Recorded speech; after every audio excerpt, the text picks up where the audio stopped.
2 is here. We're starting, man. This is huge. There we go. We made it to the second one. We made it to round 2.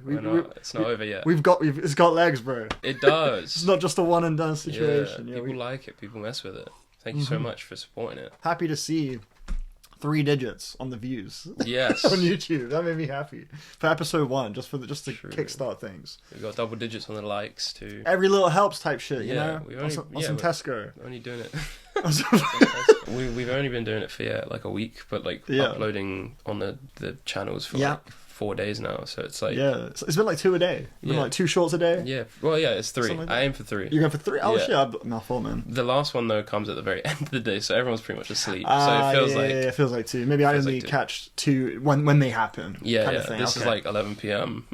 The third one will come, just in case there's any like night doom scrollers. You never know, that happens. We've been there. You can't miss them out. We see. No. You're seen and respected nighttime doom scrollers. But episode 1 I think went down very wonderfully. I had a really great time editing that. It was good stuff. Yeah, likewise. I mean, trying to disagree heavily. That shit is gold. The timing, all the little expressions as well. The way you're like when you're reacting to it. There'll probably be more of that, but oh really? Yeah, no, we've got a pretty stacked episode, man. We've got 2 albums to talk about, a new film from Maggie Gyllenhaal, The Bride, and we have a new Resident Evil mainline entry. I mean, it's a full course. It's a full course, it's a whole meal right here. Yeah, I mean, it's just a lot has happened, and that's good. When you're doing a bi-weekly show, you get quite a bit to dive into. You know, it's gonna be a feast every few weeks. You know? And I think we were talking about how the next episode Underscores is gonna have her album. What movies? I guess maybe Project Hail Mary is gonna be out at that point. Yes. I'm not sure what else will be out at that point, movie-wise. And I think, games, I guess it will just depend on a game coming out that we're both interested in or something like that. Yeah. And Resident Evil was just one that I was so excited for. And we have history in Resident Evil as a franchise, so it just makes sense we're going to talk about it here. But I was very happy with the turnout for the first episode, dude. Cool. I think it went pretty well. And some good shorts. There was one of the shorts, man, I can't remember what it was. Shit, I watched it literally earlier today, bro. I should have probably thought about what it was before I initiated the conversation, because now I can't resolve it. Which ones did you upload? Remind me which ones you uploaded. Because we have more. We have more in the vault. We do have more in the vault. Yeah, we had Melodic Blue versus Casino Freestyle. There was House Money. I think. We're getting there. Keep going. Some FromSoft ones as well. Yeah, with the Scythe Scaleless run back. Yeah, Scythe Scaleless. See, this is a big advertisement for the last episode. Yes. Yeah. If you want to hear more about Scythe Scaleless, no, that's the thing. Like we Circus Freestyle. We left a lot of shorts on the table, but we don't want to overwhelm the people that watch it. So just check out the episode. This is the new episode. So as you're listening to this, bro. That's right. Life in these last 2 weeks has been exciting, you know. Yeah, something new, fresh. Something new, exactly. This is cool. It's just nice to have this as like a opportunity to offload. Because one thing I've definitely been inconsistent with on my time on YouTube is just having some kind of reliable, consistent outlet to get thoughts on newly released things. That's what I'm trying to do with the listing logs I've been uploading on the channel, even if it is just sort of first impression off the cuff, you know. And this is a nice way we can sort of dial and have like a conversation, get multiple perspectives, you know. So I'm definitely getting a lot out of it as far as just on a purely personal level. Yeah, you know. It is. I know you were saying for a while you wanted to do content. Yeah, and it's just always been something that I just never felt like was me. But I think like having someone to do it with, I think just allows me to be just a bit more confident with it, and to have something to kind of be like, okay, this is kind of like a back and forth. So it's right. So when we were 5 hours deep in a Brockhampton conversation the day we met, it was like a no-brainer at that point. I feel no, I hear that. Should we rip off the Band-Aid is what I was going to say. Is that? It's not supposed to be open up the can of worms. That's more appropriate because it's Resident Evil. Because like worms and maggots and stuff. Not the most appetizing thing. No, it's not. I kind of want to leave that can closed. Amen, brother.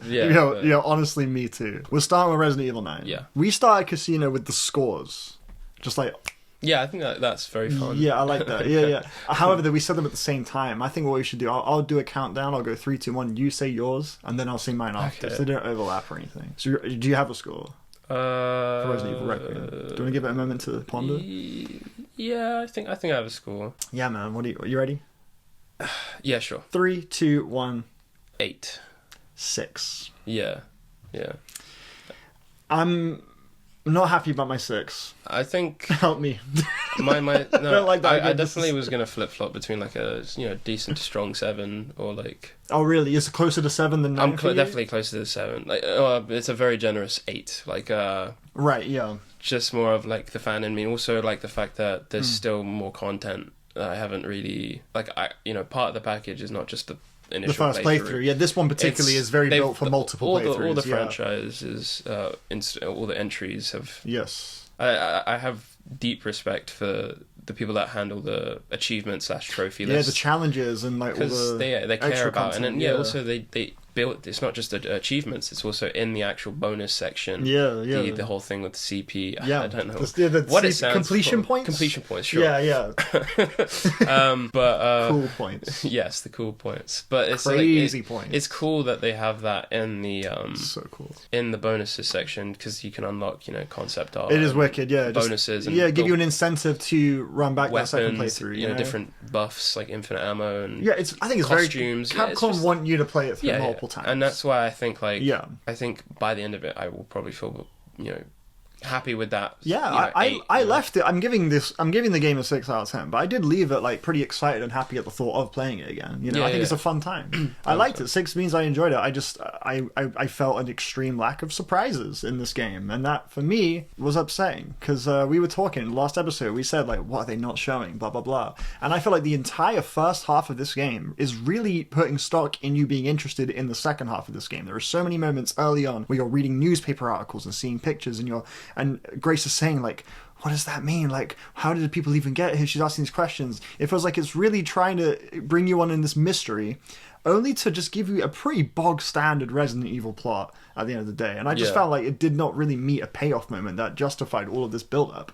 I think it came off a little clunky in execution, and that really upset me because I look at Biohazard, I look at Village, and I'm seeing games that really open the floodgates as to what Resident Evil can be. Like they're very adventurous and imaginative, especially Village, with the locations and the bosses. Like the boss in Requiem, I thought was extremely boring, and like the enemy, like the villain Gideon, didn't really find myself curious or interested in him or like his motives. It was very just sort of default, like. Crazy guy infecting everyone and has this warped idea of mankind and blah, blah, blah. And, like, the questions that inspires don't really get explored. He's just very happy to be this evil face. And I just found, like, for that to be the conclusion after all of this intrigue and the fact that I know that this team has the potential to go so far due to the last few entries, I look at this whole experience and I go, that was, I'm glad it exists. It's, like, a good, fun new Resident Evil adventure, but it really lacks an identity of its own, I think. So that's why I'm landing on a 6. Yeah. I think there's more reasons to go for a 6. I think, like... Go on. In terms of... Validate this hot take, please. The game had me pretty much up until... it's not a spoiler because it's in the trailers, but until you kind of come back to Raccoon City. And I think, like... Worst part of the game, for sure.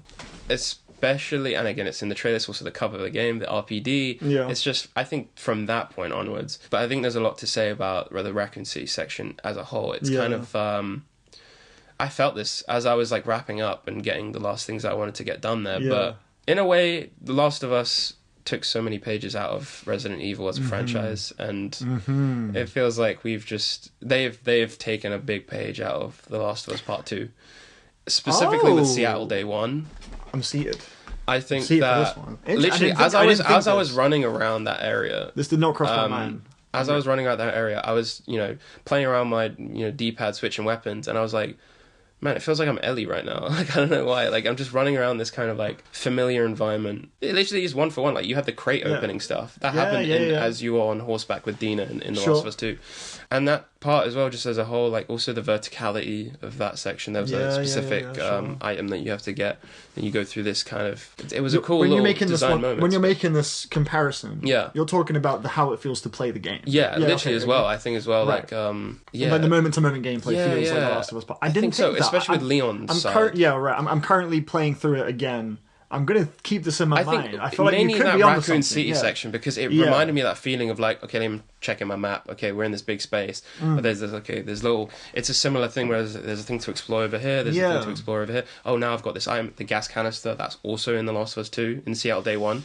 Wow. That's a very specific one. You got like a niche pull there. The gas canister and the crates, and this kind of similar thing of like you have the military that of dead bodies covering this place, and you being very with breadth, so I'm not go into spoilers, but you find all these dead bodies, and there's a story there's like something that happened in this area, and you kind of peel back the layers by finding... been a minute since I played The Last of Us Part 2. Does this exactly happen? In Last of Us 2, are you saying this is like a the part I'm talking about where you've just entered Seattle, and you're with Dina on horseback, and then you go through the gates, that little which you need gas area to get through petrol, and then you enter the trailer shot, really, this massive open space, and you have the map, and you have like Fedra trucks that you find, like you're piecing together what happened in Seattle, and you find like the skeletons of these Fedra agents, and you get this idea of like the internal struggle between Fedra and the WLF, and then you're going to these different spots, you're getting off the horse, and you're kind of exploring it, getting loot, and piecing together the story. And in a way, I felt like that's kind of what you were experiencing in that first kind of Raccoon City section, right? Because as you get into this main kind of space, which is, you've got the petrol station and these buildings, and you've got the objective, which is this, you have to get through this thing, and you need to get these items to build this thing to get through the thing. Yes, the thing. I don't know, like, if we can say avoiding spoilers. We'll get to spoilers. Get to spoilers, but like each little area has its own gimmick, right? I'm too curious to arrive at the conclusion to the point you're making, by the way. I'm just going to ask. Yeah, go on. You're thinking that they took a few pages out of The Last of Us. I think so. Do you think that helped the game or not, or was this something that you saw through in a negative way?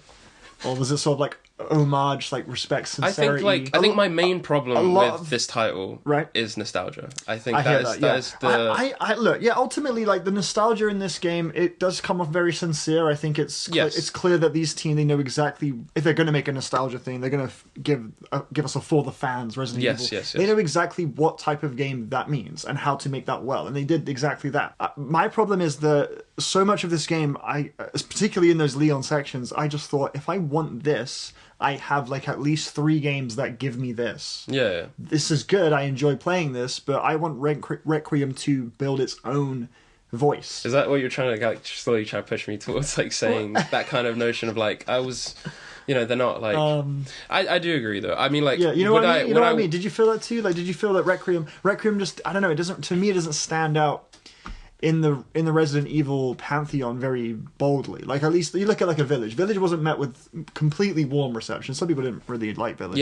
No, but that game really stands out to me. No, I agree. I think explorable space, the just and the there was so much that they left off the table with that one. I feel like the marketing, it mainly pushed just the general Village, and then I guess Domitresque, but like you didn't really get a sense of how each four of those regions would have played differently, especially with the 4 lords that were kind of controlling them. But with this, I think it was just the sadness. I don't know. I was just like, because I was also collecting files and like notes and reading it all, but they split them up per location, and then once I kind of was nearing the end of the game, I was like, oh wow, there's only like 4 big locations. You know, sure. I don't know, like people put pressure on these games to kind of reinvent the wheel. I think like its strength is the bouncing back between it's paced perspectives gorgeously. It feels like, and also they do such a good job at making the story feel grand. It feels big. We can talk about payoff, but I think the hype, that initial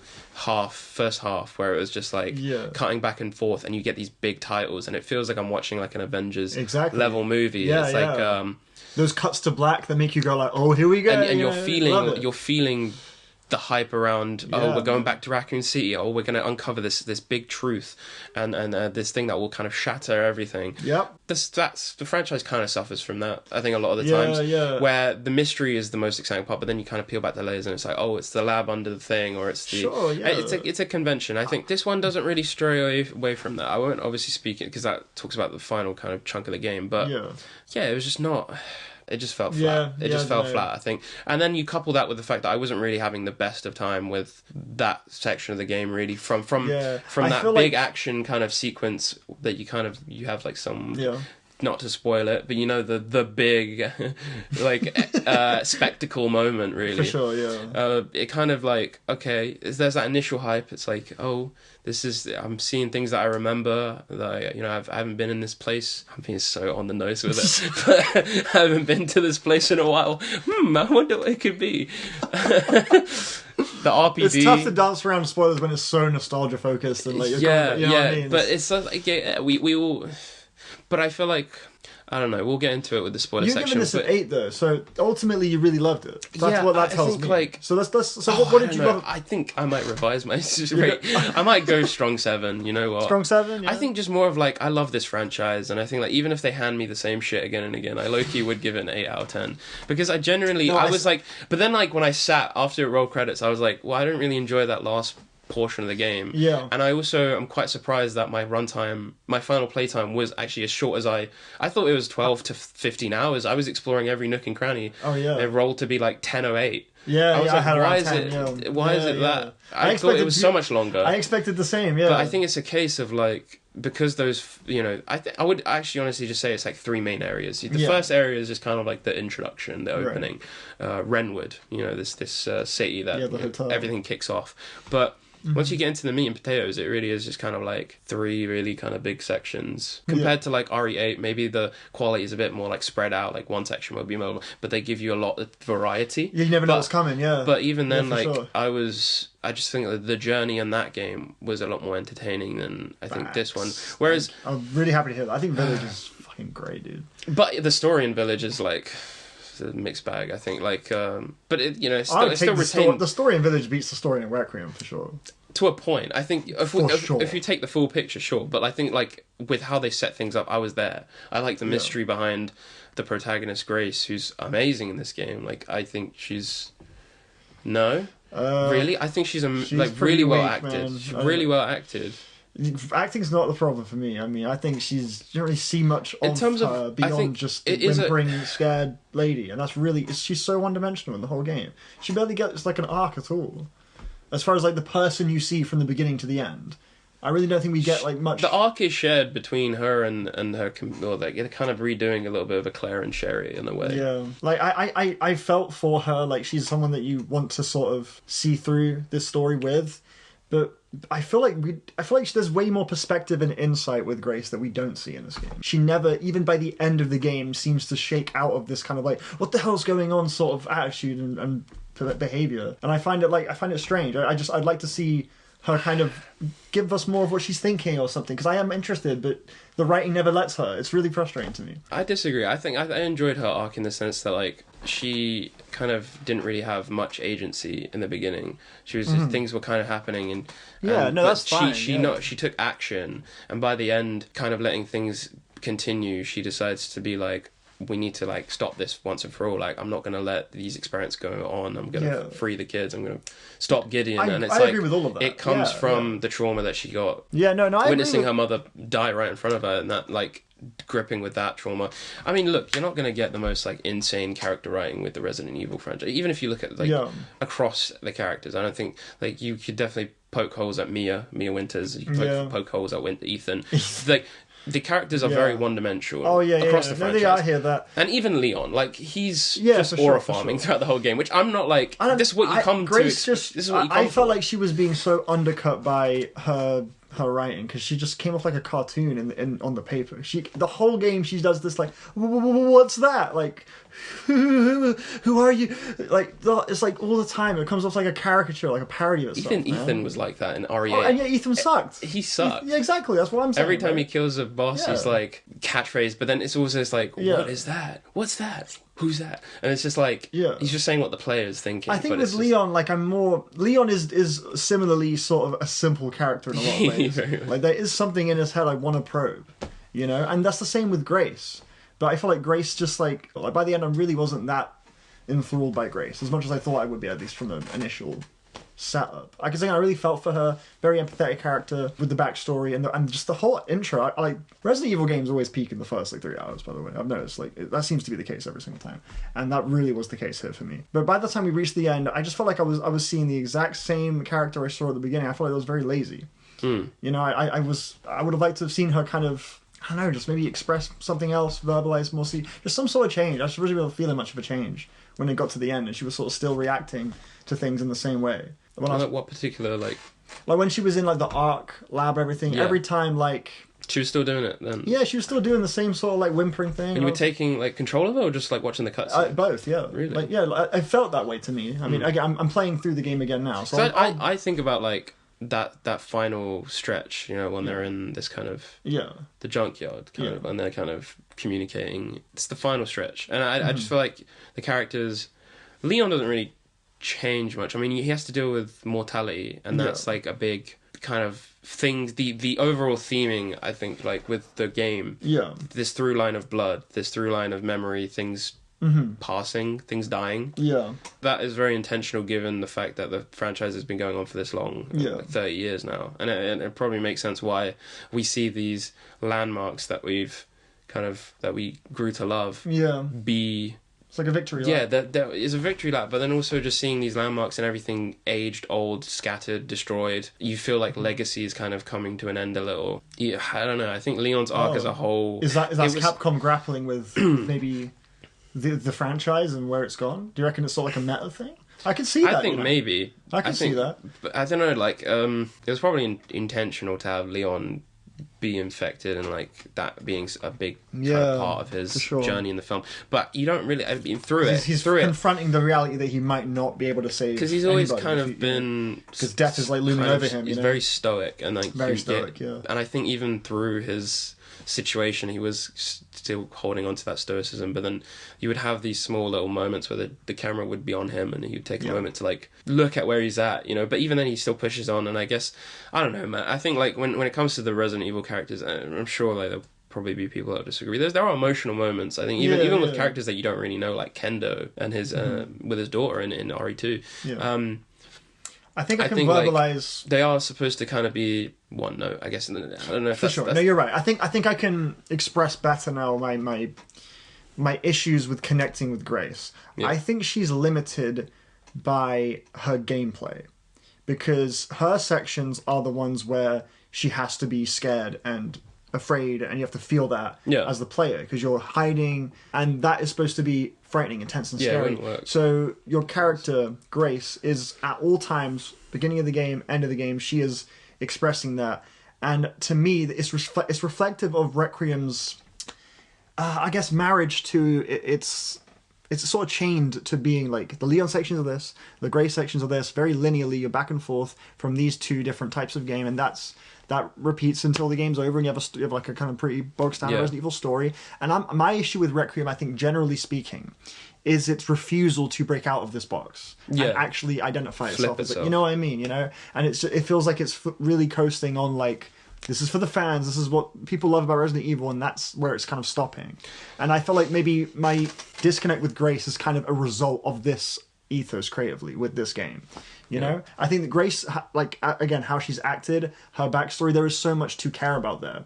But I think because of the way they've approached Requiem in this very, like, narrow way, like, creatively speaking, it's resulted in a bit of a disconnect for me in that aspect, which is a shame, because I really wanted to explore more of Grace. You know? I could see that. I think it would have been interesting if they flipped because they have control, right? Yeah. They can choose to be like, okay, now Leon's the one out of his depth, and Grace is like... I mean, you don't get a game like Village if you don't have control. Perhaps that could have been how they tackled the arcs, really. Like, have Leon start out, be super confident, whatever, but then, like, as the game goes on, he's a bit more like, damn, I'm actually, like, I might not make this. Yeah, but, like, it was cool to see him confront that. They still kept him very stoic, even to the end. Do you have any favourite one-liners? Ooh, I mean, the one that's just constantly been on my head is the doctor being like, "God out," and then he's like, "I think I want a second opinion." Is it that one? A second opinion.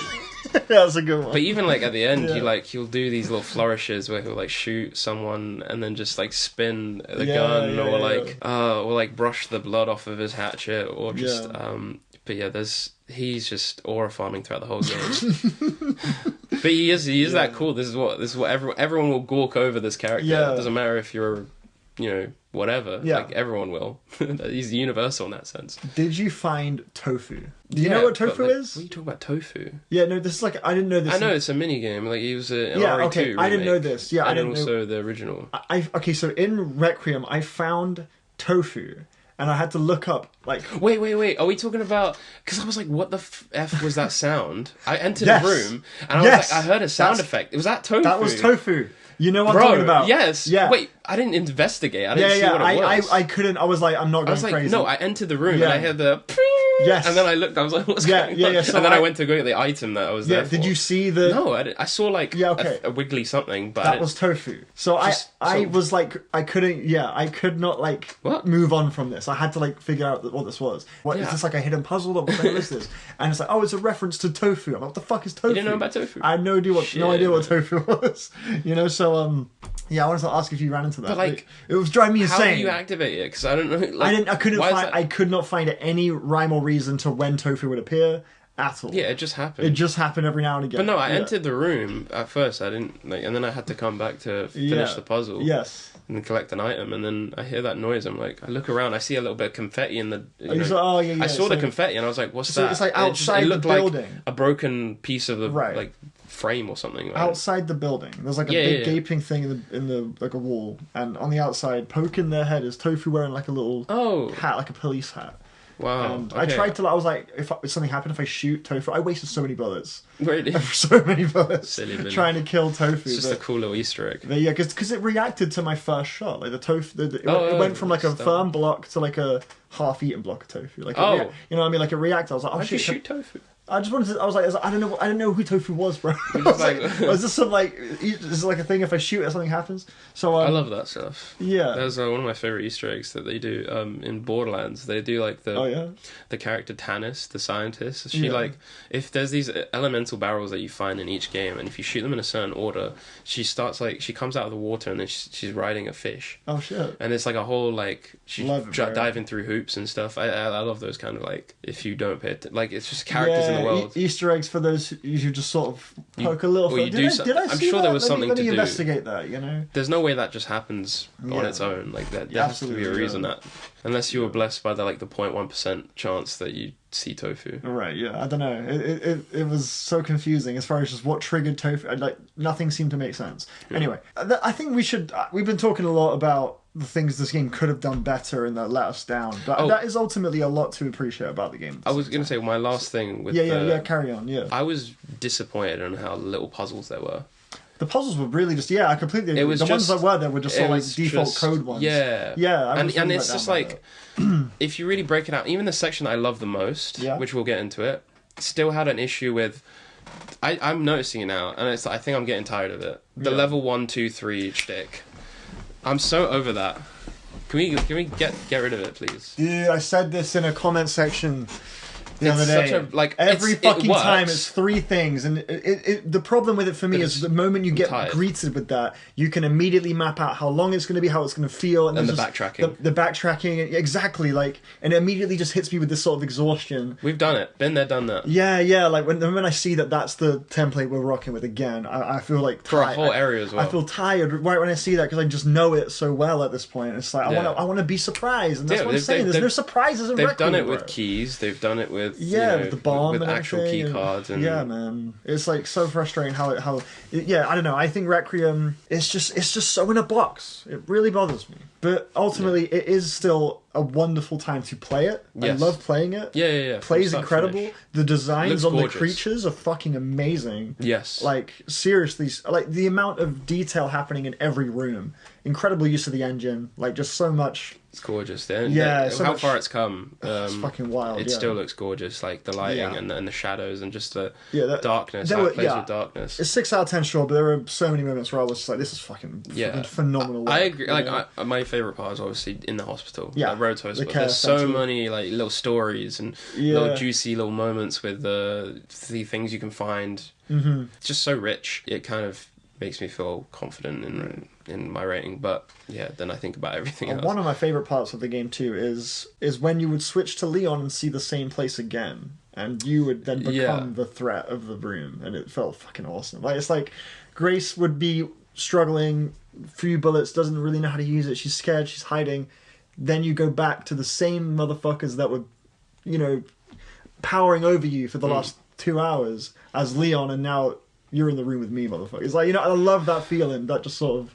I don't know if it's because I just rinsed the every part of the place with Grace. When I was going through it with Leon, it was just like, I don't know, I might have just Did you not feel like a satisfaction? Sort of like... I was just there just to play pickup. I was picking up all there was these wardrobes that you can open with Grace, and you use the hatches. Stuff like that. That's another example. That's it, though. Like, no.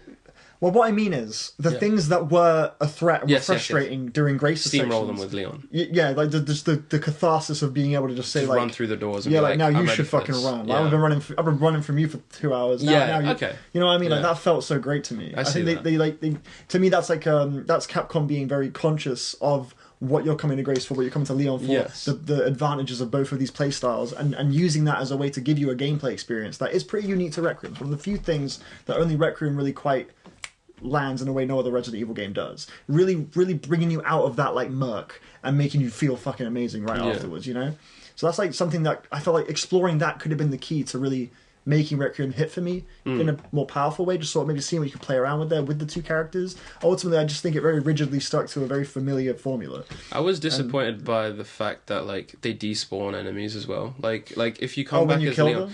No, that they don't do, which I'm really a fan of. Like you'll come back to an area like hours later and you'll still see this, they'll still be there. But it was mainly the big guys, the you know. No, you're right. There was so you fight the first one, and then you go find the second one, and the second one despawned. I was trying to find him. Yeah, I noticed. They cleaned that area out. Yeah, I remember. I wanted to kill that guy with Leon. They're not there, but they're not here either. Where could they possibly? And it's like, okay, I guess they're somewhere else. I just kind of discarded it, but yeah, you're right. They probably did just despawn. Yeah. But at first, the reason I didn't try is because I didn't think it was possible. I thought this was an enemy that you were gonna. That was like a tyrant. You weren't supposed to try and take down, but. Yeah. It was different for the cook. Like that was an obvious one that you could probably have a go at trying to. But like when you see a massive thing, the convention is you're not going to take down. Yeah, exactly. But it despawned for me. I'll try and kill it in the second run. I'm going to try and find everything on round 2 on the harder difficulty. Have you missed things? Did you miss? Yeah, I didn't go to the pantry room. Really? No, I didn't go there. It's because you didn't take down the. Because you get the key from taking that guy down. Yeah, no, I didn't do that, yeah. Damn, okay. Yeah, that's fair. I mean, I think that would just help, boost that second playthrough. It gives you more perhaps, to, I was trying to get immersed as Grace. I was like, if I was Grace, I'd run. So I'd run. But you'd have to... It's like I saw a meme where it's like, when you need to take a shit, but then... You have to solve the medallion puzzle in the RPD to enter the bathroom, so you just accept your fate. That's great. Yeah, man. So you'd have to be solving puzzles if you want to leave. Yeah. Or just kill yourself. I think that's always a good option. I thought when I had the options. Don't do that. Fight to your last breath. Turn into an infected. Yeah. What kind of infected would you be? For the way you're rattling up. Real question. What kind of infected would I be? Yeah. Do you have any issues? I mean, I don't because it seems like the T virus always finds something that you're. Do you have any issues? Yes, because Dimitrescu, she had a type 1 something, right? And that's why she needs to eat blood a bunch. Okay, and then if you find the notes about the big guys, it says they just all of a sudden have a tendency to just eat a lot, and then the singers, they also I guess they had a big ego before they turned infected because they wanted to be the center of attention. I see. Okay, so where do I land in this? Yeah, or would you just be a regular fuck ass infected? If you are a fan of Resident Evil, that's what you should be doing. Every time you see a dead body, go up to it with a knife, hit it, to make sure, just to see. But yeah, what right. I would just ravenously search for a red flannel and a copy of Casino. Oh my god, bro. That's what I do. That's my issue. Right? And then shave your head. Yeah, shave my head. Yeah, that's my issue. Damn. I'm trying to think. You'd be holding a boombox. I was bugging. Busting the let out. My issues are my takes, bro. So that's what would come alive. God. Right. So you just be blurring the most ridiculous. Because they're half talking in the game. Yeah, exactly. So what would be your catchphrase? Light. Arkham City is the worst one. 5 out of 10. Yeah. Arkham City is the worst one. It is. No, get in the bin. Sorry, I had to clock that. What are you talking about? That's probably my biggest I'm trying to think of what my biggest hot take is. That is my biggest hot take. Yeah, that was one of the questions I was asked. What was my hot take? I didn't have a negative. Who asked you that? In the comments or something? Kevin. Yeah, I was thinking about the Range Brothers take. You disagree with yourself? No, I think I still stand on it. But I definitely do actually acknowledge what I felt was wrong. I didn't like the choir stuff. The choir? I do like how the drums go and then like, but like there's this choir that's in the background. Oh yeah, I know the choir. Really it feels like it's like on the keys, you know, like just not really recorded. It doesn't feel like organic. It doesn't fit into the beat that well. That's nicely worded. That's fair. Yeah. There you go. But back to Resident Evil. Yeah, should we open up the spoiler? Like, right from this point onwards, let's like be cool with spoilers. I think we've had enough time. Yeah. Because I feel like we've covered the majority of like my points about the game. I'm trying to think. Now we can just explore. Yeah, the opening. Oh my god! Can I just say the opening? Yeah. I could not find that wrench. You know, like when you go up the stairs. Oh yeah, I know what you're talking about. It was on a pool table, and I was the whole time I was like, "Where am I supposed to?" I go downstairs, back, upstairs. Where am I looking the wire cutters? But it's just the wire cutters. The wire cutters. I was just like, "Where?"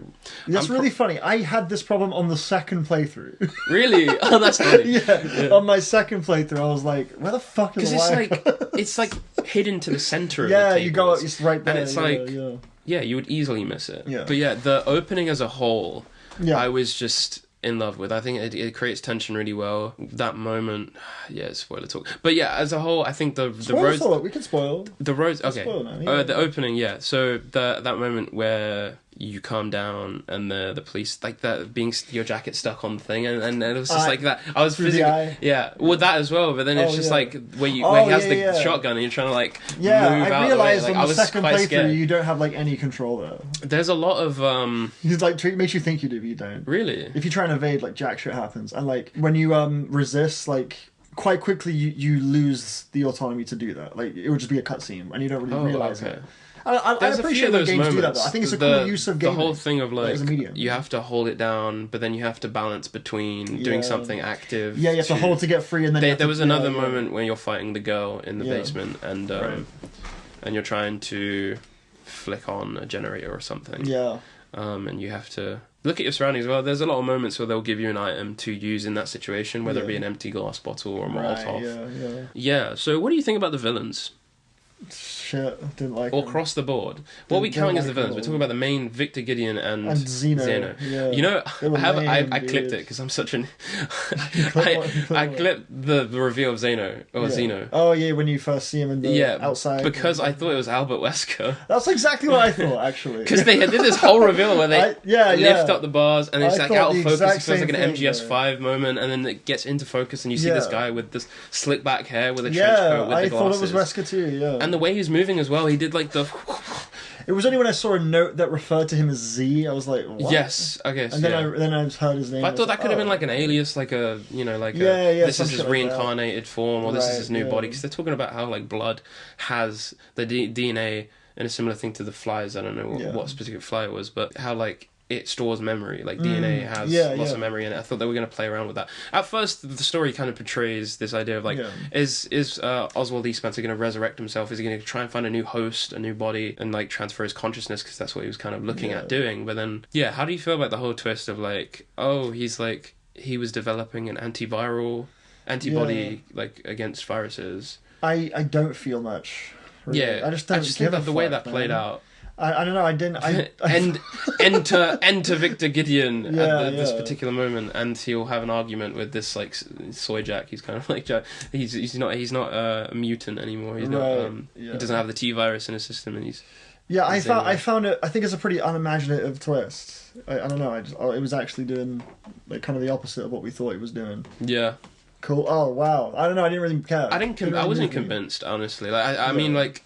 They try and push this kind of thing of like Umbrella was played and the virus was unleashed on purpose because you have the connections which are introduced through RE7, and they're the reason why Umbrella went bankrupt and was blamed for the Raccoon Sea incident because X, Y, and Z, and they nuked it to hide the Ark facility. I think that's the thing. Like it's all kind of a bit convoluted. I mean, like it's this thing of like we've introduced this new faction, the Connections, and we have to like still hold on to that plot thread. Yeah, part of it strike me as kind of retconny, I guess, or like kind of tying up, or just making it seem bigger than it is. It's always that thing of like they do it in trilogies of like films where there'll be like they'll try their best to tie it back to the first one, so they'll just make some shit up. Like, for example, spoiler alert for Scream. Oh, like the main Ghostface is like, he's like the biological brother of the main character, and then how it will be this like interconnected. Like it's thing. a big wow. Sometimes it works. Sometimes it's like wow, this feels like a nice cap off. Like also in Batman, the Nolan series, like Talia al Ghul, she's the daughter of Ra's al Ghul from the first film. Sure. So it kind of gives you the impression that from the beginning it was all this big it was plan, this this like big thing. The connections were on top of Umbrella, and they're the reason they were seizing. They're working with the government to seize all the assets. And it's like when it started, you had no idea, but really, it's like this whole thing. The most underwhelming part was finding out the Ark, this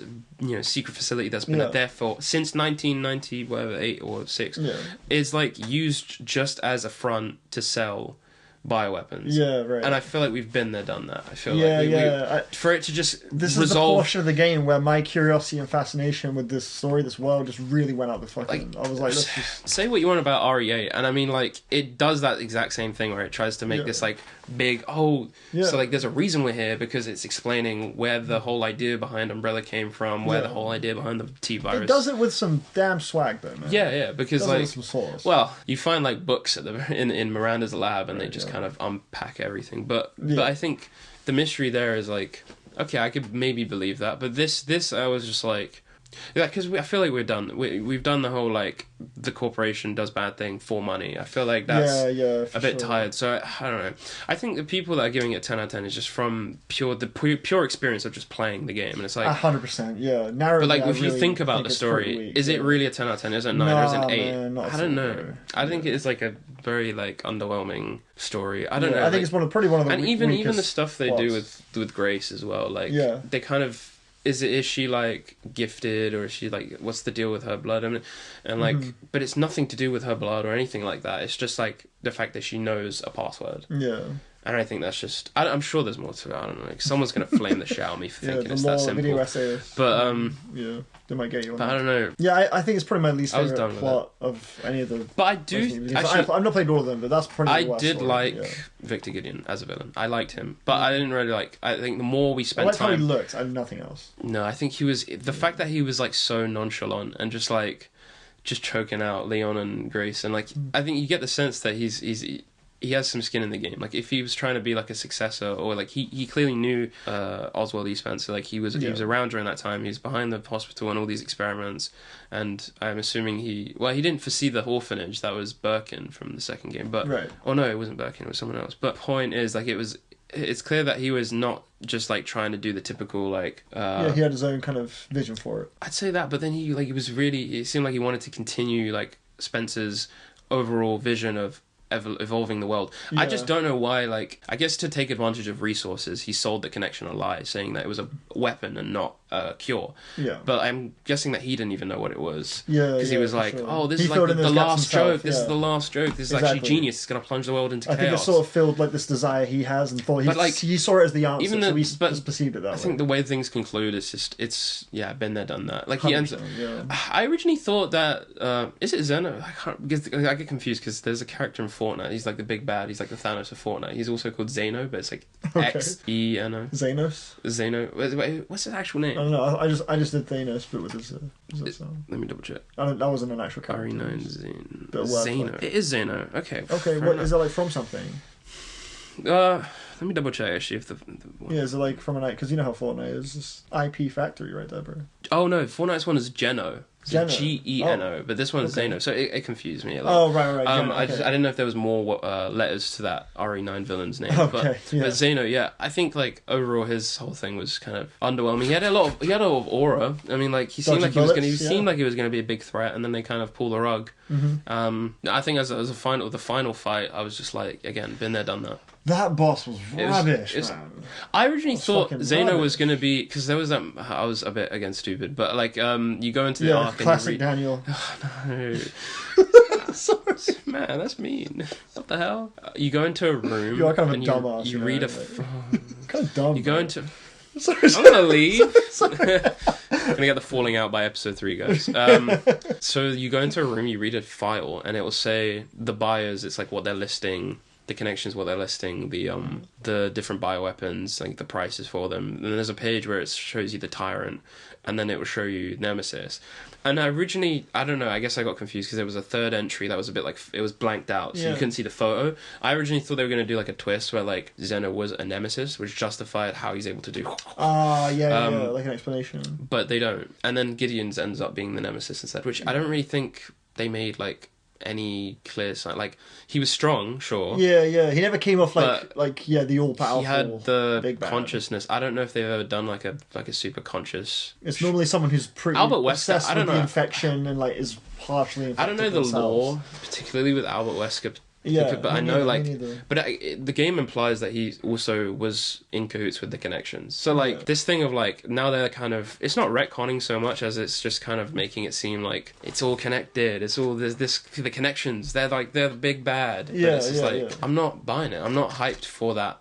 You know, I think the mystery that I got from RE7 surrounding the connections was, to me, more interesting, and then RE8 kind of abandons it, which I think was for the best. And I mean, going into this one, they had like the whole thing at the end credits of RE8. Chris finds the BSA soldiers, and he finds out they're using infected instead of actual soldiers, like human soldiers. Sure. And I thought that was going to have a bit more of a significant kind of thing, especially like towards the end. They don't play around. They don't play around at all. They don't play around. They don't play around. Period. I feel like this game gives you so much stuff like that. It's just want to know more. We're at a point where it's like we get a game, it gives us a lot of info, then we get the next game and it gives us a lot of info, but it's like it's not flowing. You know. But now I think they're trying to tie it together, but it's like, is this the title? That's what I mean when I say retconning, you know what I mean? Is this the title to do that? I don't know, because it's so obsessed with nostalgia and legacy that it just muddies it a little when we start introducing characters and saying like there's a bigger conspiracy. I mean, like, the mystery is a big part of why I think I was so interested to get to the end, because I had all these ideas on it. But then it just I don't know. I was very disappointed to learn that this game ended up being more of like a transitional game than it did like a bold statement, you know? Yeah, that's how it felt. It felt like a 30th anniversary title. This is for the fans. Enjoy it. But I mean, I did like, again, like you said, if we talk about things we liked, you know, the Infected, I think this time, and the physics engines, the animations. I love the first person is the best it's ever been. Like the choice to, instead of it just being like the gun's there, it's actually down the barrel. I really enjoyed that, and also just the fluidity of the animation. Seeing like Leon reloading the shotgun was fucking awesome. Yeah, you held that shit like a violin. But even like you might have he's.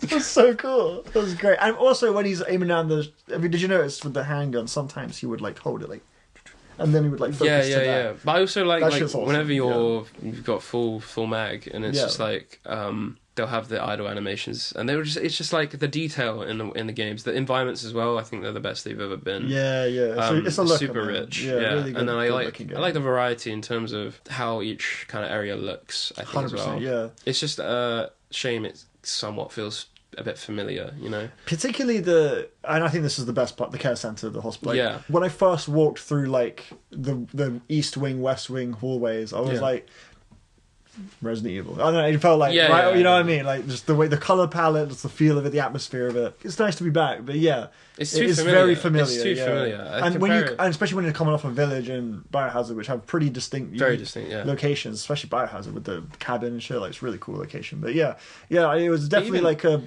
retreat. It felt like a retreat a little bit. Requiem. They should have called it Resident Evil Retreat. It's a familiar ground. What does Requiem meaning? It's like honoring. It's the actual pistol. What does Requiem actually mean? Like it's like a callback.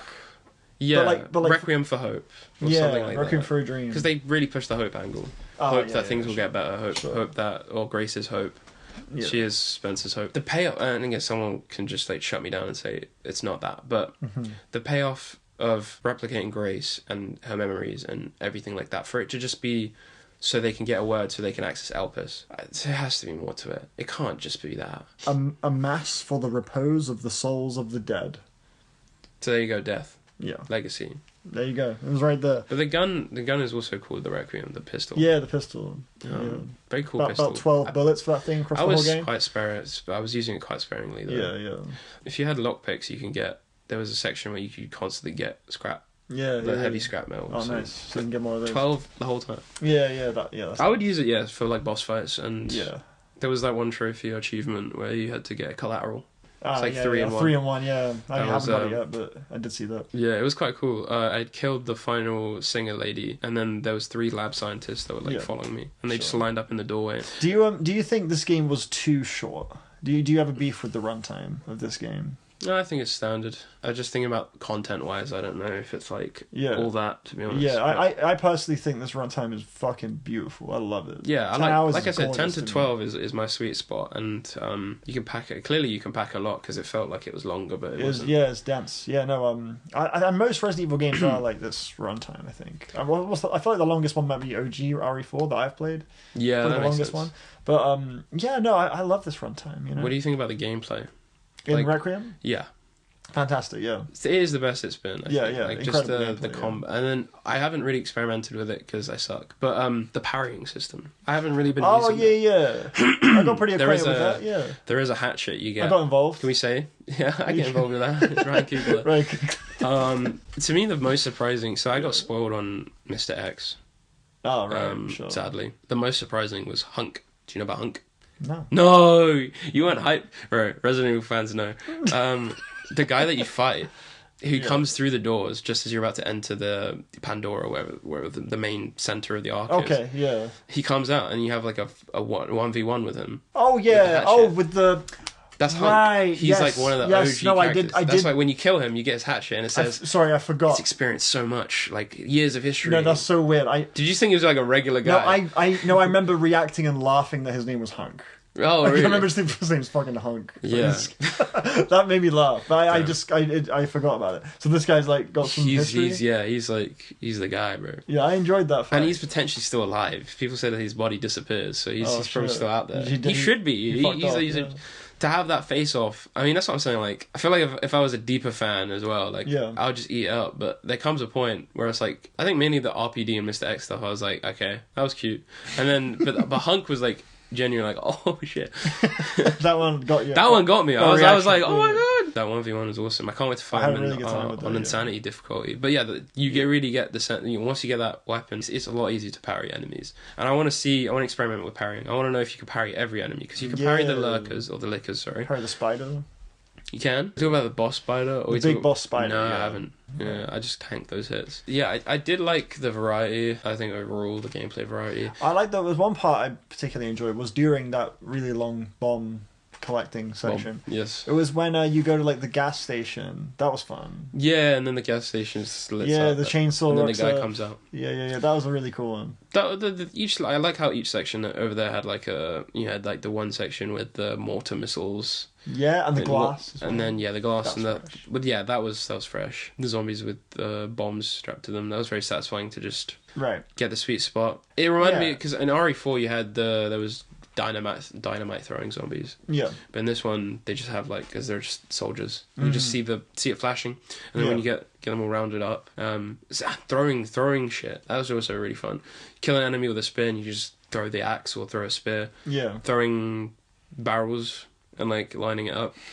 The weapons. How do you think about the weapon variety? I don't know. Actually, it was pretty limited, to be honest. I felt like they were all fine, but I feel like maybe just get some variants on just some different mechanically unique ones. You know, like get like a freaking, what's it called, man? The sidearm, the plasma rifle, bro. Yeah. The Halo or something. We need more melee weapons. Yeah. More melee would have been great. You know, like the handgun. Like you either have like a pretty limp one or the Requiem. It's like there's a space in the middle there, bro. You know, get like a Desert Eagle or something.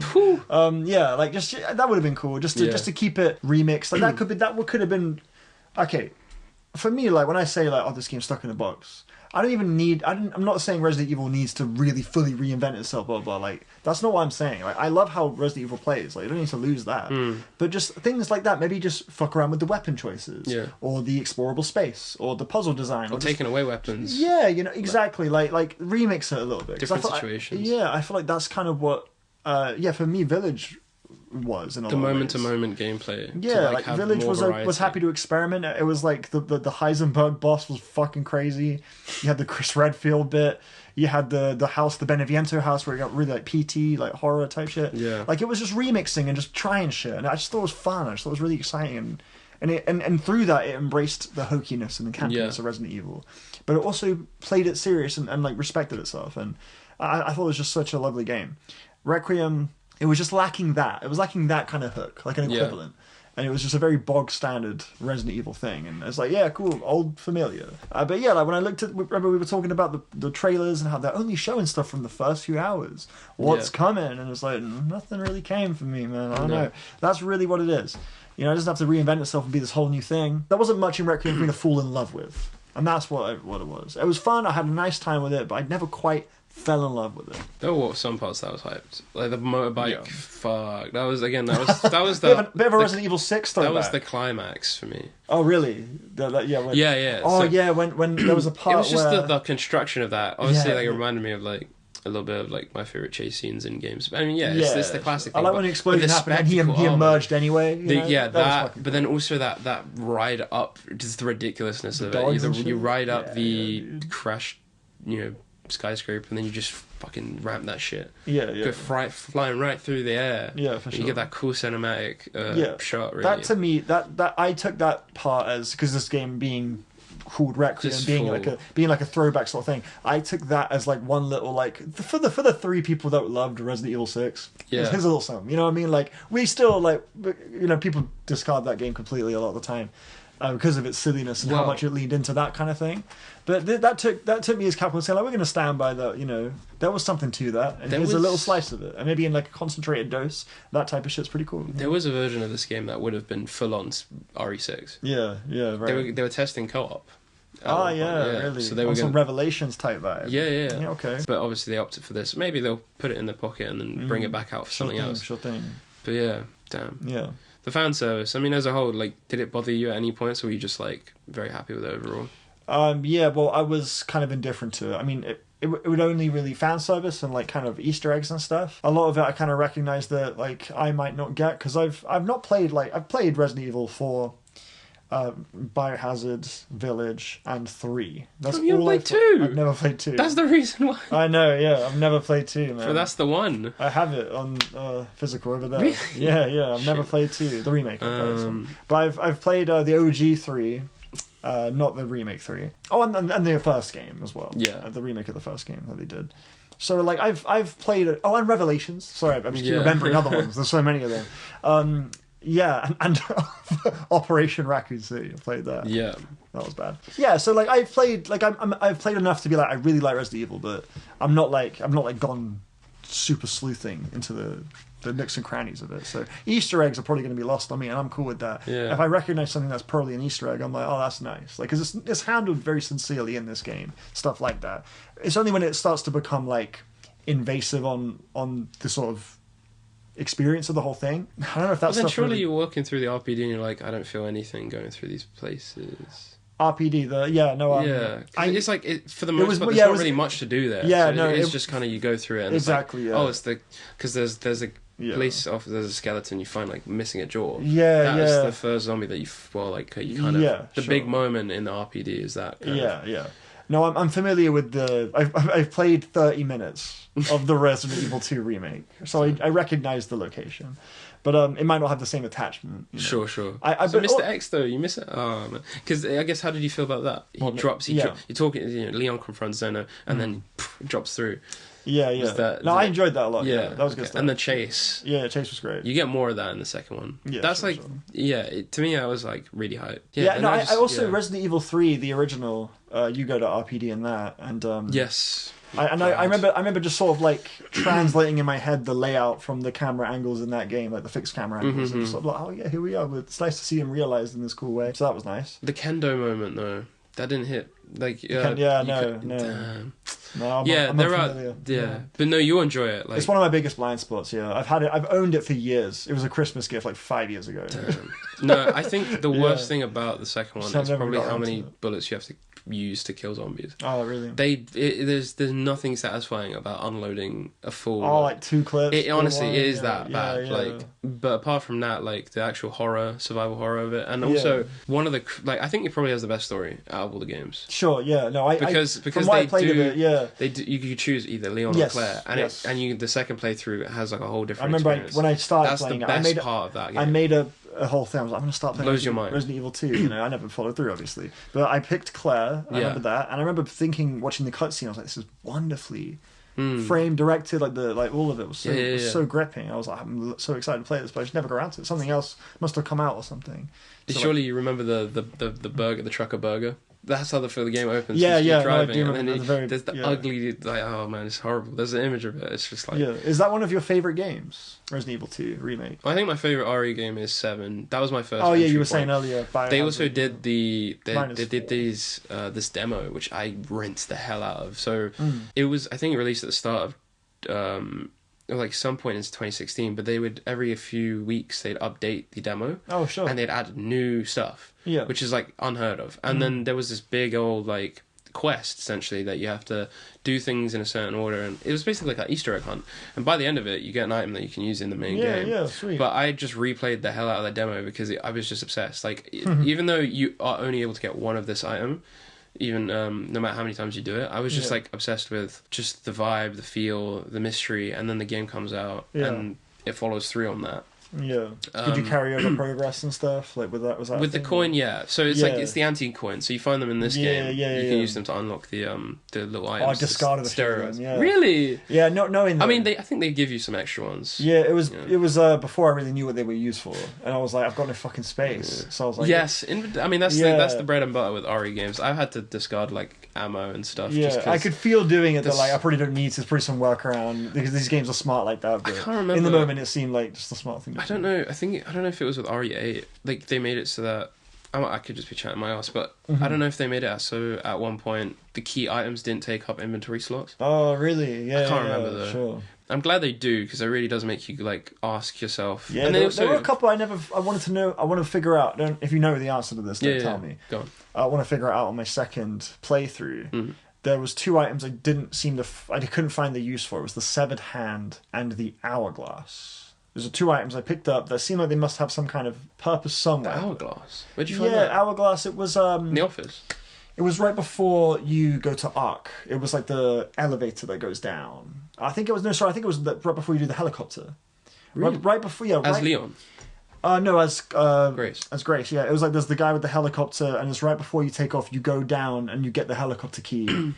That's where it was for sure. Over there. Yeah, it was in that room where right before the the floor goes down. There was an hourglass that I kept in my inventory. I was like, I feel like I'm just gonna be like a secret. Or something. Yeah, but I never found it. I don't know. I know that the community. I don't know if they've solved it yet. But there's a final puzzle people have said. Oh really? If you go in the bonus section, because they're all correspondent to trophies. But this one is not a trophy. You go all the way to the bottom, there's a thing called a final puzzle. Yeah. And so people have been trying to figure that out. No way. So maybe it has something to do with the 7-arm. I also found the journal that you find in the safe. Like, when you have to get the acid to... Yes. It's in that office one. That's also an item you can keep onto. I got rid of it. Yeah, same. I was like, the journal. So there's an hourglass in the lab. Yeah. With the giant that's right. Tank of blood. Yeah, it was like the DNA thing. Remember that DNA? And then you place the DNA in. Do you keep the hourglass? Yeah. After you do that, I think. Oh, I don't know if it's a separate thing, but it was in that room. Yeah, because that's what that reminded me. It was a wine bottle though, wasn't it? Oh, but you can. I also interacted. The hourglass is on the table. You can interact with. There's a few things you can mess around with. Yeah. Maybe it's something there. Maybe I don't know. Yeah. But after I did the DNA thing, I went down. I was like, I've still got this hourglass. I just kept it. And nothing came of it. So maybe on some second playthrough I can find that. So overall, I do like the game. I do enjoy it. Yeah. Happy it's a game that got made. It was just like, wow, guys. I'm happy it was made. Yeah, that's whatever. No, I say that just because. Was it a very confident 6 when you finished it? Like, were you feeling just disappointment after you rolled credits? Yeah. When I rolled credits, I was like, I feel bummed. Great. I feel really bummed. I was like, damn. What did you want them to kind of go for by the end? As soon as you entered the Ark, were you maybe getting worried? Or like where it was going to go. I mean, they did the thing with the disc. No. Twist. When I was in the Ark, I was like, it's not feeling as scary as it was earlier. Yeah. I was conscious of that, but I was going to be charitable. I was like, let's see where this goes. Yeah. I'm just going to have faith that there's... Because again, like this whole rollout, the whole lead up, I was just like, they've been so confident and bold with the Resident Evil franchise, and they've just been killing it with the remakes doing so well, and Biohazard and Village just being such great experiences. I was like, dude, they're going to go all out, and they're going to give us something really cool at Requiem. Like, it's been a while, it's been a few years, and the initial reveal trailer was so strong. I love the look of it. I had so much faith in it. So when I got to the Ark, and I guess the signs where maybe it might not be this idea of what it was in my head or whatever, I was like, okay, I'll rot with it. I was still kind of holding on to like some sort of hope, but yeah, it was just very safe. It just felt safe to me compared to maybe like that's just what like Village and Biohazard suggests the opposite of safe. It suggests like like boldness, and I just feel like that was missing here. Yeah, and I that's agree. just a shame, you know. So that's really that's why by the end I was like, that's it. I had like a that's it sort of reaction. I felt guilty because like clearly so much work went into this, and it was so much fun to play. There's so much to appreciate, but I just couldn't shake off this like, you know, sort of feeling. So that's really that just being met with that feeling is really what prompts me to give it a 6. You know, because the 6 to me is I do not regret playing this at all. I had a good time, but those higher scores, that's very much attributed in my rating system to how I feel, and I just had this feeling of disappointment clouding over that joy that was too strong for me to give it something higher and really feel like I'm being honest. So that's why I want a 6, you know? We didn't mention the girl. Oh yeah, did you mess with the girl? The sections with that really enjoyed that. That's some of the best moments of horror. The basement as well. Really good. It was a memorable section. Usually whenever... I really enjoyed the basement section. Yeah, that was good. And like the balancing between, I need to like take the item and I put the doors, and it's like that was a nice tension. Little internal conversation I was having. It's always like, how do I mitigate this to work my way? I really enjoyed like the AI. I mean, it's probably like they're used to using the same kind of model, but like, you know, you enter a room and then you see like a hole above you and you're like, oh. At any point, if I make too much noise, she'll come this way. But I feel like having Requiem kind of, I don't know, like I know you're not given much ammo, and I'm sure it's even worse on like Classic and Insanity, but there's something about like this makes me feel really confident. Like absolutely. If I get trapped in a corner, I can rely on this, and that made that section kind of a cakewalk. But I can't imagine. I think this is where the game might actually like what's the word? Elevate is probably in those harder difficulties. Yeah, I can see that. Because I felt the same way when it came to RE7, Madhouse difficulty. I don't know if you gave it a shot. It changes. I mean, this is the thing. With the harder difficulties, they actually care. They change, not only just like stat-wise, but they change placement of things, codes for safes. I mean, you can still search them up, but... There is a lot that's different, you know, and they might even sneak in a few like traps. Yeah, I'm playing through on the Classic, and you have to use ink ribbons to. Yes, the ink ribbons as well. Like that's Classic RE, but that's another thing of like it makes the run a lot more difficult. Yeah, your relationship with the level design is entirely different now. You have to be more considerate of like resource consumption. I think that's the best part of RE. It's that kind of like the tension between, do I keep a herb or do I keep this 6 bullets or do I keep this item, or it's that's what really does it for that me. Inventory puzzle is very compelling. Yes, and I'm like, I always make sure it's nice and neat and presented. 100%. I like arrange it very nicely. There's like one time where I was just picking up anything I had to look at, and I was like, when it was Leon and you got that second sniper, I was like, fucking hell, how do I deal with this? Yeah, oh my god, the RPG during the final fight. Yeah. I was like, damn, how do I fit this in? I found that final fight so rubbish, man. That was dull. Like, I just had so much ammo. Yeah, I think of ammo. It made it too easy for me. Yeah, it was like I just did this loop, shoot the big blobs, and then you win after a few. Pretty dull. Yeah, I want to see. I like the design of the thing, though. When it emerged, that was fucking cool. But, but it's that classic thing of like, the normal looking thing is going to be like. Yeah, it's like even crazier than you thought, you know. Yeah, you played RE3 remake. It's that same. I haven't played remake. I played the original. Does it end? It ends in a similar way. You pick up the BFG. It probably doesn't feel the same, but graphically, I mean, sure, but it's still a giant blob of flesh. That's not lost. That's like a RE trope, right? And that's kind of they said, he's a nemesis. Yeah, he's just a big blob. Yeah, but I did like I really want to fight for Gideon. I mean, yes, there's a few bit of like goofiness where he's like Grace, but like that's why I wanted more. It's his. I want the goofiness. It's his tone. I think just the way he kind of like commands your attention. He's not like, because you think like, the villain just wants to like kill the enemy, kill the main guy.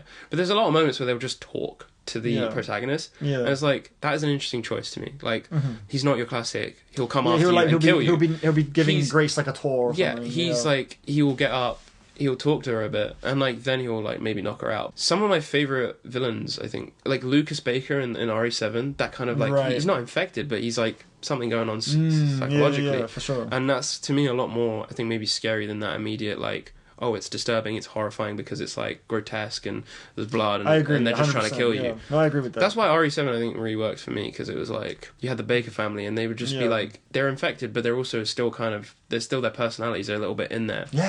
Jack will talk in it. He's that Jack Torrance of The Shining, you know. He'll just be like, he'll still be there but he's clearly crazy a little. The infection's done that to him. Yes, Biohazard has so much more swag than Requiem, but it has for me that's the opposite. I think it plays really bad, but So are you rewatching the cutscenes as you're playing through the second playthrough, or are you just...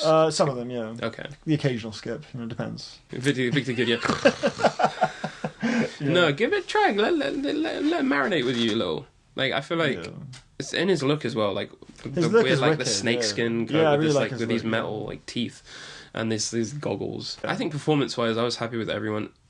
Apart from Leon, I guess maybe I wanted a bit more like variety. Like they're in the church. Yeah, there's a bit urgency, but he's still like go to the water reservoir, and it's like it's just that kind of I don't know. That performed out really horrible, but That was Leon? That was Leon? No, but he'd just be like super kind of like stoic, and I think it's to a fault at some points because the delivery is just I hear you. It feels like they're one note. It feels like they're very aware of like kind of the perception of Leon or something. And maybe the actor performed it different ways, but they just wanted this one particular way of like he's older. That doesn't mean he has to just be like, like like switch it up a little. I think that's why you had like Grace as that contrast, but at some points I didn't believe he would be. Amused me. He was pretty. It got a bit tired. That being said, though, Requiem, for all of my issues with it is really making me excited at the thought of playing RE2 remake and RE4 remake. And yes. Fuck it, RE3 remake. I just want to... No, leave that one on. Really? Don't play I've heard it's pretty bad. It's not faithful. I would more want to play the original. Like, just to know what I've missed out on, because they cut so much. Sure, that's what I've heard. But it was a nice reminder that I do really enjoy playing Resident Evil games a lot, even if this one was a less adventurous one. I'm excited to just comb through some other titles. Yeah, I think get those blind spots figured out. I think where it stacks in the rest of the games, I don't have this over RE2. I don't have this over RE4. Mm-hmm. Some people say it's like a top 3. I don't believe that. No way, bro. It's probably my bottom. I don't know what kind of recency bias people are on. I think I haven't really seen nearly enough reviews to really know what the general consensus is. But people will say, it's great. Leveled out at 89, so that's really good. I don't know though. Is it showing up at Game Awards? I did see Skill Up's review, and he was like, I definitely recommend it. But then he like had this whole section where he was like, the boss fights are not that great. Oh yeah, like they're just kind of they're a bit familiar. Like there's this thing about like recycled stuff, and then a lot of the reviews will have this, but then they'll still give it like an 8. Yeah. Which is strange. I felt that way about Skill Up. That's funny you say Skill Up. I felt that way about his Spider-Man 2 review. It was strongly recommend, but no, Spider-Man 2. I'm like, like a 5 or 6. I was very underwhelmed. Really? Oh damn. Okay. Did you play it? I loved it. Yeah. Really? Excellent. Third act was horrible. Damn, bro. Yeah. Well. It was. I think it's because, but there's a reason why. It's because the whole budget issues and whatever. They wanted to do more with it, but it was just like. No, I think. Okay, let's not get into Spider-Man 2 because we're gonna. I think Spider-Man 2 is excellent. I love that game. But, crazy. But Skill Up's review for that, I felt the same way. I was like, it's a strongly recommend, but there were quite a few like caveats. Okay. Yeah, I think it's just journalism, isn't it?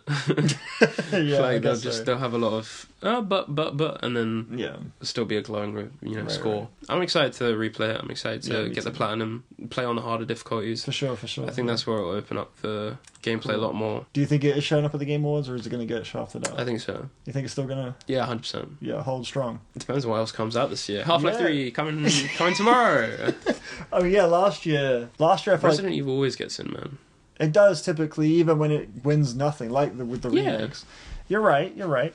It's still a high quality game. But that being said, though, Village got in there during a year that was pretty weak. It was It Takes Two, Psychonauts 2. It was Elden Ring, bro. Deathloop. Did Elden Ring not come out? No, that was the next 21. Year. This is 21, yeah. So that year, in my opinion, Psychonauts 2 deserves all the 10s in the world, but that's not how it happened. Yeah. The Metacritic score, if we're going to go by that, yep, was like on average that year, like in that mid-80s range. So Village was like a no-brainer. But I feel like Village in last year definitely wouldn't be there. Yeah, no. So I think it depends on the circumstances. If this year ends up being like a last year sort of thing, where there are later on in the year some real hitters happen, then it could struggle. But you're right. So far, it's not had any problems getting into the Game of the Year.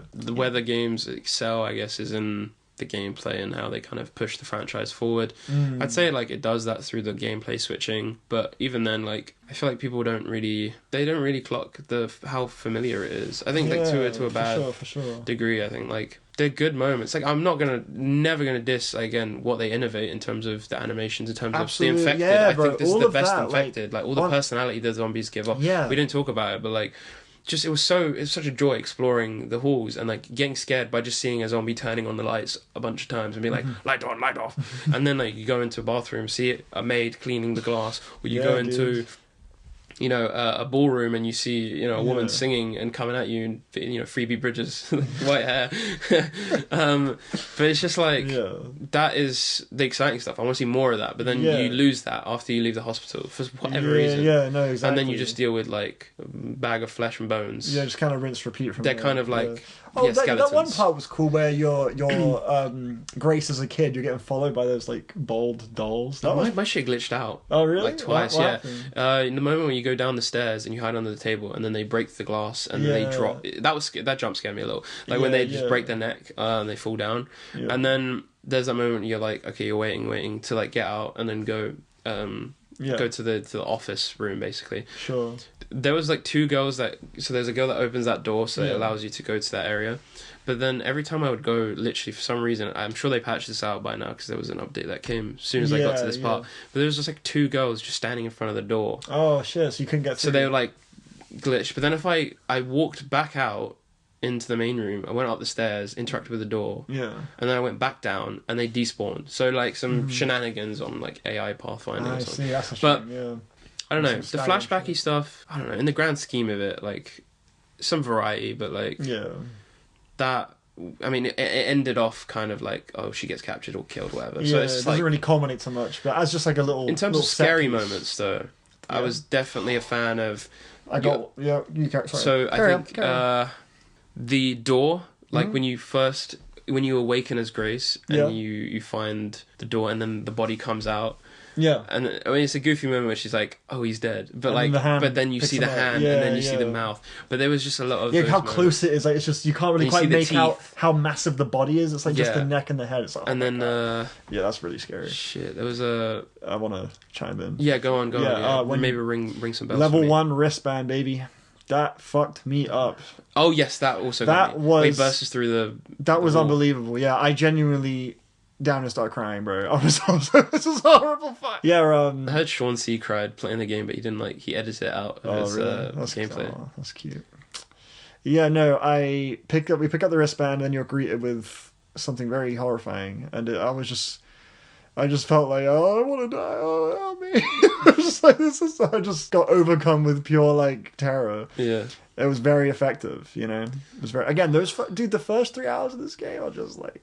Elite, dude. What would you say it switched for you? So you're saying like when she leaves the courthouse? Probably like I think for me the fatigue first. I first felt like the fatigue like truly during that Leon bomb section. I could feel that. So you're saying the first half is everything within the hospital? Yeah. I don't think I ever really felt like. So after the boss fight with the girl. Yeah. Like that was all like this game is so far. This is a good time. I'm locked in. I like how they. You know what I mean? I was like, I didn't really dispute. Nothing got in the way of that. So you're saying you weren't a fan of any of the raccoons? Because you mentioned the gas station. You mentioned the that's not what I said. verticality. No. But we're saying like I'm saying honestly, front to back to play the game is fun. Yeah. It's purely just how I feel like emotionally when I look at the experience. Yeah. And just sort of like what it means to me. It's very little. Yeah, it feels disposable, like fun but disposable in my mind, and that's why I'm giving it a 6. It's like I'm like, okay, well, I'm shrugging it off pretty immediately. Do you think DLC could sweeten the deal? If it's good DLC, the deal. Sure, yeah. Like if it gives you more of what you would want, like what is more of this that you'd like? I guess like what would you want them to kind of? I mean the best part of this game was that care center, that whole sequence, the East Wing, the West Wing. Yeah. So yeah, I guess just sort of dialing in on those really like tense encounters, the cues, like when you walk around. So it just knows like. I like the level design 2 steps ahead of you as well. Really great design, like if maybe a DLC could give you like another dose of that, like a concentrated thing of that. I wouldn't say no to that at all. I mean that's to me the strength of this game. I wish I could attach a vibe, an image, an identity to Requiem that I can say is like. Distinctly its own and really fall in love with it. That just never happened once. Yeah, and it is 3 parts. It feels like 3 parts of like you had the beginning and then you had this whole like where the act 2 starts, where the gate opens and I said it in the clip when I was like, oh my god, it's Albert Wesker, but I was saying like it feels your like voice is in it. Yes, I recorded it. Like I did that PS5 Sony us. PS5 Sony us. PS5 Sony sponsor us. The game capture. You gotta send that to me. I'll put it in. Yes, yeah. I'll put it in the edit, bro. Bro, it's the stupidest shit. I was like, Albert Wesker. I need it, bro. It's just not him. I need who is bro? Who is bro? Question mark. That is not Albert Wesker. Does he know? Big, yes. Can you do a thumbnail like that? Or it's like, this is not Albert Wesker. Arrows pointing. Circle. This is not him. Bro, it's not him. Send it to me, man, please. I will. I also did that. I don't know. Did I clip Husk? I did, but that was actually Husk. So I was because he gave it away with the red visor. And it's like, why are they making this? Hunk, sorry. Yeah. Why are they making this like boss like little moment with just what seems to be a regular soldier? Yeah. But it was hype. He scratches that Albert Wesker hitch. Like he's kind of like super methodical. He's got the shades. Yeah. But then he's just like he's just giving her a tour of Raccoon City and it's like, so you have the hope. You have the hope. What's the password? What's the password? It's like your granddad forgets the password and needs help. But it's just like I just don't believe this story. Sure, I'll just be honest. I think that's my overall I checked thing. out the story at that point. I just don't believe like you're telling me they did this whole 20 years, 40 years, whatever, this whole plan to hide this facility, and they've had this machine, the Elpis machine, for this long, and they're trying to find Grace for this long, so they try recreating her to transport her memories, and that's the only thing that matters, her memories. So it's just this whole plot, so this whole very hokey conspiracy, like you're going to send an assassin to kill Grace's mum. I don't know, like, man. I feel like for it to all just be just a keyword for a password. Yeah, I know. I think that's silly. Doing the most, bro. Like Resident Evil's never been particularly plot strong or anything like that. Like, it's always been pretty silly. So like, embrace that, you know. Like that's kind of the way I see it. That's why I like Village. Like, I don't know. Because Village was like, okay, the stories here, they're campy. But like, let's just like with enjoy how that. 7 flows into 8, I believe that like, okay, Mother Miranda, like she did all she did with the connections. It's okay, whatever. But it's like to resurrect her daughter, and like that's the reason why she wants Rose. You can be like that silly, far-fetched, and still be like meaningful and like, you know. But for this one, I just didn't like. Yeah, it was ask you to like be on board with a lot. Yeah. And like, I don't know, it just like wasn't anything, again, like you said, the box aspect, I just feel like they stayed within it and they didn't really switch anything up, you know. And it was just but I still give it a 7, and I think with the replay I think I'll be even more confident with my strong 7. I hear that. Just because I'm loving the gameplay. Can't wait to 100% it. It's one of the best parts of these games. I like the part where you got on the conveyor belt. That was cool. Oh yeah, I was wondering where they were falling from at some point, because once you get to a certain level they just come out of the sky. But that was cool. You get a nice little achievement for that. Level design's still good, though. Are we wrapping it up? Yeah. I'll hit the reset. So we just talked about Resident Evil 9 for like 90 minutes? Yeah. Something like that. Probably. Something like that. But now we're going to fully switch it up. We're going to shift gears to music. Yeah. There's been quite a few releases in these last couple of weeks. We've had Harry Styles. We've had Bruno Mars. Mitski. We've had Mitski. We've had... Go on, give me another one. Netspend. Yeah, no, good pull. Good pull on that one. But really, elite ball knowledge. If we were to have reviewed any of those, though, I don't think we would have really cared. You know, I think we would have been like, Harry, we don't really care that much. No, I'm not going to queue up at the pop-up store. I literally walked past that like yesterday, unintentionally. Really? I was going to Brick Lane. Funnily enough, no, it's Bethnal Green, but it's like pretty much next to Brick Lane. I was trying to find all the Gorillaz murals in London, and I did. I'll send you a picture of it. But I was going to the one for Russell, and I passed this massive queue, and I was like, "What's this queue for?" I peek out the other side, and I see like the graphics of the new album, like the pink and the blue, the text. Such a horrible title. Love, always, disco occasionally. Dance, kiss all the time, disco occasionally. Why? So much punctuation, man. Sorry, we're not. I've heard it once. It wasn't very good. Yeah, it seems like they worked with the wrong producers on that one. Yeah, no, it's just not got much life to it. It's very, very dull performances from Harry. Honestly. Someone said my friend said the first track's the best track. Wouldn't be crazy to say that. Yeah. Wouldn't be crazy to say that. Which is a shame because it's the single. It's the only thing he released for the album. He sounds a lot like Panda Bear on the second track. Panda Bear? Yeah. You know Panda Bear from Animal Collective? Do you want to try an impression? Of Panda Bear? Yeah. There isn't much that I think I need. A silent soft, otherwise I need. That's Panda Bear. from Animal Collective. That's the song My Girls. Wow. Great song, man. But his version? Yeah, no, Harry Styles on the hook, he sounded like eerily similar to Panda Bear. On the second track, I was like, damn, bro. Anyway, bro, we decided we're going to do Gorillaz. Yep. You attended like some listening thing. Yeah, they were doing listening parties a week out from the album's release, or the week of, I think, cool, on the Monday. And did you get to meet all four of them? Were they all there? Yeah, in spirit. Yeah. No, they weren't. It's a listening party. They were doing it at record stores. Across the world, really. Sure, yeah. That's kind of been a growing trend. No, sadly not. I guess they're there on the album cover. But fun story. Yeah. So we do this listening event, and it's pretty chill. I think there was a lot of people just talking throughout it, which made it hard to pick up on lyrics, but it's whatever. The sound of it. They did a raffle, and they did this at most of the locations, but they had a hat, a t-shirt in 3 sizes, a poster, and some postcards from 2001. So this is like the OG first album. Very beginning, yeah. And so, but the way you had to enter it was you had to have bought a physical copy of the album. So I was like, should I do it? I mean, my chances are good because it's like barely anyone in the shop. Mm-hmm. So I was just like, okay, let me get a CD. Why not? I've yet to actually pick it up, so I hope I still can. That'd be nice. Yeah. That'd be nice. But, for the mountain, I take it. Yeah. So then, did the raffle. Threw it in there. Yeah. They put it in one of the hats, and then they like shook it around. Read the first person, wasn't me. The second person, who was me. I was like, oh shit, okay. So I was like, which one do I choose? Yeah. Came home with a hat. Yeah, not bad. So you should have brought it. Yeah. I'll take a picture of it. Send it. Yeah. But it's a nice little hat. Just for the Gorillaz review, you wear it. Yeah. No, I was thinking on the way here. I was like, I should have just been like, and I came home with that. That would have been fucking hard, bro. Yeah. That would sick. Comes into frame. Yeah. Would you say you've got like quite a history with Gorillaz, like a passion? No. Oh really? Oh no way. No, I assumed because you went to the event, maybe you really love Gorillaz. No, actually. Okay. I'd only listened to Cracker Island, which is funny because people say that's their weakest album. Wow, that's crazy. I had the whole opposite perception of your relationship. I just see like some crazy fans. So Cracker Island was my first Gorillaz album, which is a crazy thing to say. So one I have the least experience with, actually. But it really comes back to how I listen to music, really. It's just like from like 2023, I had listened to a few albums before then, obviously, but that was kind of when I started. I think I want to say like 2020, 2021, that's when I started actually listening to discographies. Sweet. My first few were like Glass Animals, Georgia Smith, wow, Easy Life. So a lot more like indie. Just hearing that name. Yeah. Does that bring back memories? It does, yeah. Damn, Lester moment. But...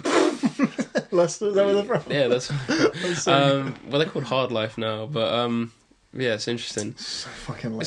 let's pick a new name. Oh yeah, Hard Life. But I was definitely in my like more indie pop, alternative music kind of vibe. MGMT maybe. A few songs. Yeah. I did like the one with the yellow cover, the song Little Dark Age. Yeah, that one definitely made the rounds. I've heard that in a few edits. I was a big editor growing up, so I'd listened to a lot of. This was before, so there was a community on Vine, 6-second edits, and then like 2015 there was a migration from Vine to Instagram. Yeah. I was kind of on the same wave, and then now it's kind of like Instagram, TikTok, and that's like, but it's like a specific style where it's like high contrast, flashing. It's less how it used to be. I used to do like Adobe After Effects, like zoom in, zoom out, rotations, spins, etc. But a big part of it is choosing audios and listening to a lot of music. So that's really where I got most of my taste. Oh, that's cool, yeah. Yeah, so I want to say 21, I got into discographies. I started listening to a few albums, start to finish. I remember being around for Mr. Morale. Yep. So I knew the artists. I had listened to a few albums, but then I remember they were doing the rollout for Cracker Island. I was getting it pushed heavy on my feed.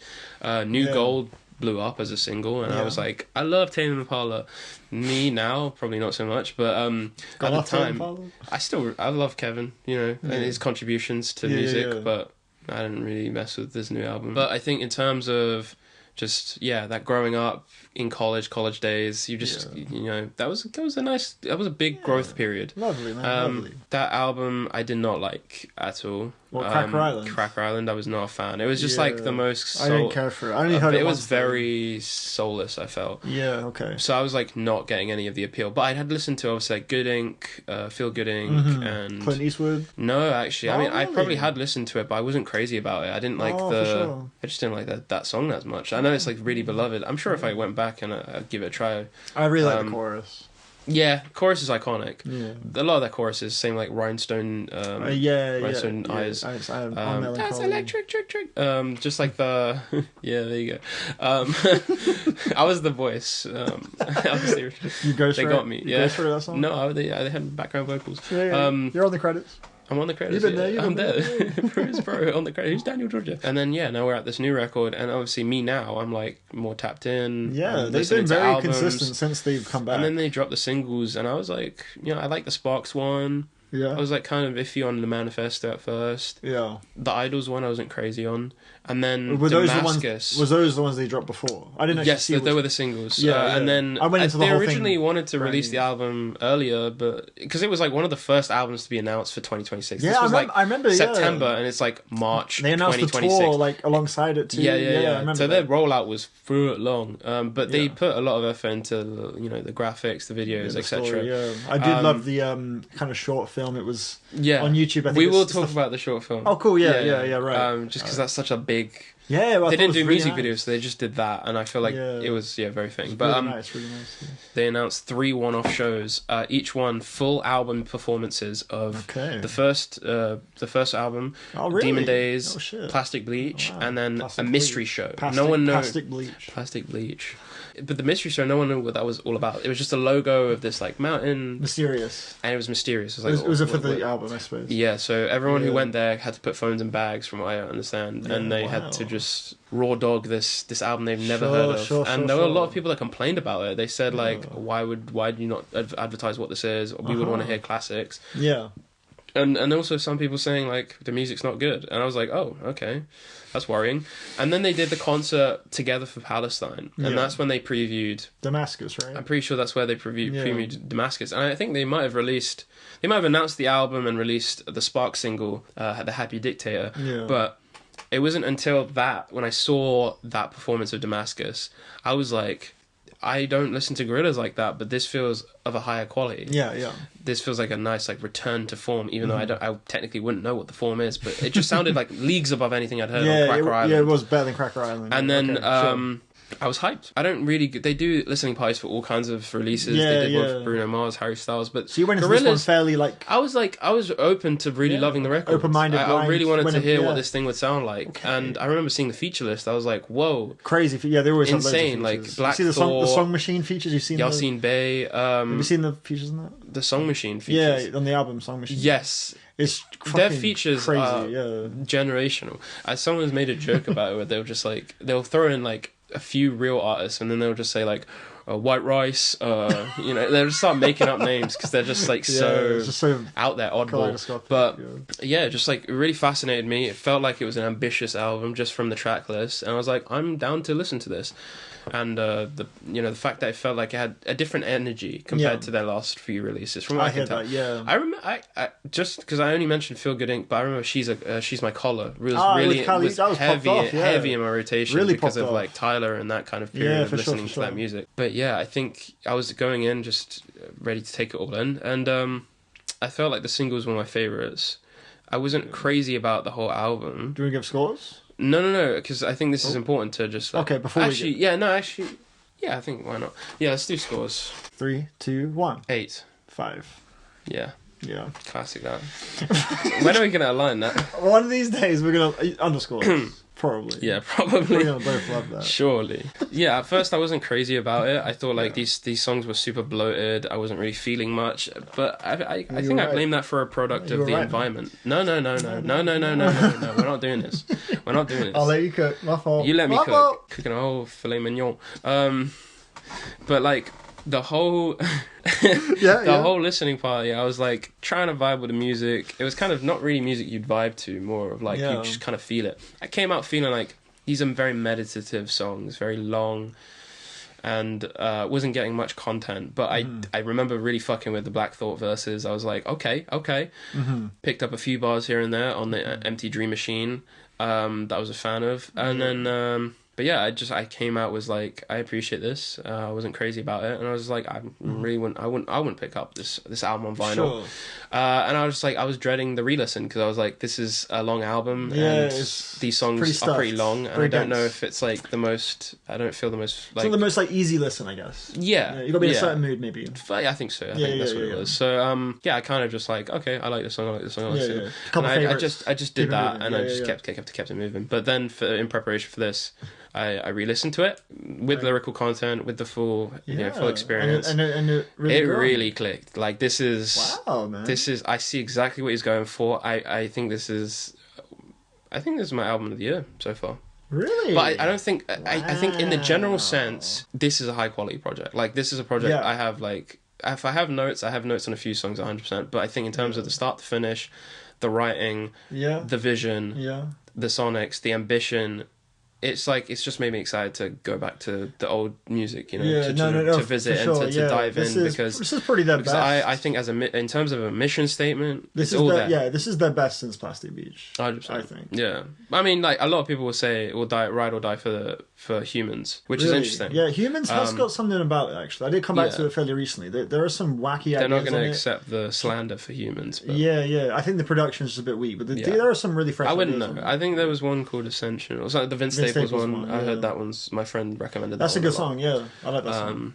But yeah, apart from that, I don't know much else. I know Schoolboy Q's on that track list. That's on Song Danny Machine. Brown's on that. Danny Brown's on... Yes, Danny Brown's. Schoolboy Q's on Song Machine. Yes, and Danny Peggy's on Song Machine as well. That's right, you got it, yeah. There's also Pusha T on Human. Yes, Pusha T, that was the other one. Yeah, and technically Lil Sims, but it was a single it was around the same era. Yeah, it was on like the Japanese Deluxe or something. Really? That song appears on some version of the album. It's on streaming. Yeah. Which I can't wait to... Because that was like... That is a pairing. Like, I 100% It makes so much sense, yeah. 100%. Yeah. That's like meant to be.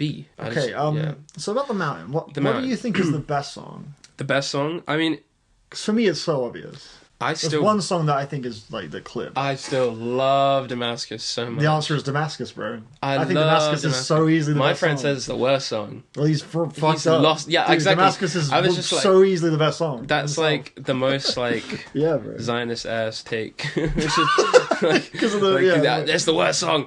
Because it's like the most the Arab influence one. That song is fucking dope. But I will say like I don't think it's because his main criticism was like it has nothing to do with the album. But it's like there are songs on that are also like that. I would argue. Yeah, I think like the Manifesto maybe. I would say Casablanca maybe. Yeah, you could definitely make that sweeping statement. Trails, the concept just gets like ignored for 3 songs. Also in the second half, I noticed it just becomes like another Gorillaz for a bit, but then it comes back. Yeah, I agree. In the end, yeah. But I generally thought like no other song really matches the energy of that, and that's what I personally. And the ones that were trying to just came off like. They were too scared to get weird with it, like Delirium. I felt that way. I thought Delirium was trying to be this crazy song, but it just didn't. It felt like it was posing or something. Didn't really quite unleash in a way. It felt, authentic. I hear that. Yeah, Delirium, like really, you're yelling, but like fucking go wild. This is a wild song. It felt like it was. I think there's a reason why. Oh, what's that? It's easy, I don't know. In real life. I mean, there's context to that. Marky Smith, he's not with us. Oh. So I think it was like old vocals. True, that was the vocalist in that? Okay, yeah. So there's probably a reason he can, like, again, it's... they could have dubbed it. They could have added more background vocals. They do that. But regardless, the point... Okay, that's fair enough. But the point still stands. When I hear the song, it feels... Should be more zany, it more feels crazy, a little, more weird. I think it is the weirdest song on the album, though. It is. It is, but... People have compared it to Glitter Freeze from Plastic Beach. Oh, sure. Which also has the same collaboration. I guess they're working with a recording, obviously, from someone who's not with us. That's fair enough, Ultimately, the song, though, I can't quite buy into what it's trying to sell it as when I hear it. Yeah. As the sort of electric moment, I feel very unmoved. Yeah. And no, I agree. I think it's but Damascus, I think the stars just aligned on that fucking song, dude. So what do you think is the worst track? Worst track? Probably Empty Dream Machine. It's my least Fuck favorite. off. Yeah, I don't like that No. I hate that No. That's one. I agree, but then it has layers. It has layers. The reason that happens, I think it has layers, and I have an interpretation that I don't know if anyone said it, but like I could just be reaching, but I have like a good reason. It doesn't change the song and how it sounds. No, there's worse songs on the album. Casablanca is a nothing burger. It's just like what the fuck was the one? Let me get the trailer list, man. Yeah, go on. I think it was after Manifesto. That one was pretty dead. The Plastic Guru was bad. The Plastic Guru and Casablanca are my least favorite. Okay, yeah. Upon a re-listen, I'm really going in depth with it. There's just nothing to really grab onto with those ones. Sure. The choruses aren't like insane, just nothing burgers, in my opinion. Yeah. But Empty Dream Machine has so much the album does not substance. get more grating than I want you on my team. What the fuck is this nursery shit, man? This is horrible. What song was that? That's the Empty Dream Machine. No. That sounded so. It sounds so like childish and like it sounds like a. That's their whole bread and butter, though. Childish, but you don't like how it sounds. You just didn't like how it sounded. I disagree with that. No, I don't. Really? No, I don't think that's. They literally they work with kids all the time, so the choir sounding kind of childish. That doesn't immediately make it like nice to hear though. If it's like, oh, that's how it's supposed to sound, like amateurish and childish. Sometimes that's gonna sound pretty. Janky. I think it really sounded janky on that one. Yeah, just that song is a bit ugly. Basically, every Black Thought verse on this album is rubbish. Really? Yeah. I would say the last one probably, but not the other two. They're so boring, man. Like he's a great fucking rapper, like one of the best ever. But it sounds like he's really phoning it in to me on this. Like just really like stiff, emotionless performances. No, when he's doing the tropic. That flow. On a Moon Cave? Yeah, Moon Cave. Yeah, that was interesting. That was and then also cool, on his verse on Black Thought, I really loved like when he's like, he plays around with the word black a lot, and like I think just what it invokes in me, I think. Yeah, okay. And the experience. It was interesting, the sort of like... I hope to change your mind. I mean, I don't know, like, we could talk about, like, Sonics. I mean, you clearly... You don't mess with Casino, even if it, like, might have had content here and there, because it's just about the sound of it. Like, if it just doesn't sound appealing to you, you're just not gonna... Oh, for sure, doesn't matter if it has content, or if it's blah, blah, blah. Like, if it just doesn't sound good. To me, the least important part of an album is the song. But I agree, like, initially, literally on the re-listen, I was like, like, the delivery of that with the auto-tune, I was like, this is not working for me at all. This is grating. But a track further in the track list, and there was a line that like sparked something in me, and then I went back to Dream Machine, and I was like, wait, he could have done this without auto-tune, but there's a reason why he did this. Yeah. And then it invoked all these other ideas, and I was like, wait, this is actually a genius song. And I'll get away from this. Hopefully you'll see my vision. I'm listening. I'm going to hear you out. Yeah. Because this is the one song where it's like I have an interpretation that I feel like... I love it when I like... really have sat with an album and I come out with an interpretation or something that's like makes me go, oh cool, that feels like no one's really thought of that. Maybe right, okay, I'm listening. I've never once every listen to this album, I've given it like maybe 5 listens. I have like on that song the hardest gone, what the fuck are they doing, this is horrible. But I would love to hear like the reason for why they made the song so dreadful. So I'm being there are worse songs, bro. The Mountain.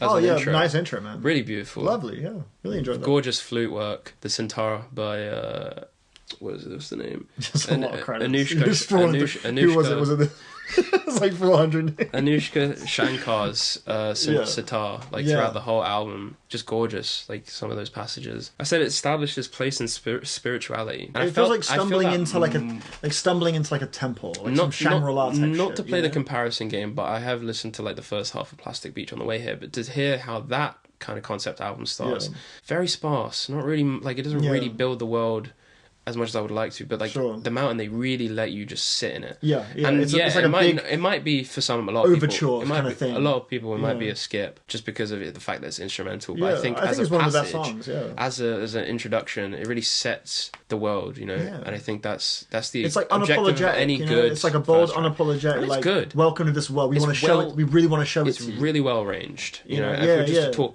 musically, I think like that there's a lot of very much thought and intention behind absolutely every part of that. You can feel it wasn't like improv or freestyle. They're really like building something, and the commitment really to beautiful. Just the sound. Like they commit to Indian classical kind of music instrumentation. I'm glad you mentioned that. And you get that immediately from the bat. Okay, this is the direction the album's going. For sure, I think set it all in. Because I think I'm glad you mentioned that because it highlights what my problem with a lot of the songs is, and that's that I feel there's too much going on in the mix. I find it really like muddy, and it kind of for me becomes difficult to discern the tone or the focus because there's just so much busyness in all of these tracks, and it ends up just kind of sounding like a big load of mush. And when I hear it, like a lot of the time, interesting. And so I'm just like, I wish maybe like this instrument could be like the focus or maybe build a nice melody out of that, but the melodies they build and the chords they use, I find them pretty uninspiring a lot of the time. Johnny Marr of the Smiths. Yeah, no, I mean... Uninspiring guitars, man. I mean, it's not... These are some of the best musicians, man. Yeah, but the songs... They don't translate. The songs just sound so, like, muddy and, like, gross to me a lot of the time. I don't know. I don't think, like, the individual moments... Across. Oh, yeah, everything. Man. Yeah, no, I find most something of this like album... Orange County. I really don't like that one, man. What the fuck? That one sounded... It's like the individual elements, like, instrumentally, like, it's not like they're being badly performed, but when it all comes together, the songs here, like, just really... I found them really boring, man. I got... Look, bro, Damon Albarn, he's got to ditch the Flimsy Steve voice, bro. Like, this vocals the whole time, he's doing this, like, sandpapery ass.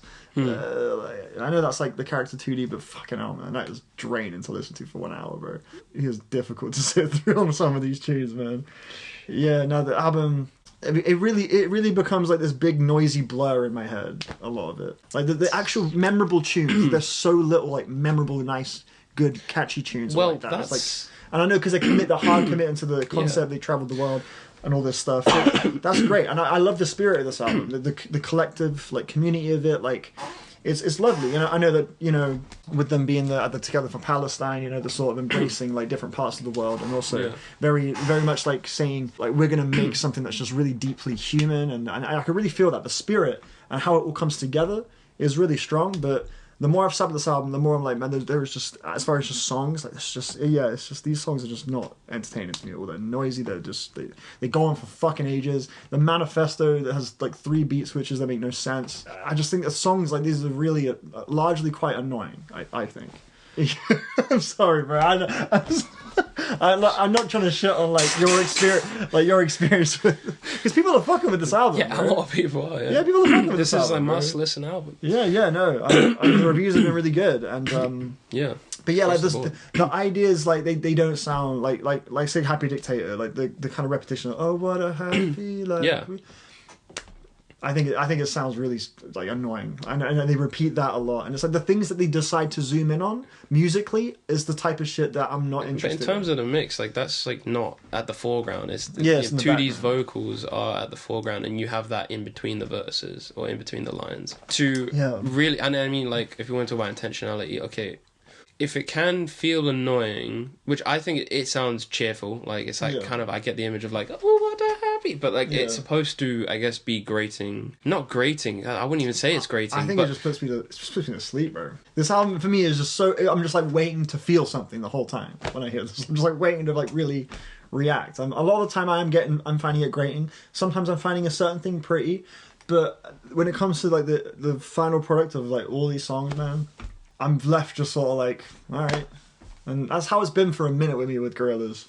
I feel like they've just not really found their footing or something. And I guess the spirit of Gorillaz in its inception was to be, I think it was born because it was MTV. They wanted to comment on what we see on MTV. They wanted to do something that was sort of like, I don't know, rebellious maybe. That was kind of the attitude at first. And embrace things like hip-hop with, like, you know, Damon Albarn from Blur, animation, just sort of this, like, we're going to do whatever the hell we want kind of attitude, you know? And then they would expand on that, build a story with everything. And yeah, like, there's this collaborative spirit of just, like, anything goes. I don't know. When I look at recent Gorillaz, I feel like I'm just hearing such a creative rut or something. And every album, it just sort of feels like the ear for, like, songmanship and, like, tunes and grooves, like, they're nowhere near as sticky. Like, there's so little memorable tunes I want to go back to in this, from Humans to now.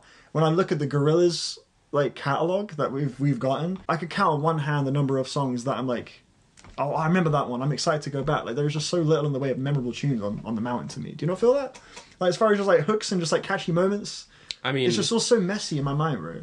I don't think they set out to make a catchy album. I think you could get that from the singles, that they're not necessarily the most catchiest. Right. Which I don't think is a thing I don't think that's an issue. You know, are you going to say the tracks off of an album like Pink Floyd's Dark Side of the Moon, are they like, there's maybe one or two, but it's a full experience. I don't know, man. You're not going to say they're catchy. You can say maybe like Money, that feels like a false equivalence though, bro. Because these songs have like 4-on-the-floor grooves and they have these like bright moments. There's catchiness in the production and in little motifs, like that flute motif at the start they've reused for Sad God. The last track, and then just some of the drum work as well, and like the synth work as well. I was also really a fan, like, you know, the Happy Dictator, or the trumpets, or the trombones. I don't know what you call them. the manifesto and the beat switches. Yeah. There's these little moments that are very memorable to me. But yeah, I mean, they're not really constructed or arranged to be like, you know, in terms of that moment to moment, like put it on, listen. Right. And they're not like the catchiest songs ever, but they are still really filled with quality writing and arrangements as well. There's some kind of disconnect I'm trying to get to the bottom of pretty much. Well, let me go through this shit. Maybe I'm gonna unlock something with that would be nice, spiritual transcendence over here. Like when I hear the manifesto and I hear those horns, I feel like I'm supposed to be like really hyped up or something. No, not hyped up. I would say it isn't hyped up. It's just like, this is boring to me. I'm not really moved by it. I don't know. What are the environments? I mean, like, how are you listening to the music? How am I listening to it? Just out of curiosity. Maybe on a commute while I'm walking. Maybe here, just listening on my bed. You know. Yeah, I've given this album a spin 5 times. Front to back. Front to back, yeah. And I honestly, there's certain songs that I would have to like hear it to remember, like, because it's just such a blur, bro. Mm-hmm. And that's normally not the case for me, you know. I mean, normally I could, after 5 listens, I've got like a pretty thorough idea of what's going on. But this album is just like it really. I read this album. I've really got to work to like. I've got to work to give a fuck of this album. You would rather listen to absolutely anything else. Well, not absolutely anything. And there are songs I liked. You know, again, first track, dope. I thought Mooncave was dope. Damascus, really good. There are songs I enjoyed off of it. 3 out of 15. Might be more.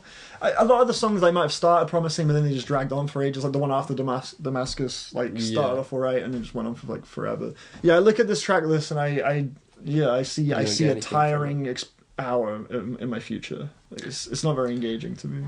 With the way you make it sounds worse than a 5. Is it worse than a 5? The reason that makes it sound as better than Baby Keem. It might be. I've this whole time, bro. I've gone 4, 5, 6, 5, 4, 5, 6. Like this, every listener's gone from 4 to 5 to 6, and I've settled on like, you know what, I'm just gonna go with 5. I can't quite tell. Okay, let me just keep on going because I've done the research. Yeah, I can bring maybe some context for stuff. Please, I like the spirit of the album. There's a kindness to it, you know, that I really appreciate. And again, like the concept, I think is nicely executed. Yeah. You know, there is like a certain warmth to, I guess, what the creative ethos behind it is that I do really like, and there's like a comfort there. But when it comes to the actual tunes, like the construction of the verses, the choruses, 90% of the time I'm like, that is a bad verse, that's a bad chorus, that melody doesn't sound very interesting or memorable. That's how I'm feeling. The beat or like the mix, I'm a lot of the time I'm just like, I don't think this is very entertaining. You know, that's really, for me, it's like, that's where the issue is. I'm struggling to get entertained by the creative decisions on the actual craft of the songs most of the time with this album, bro. Okay, well, to finish off the mountain. Please, I want to hear about like your experience with it, because I feel like you've clearly gotten a lot more out of it than I did, and maybe this could. Yeah, I treated it almost like you're watching a film, you know. Yeah, okay. Because you're getting all these cast members, right, and this experience, and then the short film kind of really solidifies that for me. But it's a concept record. Did I wish it did more? Yes, I think in certain regards. But I think it completes what it's trying to comment on. You know, when it comes on, when we're talking about transcendence, death, nostalgia, also AI. Yes. Yeah. No, I thought that too. Actually. Yeah. Again, that's when I say it's like a very deeply human album. Yeah, and that just extends beyond the music. It's also with the practice of hand-drawn animation, with the practice of going on interviews and it's like very proudly like rejecting that, and I think that's really cool. I think the album's like successful in what it's going for. Maybe that's why I'm being more charitable with my 5, but when I'm hearing I'm not enjoying myself. The final line of the first, so that towards the end it's like the mountain. So that's vocals from Dennis Hopper, who had worked with them before, passed away in 2010. So that's the first example of a posthumous feature. Yeah, Bobby Womack as well, right?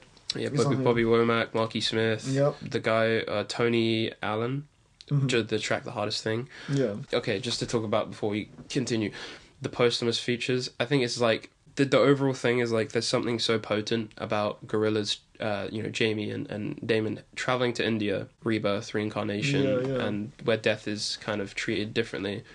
For them to be so reflective, not only of the people in their lives, obviously. Both of them lost their, parents around similar time to each other. Right. So they kind of needed this experience. But it's not only just the personal loss, but it's the loss that I guess the fictional band has experienced, because a lot of their features have people that have worked with them have passed on, and you even see that in the when you look at the vinyl record.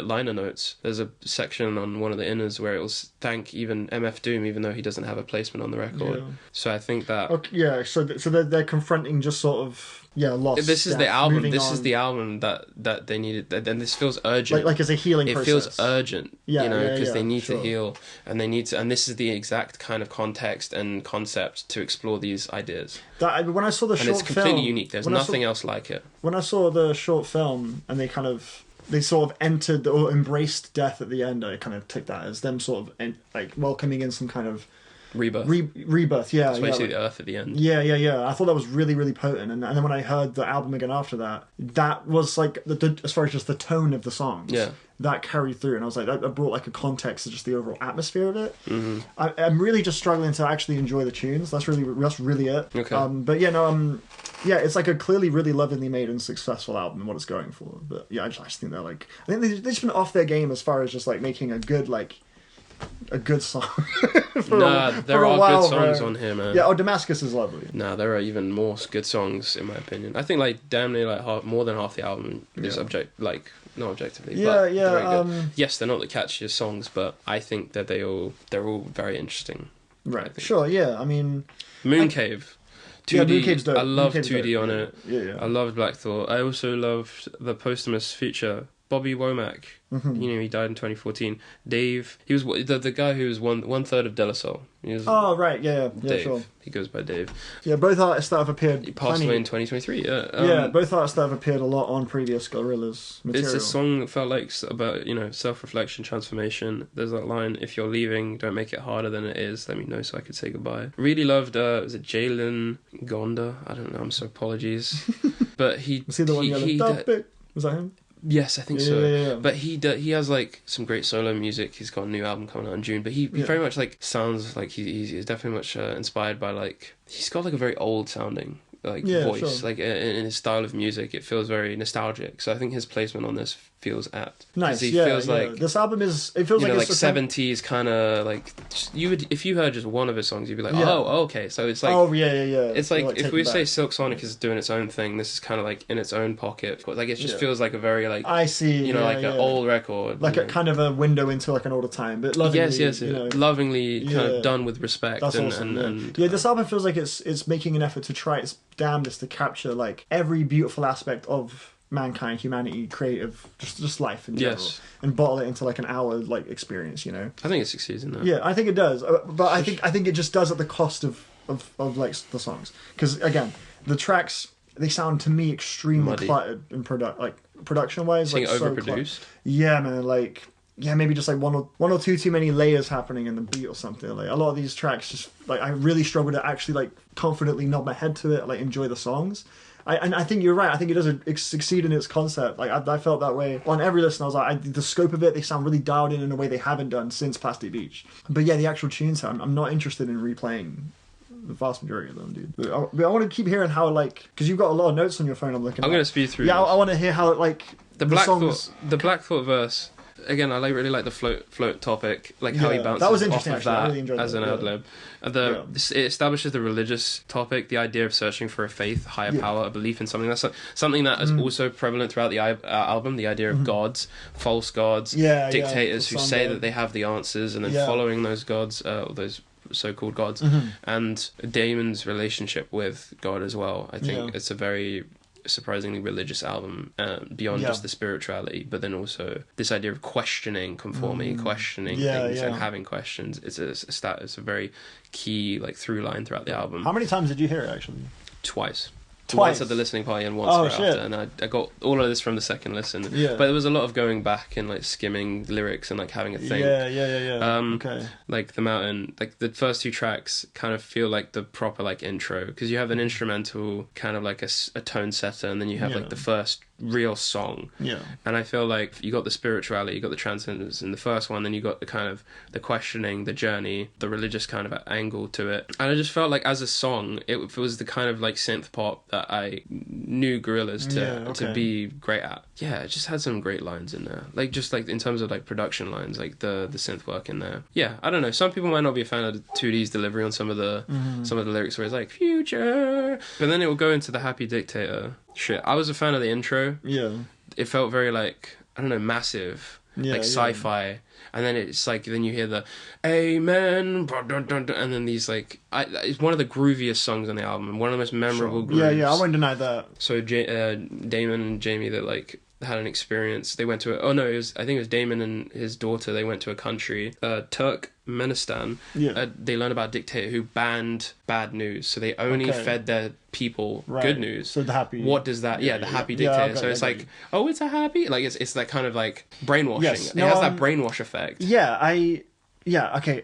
That song is one of the more like tidy as far as like when I say like that. Very memorable. That's why I think. I guess I still just don't think it's that good though. I don't know. Like I feel like the lyrics tying into that, they're pretty like plainly delivering these ideas though, like lyrically. You know, oh, what a happy life we live in. We're gonna sell your soul. It's just sort of like kind of feels a bit spoon-feedy now. I mean, I don't know. I'm just not very interested in the song, I guess. But I don't disagree that it's pretty well executed. Probably one of the groovier ones, but not groovy enough for me to really vibe with it. Back and forth between Sparks. I think for a Sparks collaboration, I think it's exactly where it needed to be. Their styles fit so well, and this was the first single off the album, and it just felt like, okay, this feels like an actual song. It doesn't feel like some soulless synth shit from like Cracker Island, where it was just like not really doing anything for you. Like some of those songs, like Tarantula, the Bad Bunny one, like it's just not good at all. I haven't come back to it since it's just it came out. super soulless. I find it really boring. To even say that. I think to even say like this album, the run they are on with this one, like to fit or even compare it to what they did. Like again, I haven't listened to Humans or the Now, but my friend says there's good tracks on both of those albums. Song Machine felt less of an album, more like 4 EPs, like a compilation or something. Yeah, because it was like a show they were doing. If you were to compare this to Cracker Island, like this is a complete 180 in terms of direction and effort and. There's putting effort into making a song, you know, that isn't just like a throwaway. Like I don't know if you would say any of these songs feel like throwaways. Like would you just like completely dismiss them? Hardest Thing. Yeah, okay. There's Hardest Thing. Yeah, it's like a part 1 of 2. Like it feels like it's supposed to be just kind of like a. There's still, you could get rid of it. Yeah, that was. I mean, there's plenty. If it's not clear, there's a lot of songs. Oh, the Idols one, definitely. Really? Yeah, didn't like that one at all. That was some of these features, like Black Thought and Idols. They sounded like a little half baked or phoned in, or like the heart wasn't really in it to me. And Idols particularly felt pretty like lifeless. I thought maybe that's not even actually a Gorillaz specific thing. Idols in general as a band have kind of lost no fan of. Their first 2 albums were like so passionate, and I feel like they just really lost that. Like now, Love rolled out, delivered. I'm like, what happened, bro? Where did the passion come from? I think his approach on this album, I'm feeling like that, like a million %. I think his approach to this is exactly what it needed to be. So you just come from the happy dictator to this, where it feels like you're in the underbelly, like you're almost like you've just met a revolutionary or someone a part of a cause who's asking you questions, like these questions that you should be asking but you're not. So he's kind of like he's got you. It's like a propaganda video where it's like not a propaganda video, but he's trying to rally the cause. He's almost like starting to like make you for the world building of it. It like that's Idols doing that in the are you climbing up the walls? Okay. I mean, you know what I mean. Like, I get you, but I don't know his voice. He sounds like a little asleep. I think. To be communicating that. It's intimate. That's the point. Yeah. It's supposed to be direct. Right. Yeah, okay. I don't know. A bit quiet. He can't be shouty. Yeah, sure. But yeah, I don't know. I thought you just wanted more energy from that performance. Or no, I think it was exactly what it needed to sound like. Okay, fair enough. Yeah, I don't know. I found it very very boring. I get like you want a bit of variety. I think that's kind of what you get through. I don't know. I think from the genesis of that track, there's no other way they could have performed it. I think it's I'm saying get rid of the track. Like the beat itself is this kind of like wonky. Yeah, it's more like an atmosphere. It feels like a Cristobal Tapia like de Veer. Here's a complete deep pull, but like Utopia, Channel 4's Utopia, like a Cristobal. Like he does the scores for White Lotus as well. Yeah, just like sampling kind of like weird like animal noises, and it feels like I don't know. I just love it as a palette in this album. To be honest. Yeah, I don't know. That's song. Like okay, I'm not like again when I first listened to it, like it was a song that I just don't care for either, and I wouldn't necessarily like come back to it like that. But I'm seeing where our experiences are differing a lot. Like it seems like you're getting quite a lot out of the larger ideas and the concepts of the record. I need to enjoy the songs first before I care to look into any of this. Yeah. You know what I mean? I'm hearing this music, so I was, on my 5 listens, I was hoping like one of them could be the one where I'm like, okay, I'm enjoying the songs. And that just never really happened. I was just never really quite clicking with like the musicality of it. But it seems like you started with the wider concepts. I started like you. Like, okay, sure. Is this like, do I mess with how this sounds? Right, okay. At the listening party. Yeah, and I was just like, most of them I was like, this goes on. Like I literally said at the start, like they go on for too long. I don't know the most catchy songs. Right. So on your second listen, it was like a more active, I was actually engaging with it. There's a reason people mess with it so much. There's a reason this has gotten such a strong response from people. So it's like, then I also, just from that first listen, I got the ideas of the general ideas behind the concept of like the transcendence, the spirituality, the idea of death. So I was like, I want to do this thing justice and like give it the time, the time, and also just the ear to be like, is this shit actually ass, or is this like, is there more to this than I initially wrote it off as? And I think it's more than mid. I don't think it's mid. It's a mid album. I think it's like the effort. Yeah. I could read that all across it. I guess. Again, I haven't even broken down every track here. Look, bro, I feel like, you're not wrong, I guess, but there is not. I don't think at this point there's anything that would bring me to the point where I can. Yeah, because if you don't find them exactly, I'm so truly as like an album as you wouldn't come back to this. Yeah, no, this is weak to me, man. But like again, it's a well executed concept, cool. This is just. That's fine, but the songs that doesn't change how the songs sound, bro. I'm not feeling these songs, man. But yeah, I mean, still, I would like to hear more from your experience. Yeah, this the contrast between the happy. I always love that in songs where it's like it's a bleak situation, but then you have lyrics that are very happy and joyful. It's like it's that weird like off kilter, like something's wrong even though it feels right.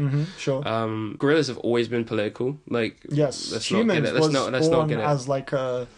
Not get it twisted here. Yeah, no, Humans, the album Guns Humans, for Hands, even from the early days. Yeah, go on. Yeah, Humans was that album, I think it was a direct response to like Trump becoming president. Or like the fear of that. And then like... Wouldn't be surprising. Yeah, because there's a line where Vince Staples says Obama, but it gets like bleeped out by like Glitch and stuff. So all of the references that to the actual thing got like kind of sounded over, and it was more like, I think it then it changed and shifted course to being a soundtrack for the apocalypse, as they called it. Okay. And it was like a reaction to like the world they were seeing, I guess. Shit. So politically, Gorillaz have always been very attentive, and on the ball with that sort of thing. Yeah. I think I would love this if it was like a visual thing, maybe. Yeah, if it was a movie, that's a visual album. Yeah, I think that's... You'd fucking love it. That's why I said I treated it like a movie. So I was just like, okay, I treat them as almost like parts of a whole vision, like a journey. Like, sure. That's kind of like... Yeah, I hear that. Whether it be the imagery of, I kind of, like, it's this easiest thing, but the album cover is them at the top of the peak, so I'm like, okay, this is the journey to get to that top. Right. So I'm looking at the destination. I hear that, yeah. This album is just the experience, and I loved just like the world that is being built, this idea, we have a country, we have the cast, and we have all these, this idea of the memories of these people that were in our, that we worked with, that are kind of supporting us in this journey of like healing. 2D gets so introspective. There, again, I really love... his performance on treating him like a real... It's obviously Damon, but like treating 2D as like a character. Wait, who's Damon? The Empty Dream Machine, like that feels like such a vulnerable song because it's like 2D's insecurity. We'll get into that track, and the reason why I think it's like a brilliant track. It might end up being one of my favorite songs of the year, maybe. Right. Just from a pure like writing standpoint. There was that one line on it where it's like, I am a velvet glove, I really liked. Because it's like a leader who says, they'll feel like a velvet glove. It's just like, and I think it does a good job of having that balance between convincing you that this is a dictator who's actually like good for you, but in reality there's not, because it's like it just feels all strange. Yeah, like something in the air's off and you can't quite exactly place it, kind of thing. I picked up this line. I don't know if there's more to it. Look out to the west, see where the devil lies. I got that the idea that it's almost like, okay, if we take it not literal, but like people address the West as the West, America, US, and the UK. Look at what's happening there. Be happy with the fact that this is how it is. Don't ask too many questions. Yeah. The hardest thing in Orange County, which end up being, to me, it's like part 1 or 2, right? Yeah, no, it is. Tony Allen starts... The opening line of Orange County is the hardest thing. Yes. I originally got confused because they released them as 2 singles, and I thought... Oh, really? Because I would address... I assumed Orange County must have been a single. I addressed the hard, like I would just call the song the hardest thing, but they're whole different. That's what happened on my, I think, a second listen. I was like, oh, hardest, that was the one with that whistle, because I remember him saying hardest thing, and then I found out, I was like, oh shit, never mind. Yeah, that song to me it sounds like a car insurance advert of Orange County. Really? Get 50% off your car. That's how I think immediately. It sounds like some like advert. I think it's too melancholic for that. Yeah, that's what my mind Damn. yeah. Brutal, man. It's like the whistle. Talking about the whistle sounds like some content is like so fucking depressing. It's like, yeah, man, that's a car whistle. That's a car. I mean, like purely just the beat, like okay. Like that whistle particularly. That's what I'm saying. That's so catchy. Even though like it might sound a bit tacky or childish, I think it's like such a I don't know, it's such a catchy thing to have in the background. That one has been going down well, I think. It's just a vibe. It's just a and vibe. They performed it live at Graham Norton, and that got that really. My friend was not a fan of the singles. He was like, "This is going to be a bad album," and I was like, "Dude, you're not seeing it." Yeah. And then he watched the Graham Norton performance of the Orange County, and he was like, "Wow, this is actually like really good. There's like emotional." There's actual emotional depth here. The hardest thing starting off with Tony Allen. He was a drummer that worked with them on a few songs. Passed away in 2020. Right. So that's another feature. It starts off with Yoruba as well because he's Nigerian, and the translation is "Let's go, stand up, lift your head." It feels like a call to action almost, like to follow up. To follow up the Happy Dictator with that is interesting. Yeah, the hardest thing. Okay. Yeah, sure, it's a simple whatever, but like some of my favorite lines can just be fucking simple. Like I'm not saying that to like come after you, but I just remember no. But there's a track on the Little Sims, right? You've heard Lotus, right? Yes. You know on Blood, it's like distance in the dark. If you want greener grass, you have to water where you are. It's such a simple whatever fuck. Some people will say it's cheesy, tacky, whatever. But it's simple, but it's so effective. Yeah, and I think a huge part of the line like that can come into how it's communicated, like the delivery of the performance. But even then, people did criticize the delivery. They were like, this doesn't stand because you have the two Sims, the Sims and the feature Wretch. Wretch. Is it the conversation? They're having that conversation, and that could throw people off in itself. Yeah, I know a few people that don't like that. I love that song. I listen to that. It's a daily rotation song, which is crazy because it's just not like a song, but it is a song. Yeah, it's more like it's an idea. It's like an experiment in a way. Yeah, but it works so well. Kind of like We Cry Together in a sense. Like it's a song, sure, but it's sort of yeah, but I feel like it's like an art piece. There's more going on with this one though. With you get the drums and the groove on it. Because when We Cry Together, it's just like a beat that serves. Yeah, that one's just like the emotional bedrock. But it's a good Alchemist beat. Yeah, it's a good beat. But that one it has phases. And, that was like who's bumping that on the aux? Yeah. Fuck you, fuck. And a father. Yes. Damn. Yeah, it's a simple line. The hardest thing is to say goodbye to someone you love. Originally, when I listened to it, I don't know why. I guess like maybe because it was hitting me personally. But 5 listens. I'm still rolling my eyes at that one. I thought it was in the context of like actual love, like romantic love. But then obviously in the context of the album, it's loss. It's like the people that have passed on. It can be literal loss, but and then by having Tony on that, I think reinforces that angle. It's to me obviously a part 1 to a 2. Like I'm not going to listen to the hardest thing, on its own. Yeah, no, for sure. In the context, it's like a All of the Lights interlude. Yeah, like basically. That sort of thing. Hypes up when the song comes in. It's like hits back. And then Orange County. So for context, the title it seems out of nowhere. I guess it still kind of is. I guess it comes from the studio from a story. They even said he wanted to feature Peso Pluma on the track. Yeah. But the studio session failed. Like it didn't come through. Didn't happen. But the studio session was going to happen in Orange County, so he just called the song Orange County. Yeah. So there's nothing more deep to that, I guess. I said the whistle was earwormy. I thought that the hi-hats. I don't know if they're hi-hats. I don't know instruments, but they're very Idiotesque. Idiotech. Radiohead. The weird like glitchy. Yeah. So that kind of has that a little bit. Great song, man. 100%. I think it's one of the best tracks on the album. I think like there's a reason it has it's resonated so much with people. Yeah. Cara Jackson, I love her. She was on Blanket, Kevin Abstract, on the track My Friend. She has such a great voice, and it's good to see her be platformed like this. It's a small part at the very end of the song, I think, but overall, like I love seeing her get her flowers. I took the idea that it's like we are going through motions of life, and then we often kind of not take in what we have around us, and by the time we do, we're like damn near dead. So fully live, whilst you're here. And to have like the Tony Allen just before it's just like so beautiful. It's very emotionally potent for me. I don't know, have you ever played Little Big Planet 2? Yeah, lots. The Victorian, I don't know, it's either the Da Vinci level or the Victorian, like, candy, kind of like Alice in Wonderland type. Yeah. Oh, to be fair, most of my playtime was user-created levels. Okay, that's fair. I enjoyed the story. You have PS3, right? Yeah, I do. If you have... It's worth a run back, 100%. The story is... Yeah. Obviously, like, with the way... So off tangent, but the Media Molecule, like, the way they create a campaign that incorporates all of their tools and then gives you the tools. Sure, and then it's almost like this is what you could make, now go have fun. Exactly, I hope they never shut down. I fear the day that happens. What was the last thing they did? Dreams? Dreams. It's still Dreams. Yeah. They must be working so they might be working on something. Yeah, I'm really... they're a special one. Best London-based studio, or maybe is Larian based in London? Larian is not big now. That's like Iceland or something. Iceland, okay. Sweden maybe. But they're up there. Media Molecule. Yeah. That's like top 10 companies to work for, sure. Yeah. Certainly. What I kind of love about the band is this, they're virtual, and then when they first did concerts, it was like, how is this working? They have like a screen, so people weren't really fans of that. People were confused, but I was why like, they ended up breaking up. But the fact that they're like in character, I think that's so cool. Like it's against the grain. I was kind of like a bit upset by not seeing the characters be at the front of the marketing this time around. Sure. In retrospect, I think it makes sense because it's a personal album for Damon and Jamie for the fact that they both lost parents. I did kind of miss some of those like interviews. I get you. It's lovely because like the characters are going through similar things and they're sort of channeling it through them, and we think about characters who deal with loss and how that kind of reflects and allows us to deal with those type of things. So I think it's kind of really beautiful that they use the Gorillaz as a method of dealing and healing with it, dealing with whatever. Other words will muddle up. But like I think that's like, there is like such a kindness to this album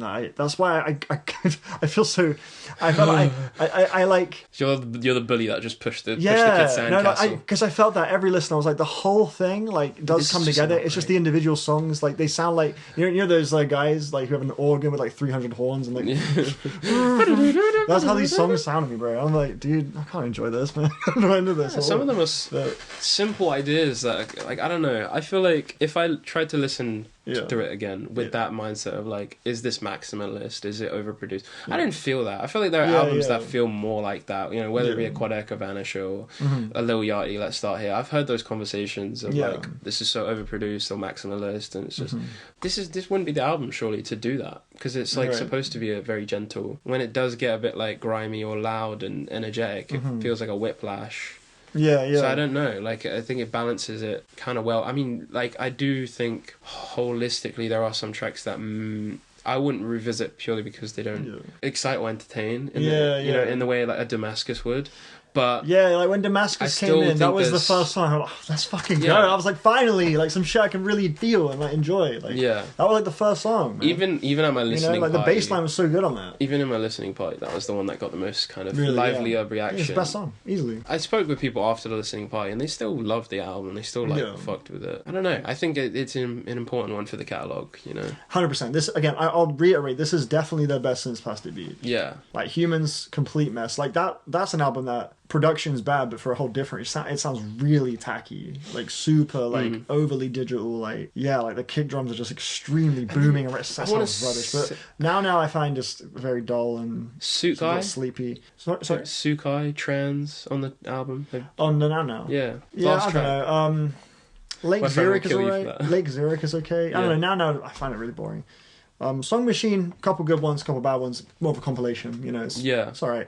For me, Mountain is like they're dialed in on this idea. They're executing. They're going big.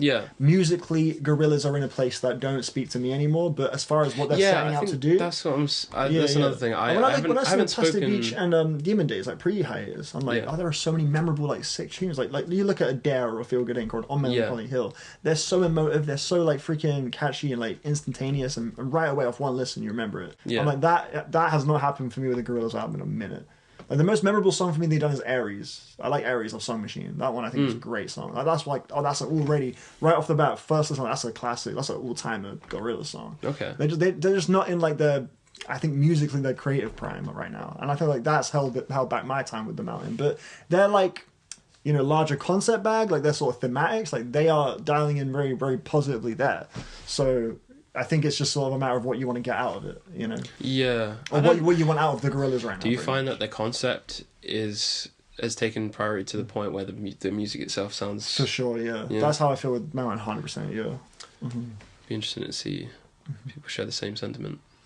Yeah, I mean, yeah, I know it's done well review-wise. Yeah, I think the last few Gorillaz projects, I think post-Humans, Humans onwards, they've all kind of reviewed in that sort of like, it's okay kind of range. Yeah.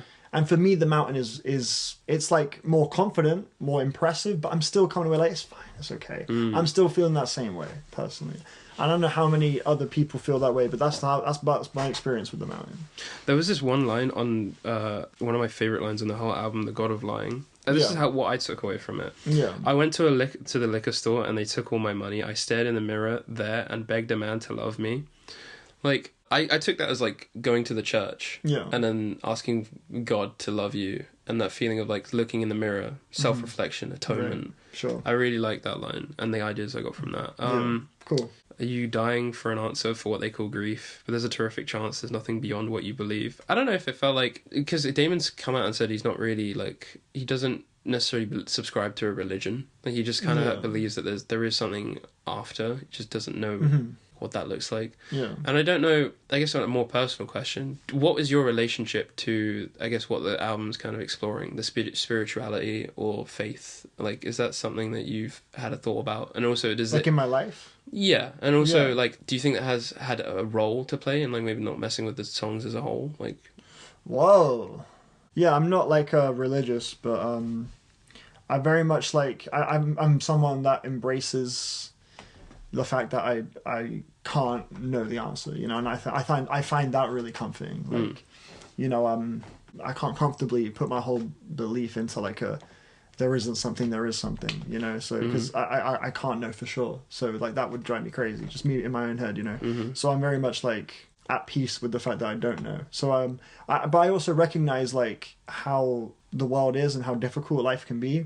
Something like faith or like an afterlife like can be such a reassuring and powerful thought. And yeah, like so that's kind of like I see like the role spirituality and faith plays and the positive impact it can have, you know. Yeah, I don't know. I don't think necessarily my journey with those things had much impact on my experience with The Mountain. Maybe because I was just sort of going into it like hoping to just like enjoy some music. You know what I mean? Like and I could definitely feel as I was hearing it this sort of this relief, this exhale as I was hearing it, especially with that opening track. You know, as it came in, I was like, okay, we're really like. There's this euphoria that's coming through, and it's this sort of like togetherness, and that permeated throughout a lot of the even the ones I'm not big on, like the Manifesto. There's like a joy to it that's very you know, you know, like in a lot of these tracks, I'm hearing this just like this celebratory tone, you know. But that's really where it started. It was just the tone was that like as far as like me finding the songs feeling cool. it. Yeah, like actually really like wanting to come back to the songs or catchy moments, blah blah, whatever you want to chalk it up to. There was very little on the album I'm like, oh yeah, like that's really like interesting to me, like musically speaking, and that's like that needs to hook me before I'm, you know, I go further pretty much. But that's just how I've been, you know. Interesting. I think that will definitely carry over to the Denzel, that thing about like we'll get into it with Denzel, this idea of like chorus verse structure, like what moves you, because I mean like sometimes there'll be songs where it's like so structured to the point where it's just like this, I'm not moved, I don't feel anything. For sure. Yeah, like I think a huge part of it as well is the performance, and I feel like vocally, and I found so many of the vocal performances on The Mountain to be really sterile and void of much emotion. Like I find Damon as 2D really dull. What about the Indian vocalist on The Sweet Prince? No. What was it? Not all the time, yes, for the record. But yeah, like Black Thought just sounded really dry to me. Damon sounds really dry. Yasin, to me. Surely not. Omar and Yasin. Oh yeah, no, that's energy. That was energy, 100%. Yeah, that's why Damascus was like a rap verse with some real personality. Like, let's go. Like, Yasin, you can't. Yeah. Can't compare to my boy Mos Def. Yeah, like there were exceptions, but yeah, Idols, I was like, I'm not moved by this. Like vocally, I'm not interested, and yeah, maybe it is contextually appropriate. But when I hear these songs, I'm like, I don't want to. I really do give you the sad god in terms of Black Thought's performance. I thought like that was just like filling the page with shit. Yeah, but I do genuinely think like his verse on Black Thought is my favorite. His verse on Black Thought. No, on his verse on Empty Dream Machine. Empty Dream Machine. I think like he has something to say there. I think that is his best performance. I don't know if I got quotables. I think I took on the whole verse as like a accompanying piece. Like I think he fitted in really well. Yeah, okay. Didn't the beat change a little? Was not Mooncave? Mooncave changed quite a bit. Yeah, for his verse. It has a whole different time signature. It goes like it goes like that's so. It goes to like 6/4. Whereas it's like I like that part. Yeah. Singles it out and it feels damn. It's making me want to re-listen to that song. Mooncave was good. I like that one. That's one of the three. It's good that that was one of the three. I will say I did write my final note for God of Lying. I think that's what the God of Lying. Overall, not crazy about the track sonically, but something I'd revisit particularly. Not something I'd revisit particularly, but I mess with its inclusion in the album. I would skip it purely because it's not really what I'm into. But you can see why they went for it. Yeah. I think it fits within the world building, within the concept.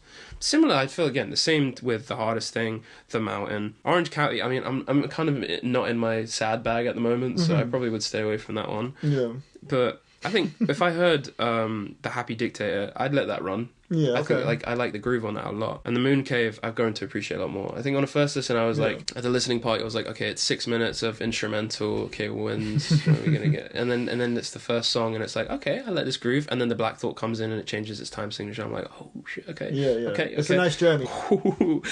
I just accidentally typed a bunch of shit. There's like loads of random characters. Literally. In your notes. Did I clean that up? I don't know. It's there now, bro. It is there now, I guess. The Empty Dream Machine, okay. Yeah, this song was really... like reading... This song was really question mark equals 334.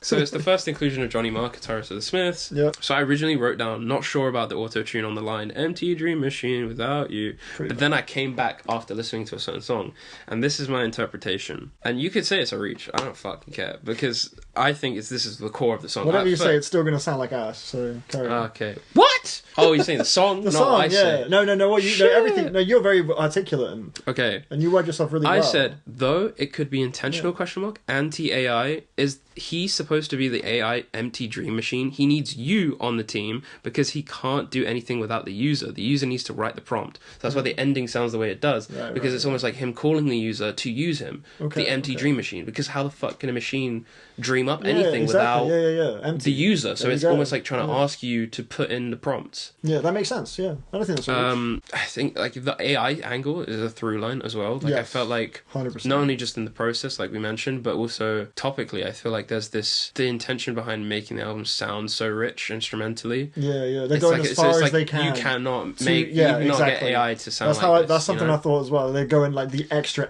mile to really make something like AI could never do. I said I love going across the world, all these instruments, like all these artists, like going from beyond the grave as well. Recording in Damascus, in London, in literally, Baghdad, in India. That's something that frequently pops into my head. Yeah. Then the Manifesto is the longest track. It's almost 3 tracks in one, which will turn people off. Yeah. And I do think, and this is the one take maybe I'll agree with, I think it's a bit messily done. Jarring. When you go from the first to the second, because that first 3 minutes, that is one really great track. Yeah, I love the energy and I love the performance from Truno. Yeah, the longer the song went on, the worse it got. Yeah, another posthumous is that how do you posthumous posthumous feature from rapper Proof. I hated 2D's verse on that. It's like the mountain is high, the mountain is sad, the mountain.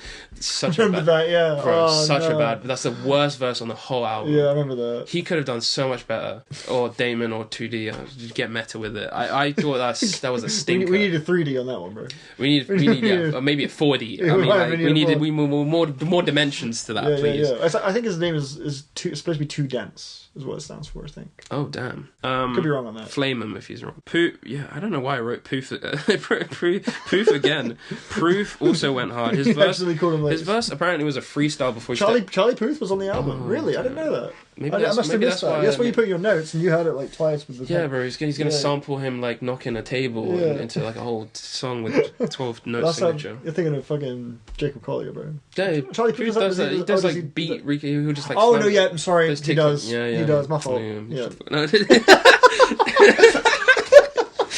No, my fault. Yeah, I've seen him do it on TikTok before. Proof. So his feature was it was a freestyle before he recorded a verse for his. Oh wow! So that's why at the end of it, it's like oh shit, okay. Like he ends his verse very abruptly because he has to record.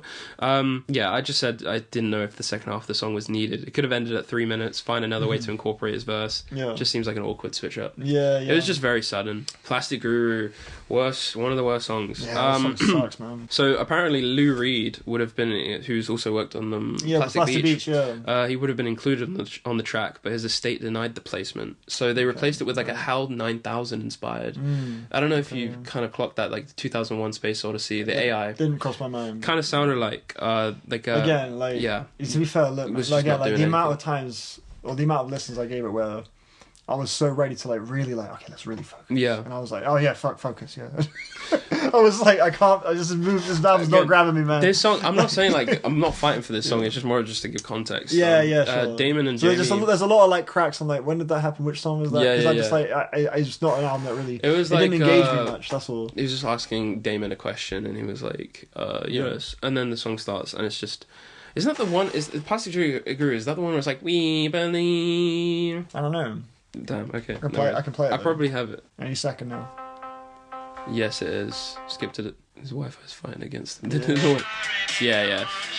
No, turn it off. I'm so shit, it's no. The song. I was just. It's one of the weakest songs. I was rage baiting. You are rage baiting me. He's like, he says he's a guru, but he's like fake, so he's plastic. Right. Get it? Yeah. I've been like a bit so. Okay. Contrast between genuine, but like the idea through line is like genuine spirituality and superficial appearances. Not a fan of 2D's performance on the track. It's one of my least favorites. And then they said even the chorus doesn't move me. It's just like grating. Like we believe. Oh yeah. No, now that you've, I really remember. Bad. Yeah, that's bad. Yeah. There are other songs, and in my opinion, there are other songs on the album that accomplishes that kind of idea of like questioning authority. People not seeming to be who they are. It just doesn't need to be on the album. One struck me the most as filler of any song. Starring in your own show, selling your snake oil. Again, it's not doing anything, but I said the Mountain Choir is still doing their thing regardless. Shout out Delirium. That was the most quotable. That's the one that's like stuck for some reason, but like not for a good reason. It's just more like funny. Okay. Do you like the song? No, I can see what it's trying to do, but I don't think it does it well. Exactly. I had the same experience. You know what I mean? Like it just all of a sudden Delirium, like the synth line, it just feels very tacky. 100% agree. Marky Smith, another fuck, help me out here. Posthumous. I got you, bro. Posthumous counter. Posthumous feature died 2018. It's vocals from the Glitter Freeze sessions. So I guess it was in between recording for that song. Oh, nice. Yeah. It feels like, I don't know, it feels like it's trying really hard to be weird, but they're just like, it's not really who they are. I don't know if like they intentionally you know what I mean? Like again, like the fact that these were vocals from a session for a different song, so it's like I don't know like what the mentality was, because it was clearly like the song wasn't really supposed to exist. It's separate, that was one of the ones that felt like we were just sort of taking a break from the concept. There's a few tracks in that second half. No, low key though, it kind of, I think it fit the concept. Right, okay. I can explain why. I think because it's like sound the alarm. Open the door. It's almost like, so there's a false god, he's now arrived. Delirium, everyone's gone crazy because it's like someone's come here saying that they have the way forward, but you're either gonna love it or hate it. It is very wormy. Like how do you feel when you hear it? I just think it's funny, a little bit funny. It's amusing, zany. I drop it mid conversation just because it's like it's in my head. It's like a stim. I don't know. Like how's it going, man? Nice to see you. It's been ages. Delirium. No, but the way he says Delirium. But the way he's like Delirium. And then his way before he goes into the chorus, he's like wow, Delirium. It's just like so odd. It's just like I see like a scientist with like crazy hair and stuff. Damascus. Did you know it was a Plastic Beach era song? No, that makes so much sense. It was originally called Fresh Arrivals, I guess they opted. So I've only listened to half of Plastic Beach, but I've listened to White Flag, and that's like an Arabic, inspired track. So maybe they just opted for a different. Wow, man, that's wild. Maybe that's why it sounds so good. That's why that one's a good one. The production's Damascus. Fucking great. So can I just go crazy on this for a second? Can you let me cook? So this is of course. Okay. In a time with such anti-Arab sentiment and disdain. We unironically needed a track like this, showing off the beauty of this kind of music, this kind of culture. Omar Soleiman kills it on this, truly scratches an itch. Yes, sir. All the songs were previewed at the Mystery Show, as I explained, but this one came back once more for the Together for Palestine show. I first heard it there and fell in love desperately hoped it would come out as a single ASAP, and it came out. It did. It came out on my birthday. On your birthday. On the Quadeka day. No way, bro. I said it was the best present ever. In retrospect, that refrain, fresh, is so catchy beyond everything else. Like, the way he like bounce off of it as well, and Yasin would be like top down and make you go fresh, and then like just the way it would like earworm into your head. And then I love the Syrian Arab influence production. It's such a good beat, bro. The background of man. I just want to listen to it now. Yeah. Can you listen to it on there after? Yeah, we can bump on the Holy speakers. shit. Yeah. Suleiman and Yasin's chemistry is unmatched. The way they go back and forth, fucking awesome. Love that. Yeah. The way they so much charm. The way the song, even the way the song starts, the vocoder into the rise, and then the drums come in. Yeah, it's like, how can you say? That's one of those ones where it's like, how can you say no? It's such a charming It's such song. a yummy song, just so delicious. I love licking all the chocolate off the fingers, that kind of vibe. Most energetic reaction of the listening party. The type of shit to get the function going.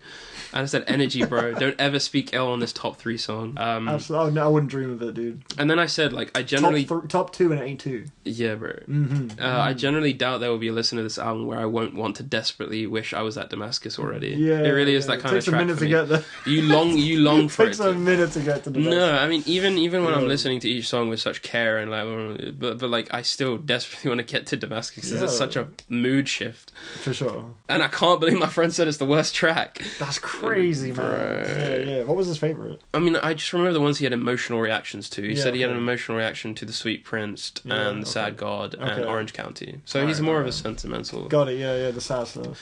Because literally on the leader, I was like, listen to Damascus, listen to their single. And he was like taking the piss and not listening to it. And then he finally listened to it. He was like, yeah, it's nothing special. I was like, what are you talking about? Maybe and then he listened to the album and he was like, in the context, it doesn't really match. And I said, but like, even if it didn't, it's still greatly just separately produced. as like a single, energy, drums, verses, back and forth. To me, vibes. in my head, whenever Gorillaz announce a new thing and people get excited for it, in my head, like the hope is that they get something like Damascus. Yeah, that's like kind of the quintessential ideal. As you know, when I listened to it, the Together for Palestine thing, I was like, wait, this is Gorillaz. Like this is what they're sounding like now. I'm so excited for this. It has that kind of Gorillaz kookiness, like the synths, and you know what I mean, like, and the instrumentation, the production, the arrangement, and just the energy, the vibes, and the collaborative spirit. Everyone's got good chemistry on it, you know. 100%. The stars just align perfect. Exact formula to like cook something up special. Yeah. Definitely. And it was so good to have that. I think it's like they could have chosen to like keep it off just because of its attachment to Plastic Beach, but I think the timing of it is so important, and that's what we're seeing really. It's like not only just Arab hate, but Indian hate. A lot of people are just still to this day like pushing this narrative that like India is a horrible country, or it smells the people, blah blah blah. People but it's like piss out of the accent. You know, yes, jokes and all that sort of thing. But it's like. To have an album that's just like, this is the sole focus. I mean, I hope they follow through and perform there. Yeah. And at first they didn't have listening parties there, and I feel like, I mean, like, okay, the woke side of me is like, as if I'm not fully woke. But but it's just like that kind of, if we were to be critical, we have like, you know, 2 British lads coming over. The issue, it's an issue that happens when unfortunately, whenever you kind of bring to light a different country or another culture, especially if you're from like a more of a Western background, is that you take the resources. In this case, it would be the instruments and the. I mean, I don't believe this because I think in this album it's clear that they've put such that they have such care and respect. Yeah, it's a very sincere album, but it is ultimately still a risk.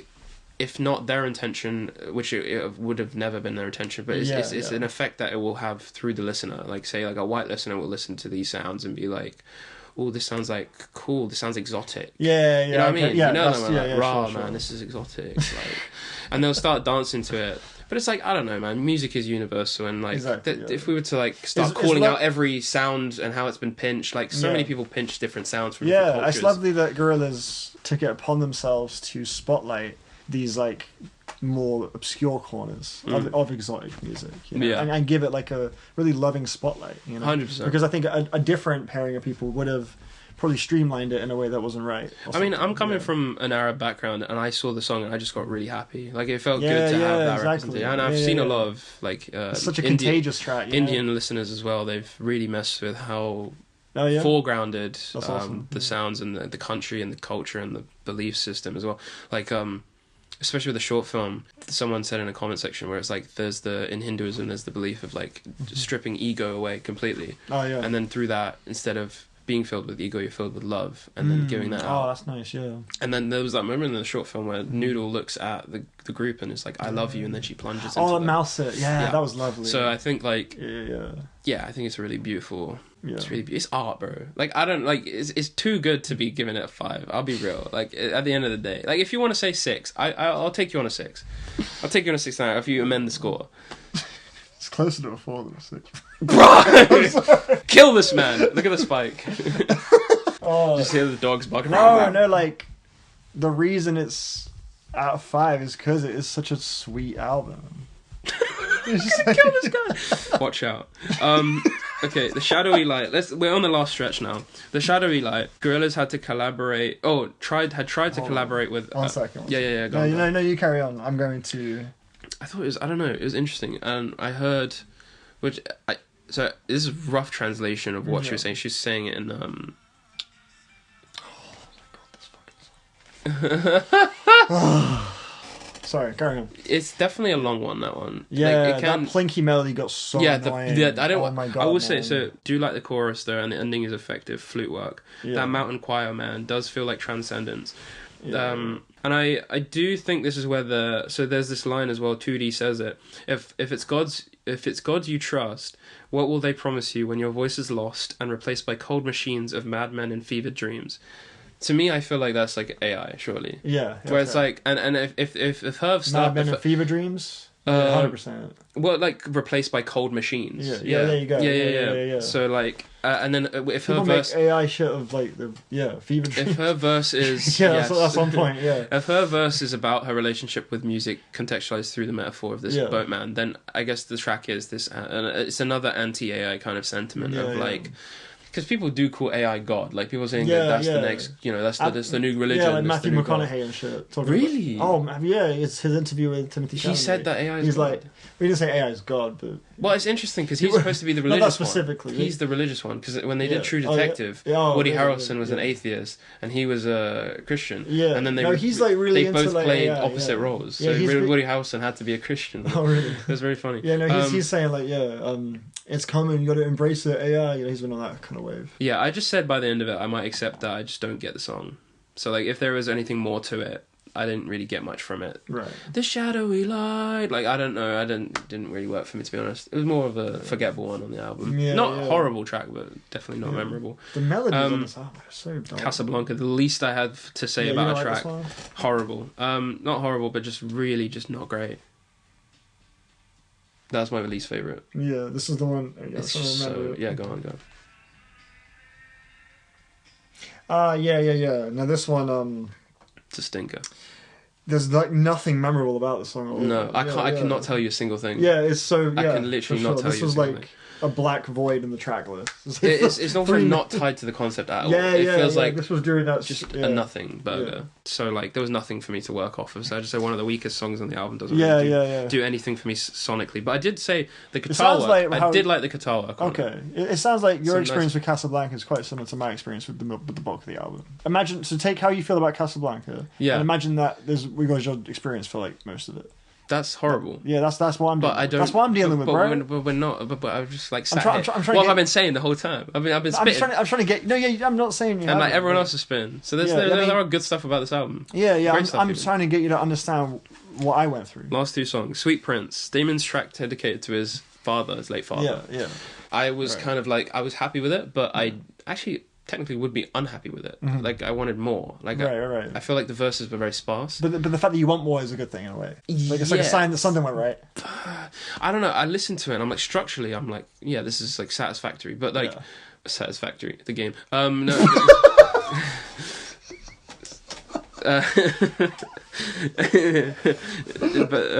Right, the game. The game. Yeah, the game. The indie game. This song is like the game. Yeah, the indie game. Yeah. I like Bone Factories. Yeah, like strategy thing, right? Yeah, that's my favorite game. Yeah, like the game. Beautiful opening, meditative. The strumming, the flute work, really good production. It's probably one of my favorite produced songs on the album. It's interesting because he's still playing 2D, but like this is his most kind of. Yeah. It feels. I don't know if there's other tracks that break the fourth wall kind of like that, whereas it's like. Clearly about Damon, not so much 2D. Right, yeah. But I guess you can apply it to like anyone that's past. Yeah, like when that happens, like breaking the fourth wall, it's different to if you're hearing a Damon solo album. When it's through Gorillaz, it sort of feels like even in this place where I'm supposed to be escaping into this world, I can't like fight against like what I'm feeling. Yeah. You know what I mean? It gives it like an extra layer of power, which I think is quite cool. I said it was short but sentimental. I think like that's what I'm saying. I wanted more to the verses. I feel like get more brutal, you know, like but that takes a lot out of someone. Maybe that's just like not what you wanted to do. I hear that, but keep it short and sweet. Yeah, like that Sabrina Carpenter album. Yeah, I like that Sabrina. Yeah. Oof. That was another one. The I know where she's like recreating the old, you know, that cover. She's like turning around, kiss on the shoulder. Yeah, it's got espresso on it. Yeah. That album. Do you like that album? Yeah, I don't mind it. It's alright. Yeah. Huh? Nothing. You carry on. No. What'd you say? I didn't say anything. You just carry on. What'd you say? I didn't say. Bro, what'd you say? We're gonna reround it. What'd you say? I was saying it's better than this song. Fuck off. You lost your damn mind. I was saying it's better than this song. Anyway. Espresso is not great. Espresso, yeah. Well, yeah, I could take or leave espresso, but taste, bro. Taste. Please me, bro. Come on. Oh, Jack Antonoff core. Just, yeah. Please, Jack, please produce more albums for me, please. He's busy on GNX, bro. Yeah, GNX Deluxe, yeah. We go for body. When is... Yeah, we need that, the body, bro. Yeah, it's coming out tomorrow. It's coming out tomorrow. Featuring Daniel George. Alongside Half-Life diss track for Camden for shitting on Casino. And Now the Mountain. I'm going to get a second diss track next week. Yeah, I'm going to purposely just hate listen underscores. Fuck you. just so I can feel what you're feeling. Yeah, exactly. Yeah, okay. That's fair. Do wish there was more to the track than from a rank standpoint. Yeah, that's basically what I said. Yeah, okay. Final track, Sad God. Motif from the Mountain comes back, but it's more like video gamey retro, where it's like... Yeah. Yeah, that was cool how they reused that. First verse. I like how they reused it in the short film too. There is a line where he's like, "I gave you atoms, you turned it into a bomb," and then now there's nothing. Reference? Now there's no. Now there's nothing left. No mountains. So it's like, I don't know if he's... I think it's just because he's sad because humanity is not like actually respecting nature in a meaningful way. It feels like a call to action in a sense. Many examples of that. Yeah. I think it's the weakest Black Verse thought. I think Black Verse thought. I mean, Black Thought. Black Thought. Yeah, verse. Black Verse. His thoughts were the best. His thoughts, yeah. And then I low-key just like said a bunch of shit. Anushka Shankar's carries. Sorry, let me say that again. Yeah, run about. Anushka Shankar carries. Killed it. Feels like a descent from the mountain. Like if I was to sure. Look at that casino, going into a casino, coming out the mountain, going up the mountain, going down the mountain. Don't tap the glass. It was clearly an inspiration for the mountain. No, this is different though. I would say. I think it's like, it feels like either that or Rebirth, or perhaps reaching the peak of the mountain finally. Yeah. Because the cover of the album is, I think, like the idea of it being the thing that you're hearing, you know, that ascent, and maybe then you're looking over. Right. The idea of the mountain clouds could be, this is the answer, seeing the world, blah blah. But really, it's an internal battle. Feels like clarity. Absolutely. Mental clarity, physical clarity, emotional clarity. Type shit. It's exactly what Damon wanted us to. Alright, so yeah, in conclusion, short film, final results. Oh, for sure, we've got to talk about the short film. It's a beautiful. Took 18 months. Jungle Booky kind of. Yeah, very jungle. That's exactly right. The way that Noodle was moving was so Mowgli. And then the theory of reincarnation by the end of the album, of the short, the cave stuff. Yeah. Whoa! So I was like waiting for it because it's just mostly them walking through the jungle. But then when it gets into the cave and it all goes psychedelic, and you see the face of like Black Thought, and like all the animals come to life, all these like. That was really fresh. Glowing kind Black of. Thought's face shatters like glass. Yeah, and then that ends that track and enters. Sad God, right? Yeah, Sad God. Yeah, very, very beautiful. Very beautiful. Yeah. Great. I'm really glad Gorillaz are still thriving, you know. Yeah, they came back strong, man. Yeah, I'm glad they're still about. Even if I'm not enjoying the songs too much, I'm glad they're about. But a lot of people are, and I think that's wonderful. Yeah, I think the average on Rate Your Music is like 3.5, which is really good. Really good. Out of 5, not 10. Yeah, Rate Your Music is a lot more like brutal street. Probably. I mean, I haven't like weighed it up in my head, but I wouldn't be shocked.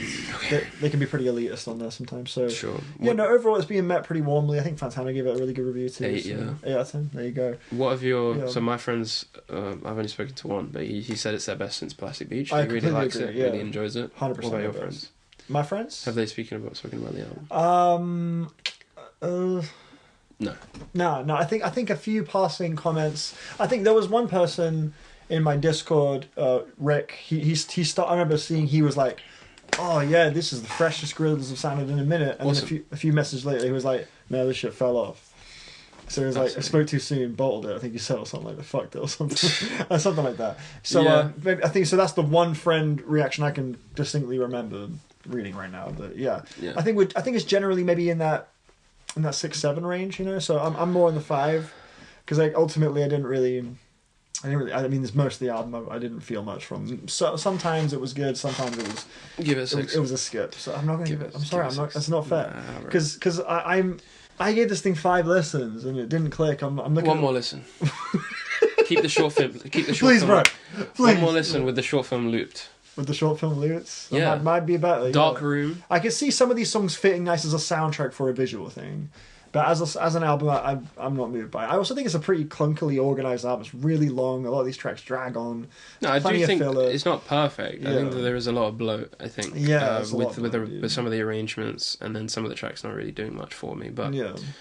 I don't know, man. I'm really excited to never hear it again, to be honest. Damn, bro. Yeah. I'm glad. Why are you excited? Just say yeah, whatever. Say what? What should I say? I don't know, just...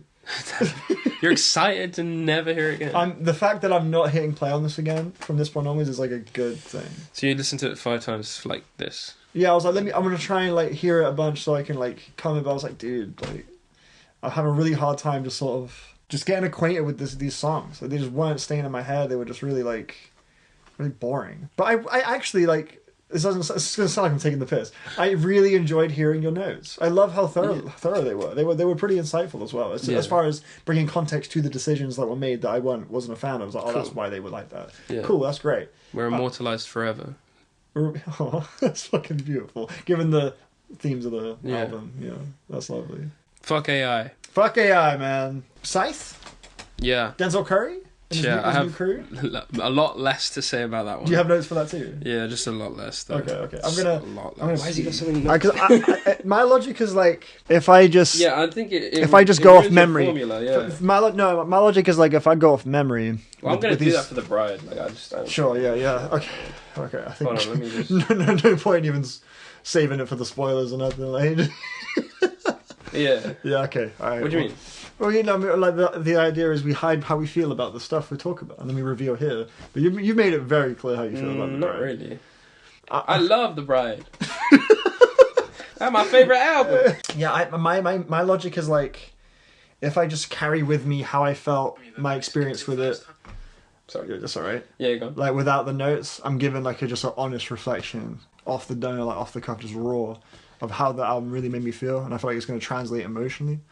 But to be fair though, like notes would really help as far as just like getting the names right or like the certain instruments and blah blah. Just the technicalities might be helpful for me.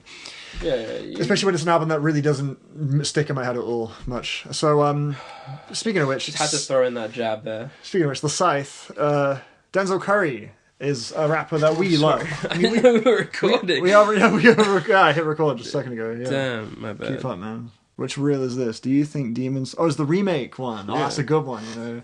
There you go, bro. That's gonna do numbers, bro. I don't know. We're going to the moon with this one, buddy. Maybe. Sorry, it's just because the. No, I'll announce the side. You carry on. So, yeah. So Denzel Curry, a rapper, Daniel and I both a big fan of. Mm-hmm. Been following him for a while. I listened to him since Imperial was my first. Denzel Curry record. What was your first introduction? Not My Eyes, I think. Really, man, My Eyes. That was your first listen, yeah. Yeah, I got it on wax. Oh, on vinyl. Yeah. Vinyl record. Yeah. No, Imperial. I remember it was Fantana's review for Imperial. I watched that and I was like, sounds like a good album. And it wasn't on streaming at the time, so I downloaded. Really? Yeah. I downloaded like a dodgy rip of it. It had different songs. I don't know. Have you heard the version with Narcotics? No. The original track list was different to the one on streaming. Was it a different album name? No. Yeah, Imperial was still Imperial. Oh, okay. Yeah, it was the track Me Now wasn't on there, Right. and Good Night wasn't on there. Was the Steve Lacy one still there? If Tomorrow's Not Here. That was still there. Yeah, Okay, yeah. cool. That was. What about the one with Joey Badass? That was still there. Yeah. Zelt. That was in a different place in the track list though. It was track 9, I think. But I forget what the track Good Night replaced was called. But Me Now replaced Narcotics, which was one of my favorites. So that bummed me out. But Me Now is a really good song though, so it's fine.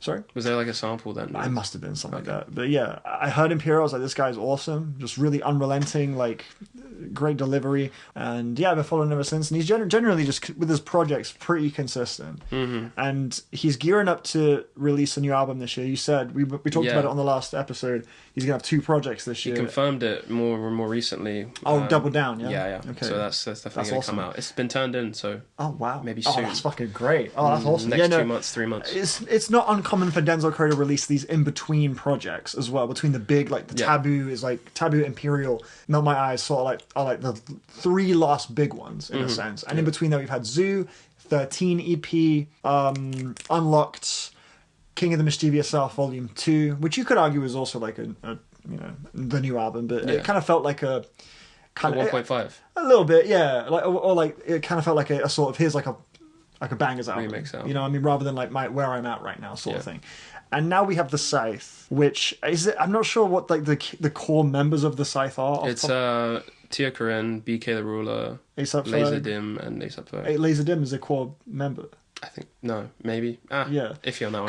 Because not all of them. Definitely Ferg, Tia, and BK, but because Tia and BK had the song Tan, which didn't have Denzel Curry on it. It was just those 2. Yes. So that made me realize, okay, these guys are core because. Yes, otherwise, why is that on there? Yeah, and Denzel's on there. Ferg is on there, 100%. Yeah, Ferg's for sure. But yeah, it's like you're not getting every member of the Scythe on every track. Denzel is kind of a mainstay, except for Tan. Yeah. But yeah, I kind of take it as the Scythe is like his homies, like the crew. Because it's called Strictly for the Scythe, which I take as like a riff on Strictly for my fellas. But yeah, we're going to talk about how we felt about this album. It's pretty trim, 8 tracks. Yep, 30 minutes, just shy of. Yeah, I'll do a countdown. Do your score, I'll do mine. Cool. All right, 3, 2, 1. 5. Let's go. All right, we're back, baby. Yay! Yeah, it was pretty underwhelming. Yeah, bro. That was rough. Yeah. Rough. Yeah, no, let's okay. What was good? What did we like? What songs did you like off it? First 2 tracks. Just the first 2? And the chorus on Up. That's it. Okay. Yeah. It's pretty good. Yeah, I love Sad Boy on that, and it frustrates me because it was such a good chorus, and then the verses were just whatever. Yeah, that song I didn't like the feel of it. It felt too like dramatic and like moody. It's like it's supposed to be like the Fun Bangers album. It was such a good chorus though. I could definitely. I wish it was on some other thing. Yeah. It was like, why is the song like? Sounds like it's trying to make me like cry or something. It's like chill. My favorite songs were Phony and Hoopty. I like those the most. Yeah, did you enjoy those? Or I did not like Hoopty. Oh, really? Yeah, I wasn't a fan. Yeah, it was just like This is one of those albums where you can kind of just take or pick your faves, whatever. Like it's very loose. Yeah. There wasn't any like outright like horrible songs. Oh no, there was. Oh, which one? I hated. You Ain't Gotta Lie, bro. One of the worst Denzel tracks. Oh, that one was pretty bad. So you Ain't Gotta Lie. That one, yeah. Ooh, it's so outdated. Yeah, no, man. and the beat sounded weirdly like insidious and like evil or something. Like I had this like I don't know what key it was in, but it sounded like kind of like a villain soundtrack. But then there was like an arse-shaking anthem. It's like it felt tonally so conflicted, that one. But You Ain't Gotta Lie is probably my least favorite. Phony, I think has a. Did you think what I thought on the chorus of Phony? Kodak Black. That's not what I thought. Really? No. Why did you say Kodak Black? I thought something. This is a total reach, and it's not. I'm gonna spread a rumor that is not. Oh no, that was a different song. Okay. What song was that? The lyrics of the hook on Phony. You trying to remember why you said Kodak Black? Oh, that was not that bit. Don't worry. Okay. The Phony. Remind me how that goes. We hate that phony shit. That think you know me shit. Yeah. Did you think what I thought? Where in hip hop can you hear the words "think you know me, bro"? I don't know. JPEG. Is that a diss, bro? We hate bro. that phony shit? Bro, that think you know me shit? No. He's dissing JPEG Mafia? They have a collab tape. What are you talking about? Yeah, they do. That's Danny Brown. No, they do. It's in the vault. It's in the vault, or it hasn't come out? No, yeah, they've worked on it, though. Yeah. I was like, why do you think you know me, you know? You think you know me? I think he's just saying it. I think this is the biggest reach. We're not starting in generation. First it was Danny and JPEG. I'm dead fucking serious, man. That shit was a diss. No. They don't fuck with each other anymore. Okay, are you sure? Yeah, man. Think you know me shit. It's talking about JPEG. Damn. Yeah, we hate that phone because JPEG's a phony. Why is he a phony? You know, he's always like, you know, talking... You sure you want to... Nonsense. Don't speak ill on JPEG. No, because he is a phony. Because he's like... Every album, he's like... These stupid Twitter haters, fucking... I don't give a fuck about the fucking stupid haters. It's like, well, you keep rapping about them, man. Like, every album. Damn, Denzel doesn't even follow anyone on Instagram. So, I guess he says, fuck everyone. So it's whacked out murals. Yeah. No, I'm being facetious. But yeah, I like that hook, though. I think that's a really good hook. Yeah, bro. I mean, it's different for him, but he could kind of just do away with it. I don't really... And I liked A$AP Ferg's verse, where he's like, members, only my clique. I thought that was fun. I preferred Juicy J's verse. Juicy J's was good. That was my favourite verse. Phony was dope. I thought I liked Might that hire your favourite rapper. Yeah. To drive me around LA and open my door. I was surprised you said the first one. I thought it was pretty dull. Scythe is Lit Effect one of my favorite. That's my favorite one on the album. Yeah. I love the. I think all the verses are great. I think it's a great follow up to Hot One. It gives you a different bag, to be honest. Sure. Hot One is kind of like the weird, kind of like bouncy, but this one is just straight like high, hard with the like glitched out scream. Yeah. It's just fuck. And I wish. And then she says, she lays it up. She's like, and I wish a bitch would. And then Denzel brings it back with his verse. Yeah. We take from the rich and we give to ourselves. What's the point of me, Robin Hood? Yeah. Ooh. And then the outro I said is very KOTMS coded, where it transitions to Lit Effect. Yeah, that I think it's a 1-2. Like after that point, the momentum was there, and then it just. Yeah, okay. I know you like Phony and Hoopity, but like Hoopty was awesome, Hoopty, nah, bro. Hoopty, I'm not trying to pop ass, bro.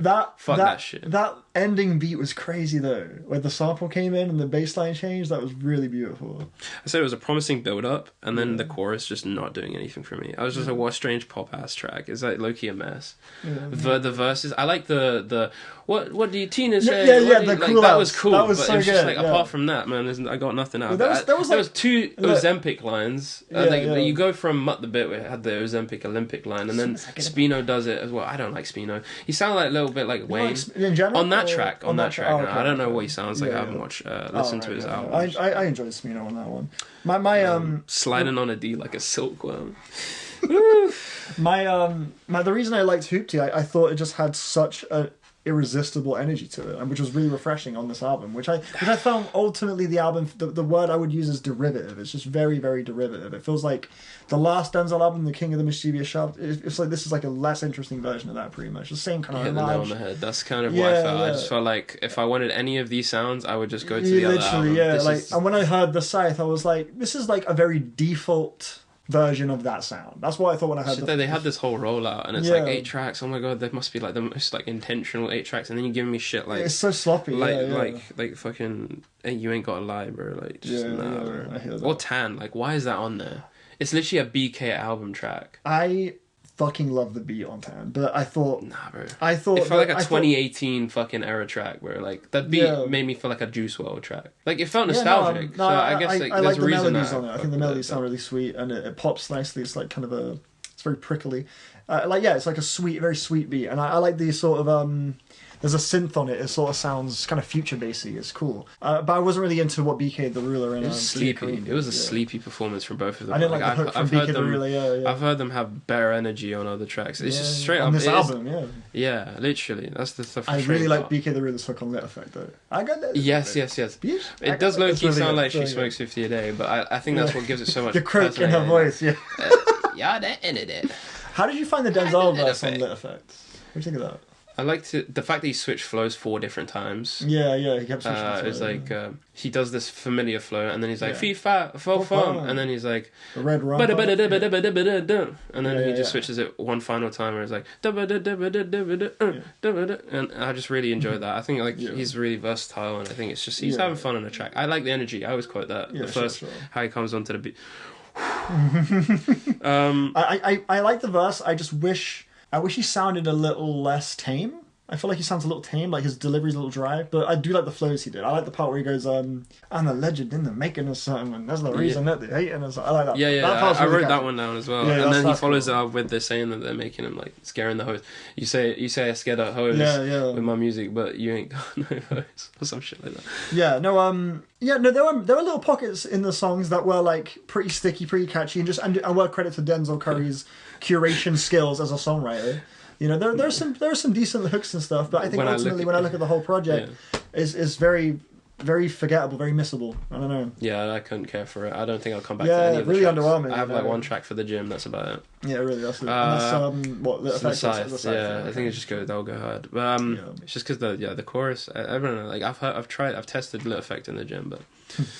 Yeah, I got that little effect. It's quite. It's not really like it's a vibe, but like it's definitely. I like the song, but I think what's it? The last line on the bar on there was like, when I look at you, all I see is unemployment. Was that a hot bar?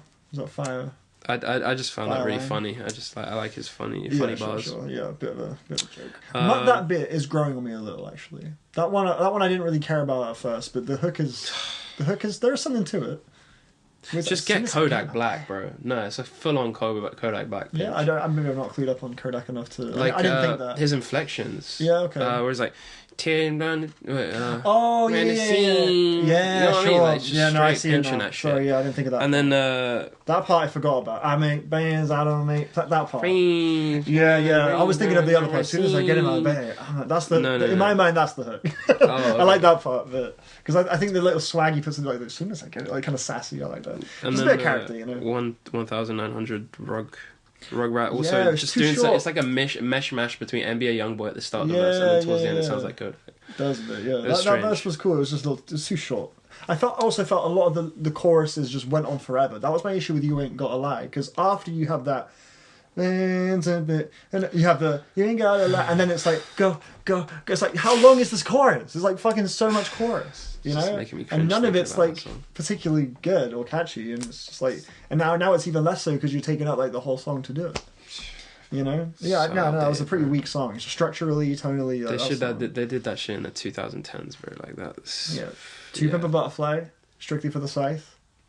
The worst song you. What if Kendrick produced To Pimp a Butterfly? No, wait. What if Kendrick? What? To Pimp a Butterfly. Yep. Strictly for the Scythe. The worst song is You Ain't Gotta Lie. Yeah, shut up. It's not the worst song. No, You Ain't Gotta Lie. You Ain't Gotta Lie. Sorry. It's a great song. I can expect you a mile away. It's a great song. Yeah, Mama's worst song. Oh, no, don't do that to me. I guess I deserve it. You know what, man? I deserve it. I've been this whole podcast. I've been Lit Effect. Yeah. It's like we got Hot 1 Part 2, and then we got Lit Effect. It's like doing an evolution. Well, not enough. It's same features as we Still in the Paint. So it's like sure. Them trying that chemistry again. Grew on me heavy. The laser beam. Fur. Yeah. I got that little bit. I got that little bit. The ad-libs, the guitars, or the Benny X production. What do you think about the Benny X production? It wasn't great. Honorable C note. Wait, no. I'm working on Dying. Yeah, for sure. I've always thought that is Benny X. I think that's like another one of his tags. Yes. Yeah, that's him as well. Yeah, no, Benny X production got the job done. I can't say these beats were that crazy. I'm trying to think of what my favorite. I guess my favorite beat maybe Hoopty or Lit Effect, but or Tam. I do like the beat on Tam, but ultimately there's nothing too fresh, nothing really all that like imaginative to me. You know, again, felt pretty derivative, like a pretty underwhelming iteration of the sound we literally just got on the last Denzel Curry album. You know, Phony's a posse cut. I mean, it's definitely that one could grow, just because it's like. They got all the who's got the best verse, but even then, like as a posse cut, it doesn't excite me enough. Yeah, this isn't. Yeah, like that bit. Yeah, it doesn't feel like anyone's really putting their best foot forward with these verses. It does seem like a very loose, playful. Let's just like make some fun bit. songs. The K Nyata. however you say his name. That artist is on the last album as well. Ultra Shit. Yeah. He's cool. Yeah. I'm clearly just finding that there's just nothing for me to latch onto with this track list. Yeah, I'm realizing now that's kind of all she wrote. Yeah. His verse too horrible. Yeah, Denzel's verse, bro, on "You Got You Ain't Got a Lie," bro. Yes, it was so bad. It was like, bad. And I said it twice. Like, he says the same line twice, and the next line is like, and I repeated it. And it's like, we need to play this. You're just freestyling at this point. I feel like he probably is just freestyling. Hold up, let me get in my vial. Hold up, twice. Yeah, you have to say it twice. That shit, bro. I think he must have been freestyling. I know he's done that before. Like Zoo was all freestyles. There's this one I Showed Speed gif that was just me throughout this whole like mid to end section of the album. Okay. Hold on, let me pull it up. Yeah, please show me. This one, this exact one, is basically him going to the block list on his friend request. It's just that. Yeah. Okay. Yeah, you weren't ready for how No, I just was done. I was ready to check out. It was just I was just not like track after track. I was like, okay, maybe, and then I was just disappointed again, faced with disappointment. I was like, this is not doing anything for me. These are some of like my least favorite Denzel features or tracks overall. This does not sound like. It just it sounds like it just could have been these are some like one or two could be a deluxe track, but like they're just KOTMS like feeling, but like so much weaker and diluted and 100%. Do you feel like maybe boring tracks? Yeah, 100%. Do you feel like if the last album didn't happen and we just got this? No. The last album was great. I love the last album. The last album was cohesive, really nicely put together. It's like the full experience, some of the best rapping. Oh my god, Black Flag freestyle, holy shit. But just generally, like, it's night and day. Even like choruses, grooves, production. Yeah, those songs are better. So much better. So much more catchier. I guess what I'm saying is, do you think maybe the fact that we've got that album quite recently in relation to this Scythe project. These songs would not be great even if it was on. Oh no, I agree. That's not what I'm saying. Apologies. I'm saying that maybe that fatigue is a factor that's making this project even worse. You know, like it is already pretty lukewarm, mediocre, not like nowhere near Denzel's best.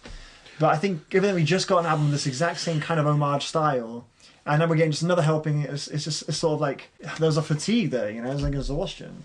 And it's not doing the album any favors, you know. Because I do think there are moments in these tracks that could be catchy, that are like, you know, that do show some like songwriting creativity from Denzel. He's good with hooks, you know. He's good with hooks, and some of the features are alright. There's potential in the Scythe project, but what we're getting, I feel like, is again, like you said, very diluted, pretty slapdash execution here. You know, just 8 tracks in and out, and very few of them are really like I'm desperate to hear again. You know, exactly.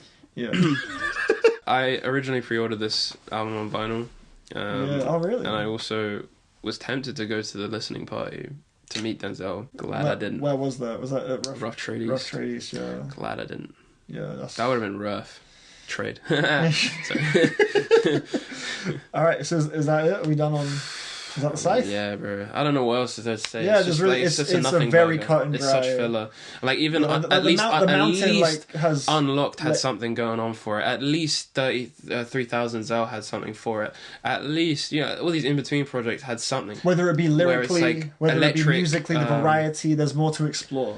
With just a lot more soul, and I don't know. I don't want to call the album or this project soulless, but it's just like it's not doing anything for me. It feels like it was just sort of thrown out there. Like we have these songs. Yeah, but it made it sound like it was going to be like, okay, if we were to keep that momentum from Scythe into Lit Effect, and I thought we were going to get like this continuous like transition, like flow, like we kind of got on KOTMS, but in the end, no, we just go to Phony and then Hooper T, which completely threw me off, and then you follow that up with one of his worst tracks to date, and then you gave me a BK the Ruler side B or some shit from her album. Right. She literally makes a reference to this thing called Level 5. Yeah, that's her album. Which is a whole thing. Yeah, I thought that was like a producer tag, but no, that's her album. I feel like that's her album. It's taking the piss. And then the final track, which I think I agree, it's a decent track, but it probably doesn't fit in the context of the album. And also just like production could have, I don't know, been different or some shit. Like, it was just basic. Like you want more from Denzel, given how good his track record is with his album game. Is normally really strong, and when he drops this, it's like. Yeah, it's just a bit unfortunate, given that he's an artist that you've come to kind of depend on a little bit. What do you think about the chemistry between the Scythe, the group? Do you think this group has any legs? I feel like what we have here is like him trying to capture the bottle of like a hot one that's still in the paint, and like he's like this really worked, so let me try and make an album where it's this collective. I wonder if it was planned to be like this from the start, which is why those tracks exist. Yeah, but I don't know. Like, I would say the chemistry wasn't that present on this album to me, but I do feel like these members, stylistically, they work together. I feel like they could. Again, like I said earlier, there is potential in this, in the sense that maybe if they all locked in on like an idea, on a vision, producers, and they just sort of built a sound of their own, and really like kind of explored this in a way that just felt a little bit less like off the cuff, kind of like these verses sound freestyled, you know, like you said, like the track was from her album because I had the tag, or sound like it was probably from her album, the Level 5 thing. All of it to me says like we were just having fun. We didn't try our hardest. I was had sold a a dream. time. Like, I was sold a fake false dream. When I look at the individual members and I look at what they bring vocally, it's like, oh yeah, they would work together for sure if they did dial in. But I feel like this isn't them dialed in. But on paper, it seemed like they did, especially because they're working with the same crew of the rollout, but then also the producers. Like they made it very much a statement that they were working with a very set producer team. Yeah, right. And when Denzel was shouting out like who got involved, it's Benny X and co. It would probably take, if there were to be like chemistry and for it to all work out in this way, it would probably take a different main brain at the helm of it to sort of maybe direct it or something. Because I feel like the way it is right now, it's too sparse and just sort of forgettable. You know? I think Denzel calling the shots makes sense. I think he's also just like he's bringing kind of the audience, but. Yeah, I don't know. I just think the direction. I'm looking at this as the evidence, though. I mean, the direction's just not great. Yeah.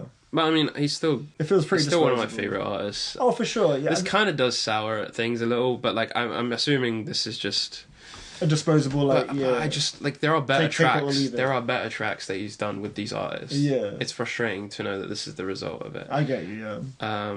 But I don't know what my expectations were. The singles were okay. Mother Bit, I wasn't like... a couple tracks. I like Hoopty, I like Phony. I won't come back to them, I'm sorry.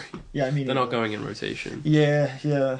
I'll come back to... Waiting for LP7. Let's bring it on, Denzel. I'm excited, Turned in, yeah? Yep. That's awesome. That's great. How would you rank the Denzel albums for you? What's the best? Really? Okay. Really? Yeah, really. You're asking me that question? I want to know. Okay. Since we didn't have much to say... About the same. Worst to best. So how far back are we going? Should we exclude Nostalgic 64 then? Yeah, because it's not on streaming. Okay, alright, that's fine. Okay. Like the first KOTMS, Volume 1 on SoundCloud. I think Zoo is his worst. Okay.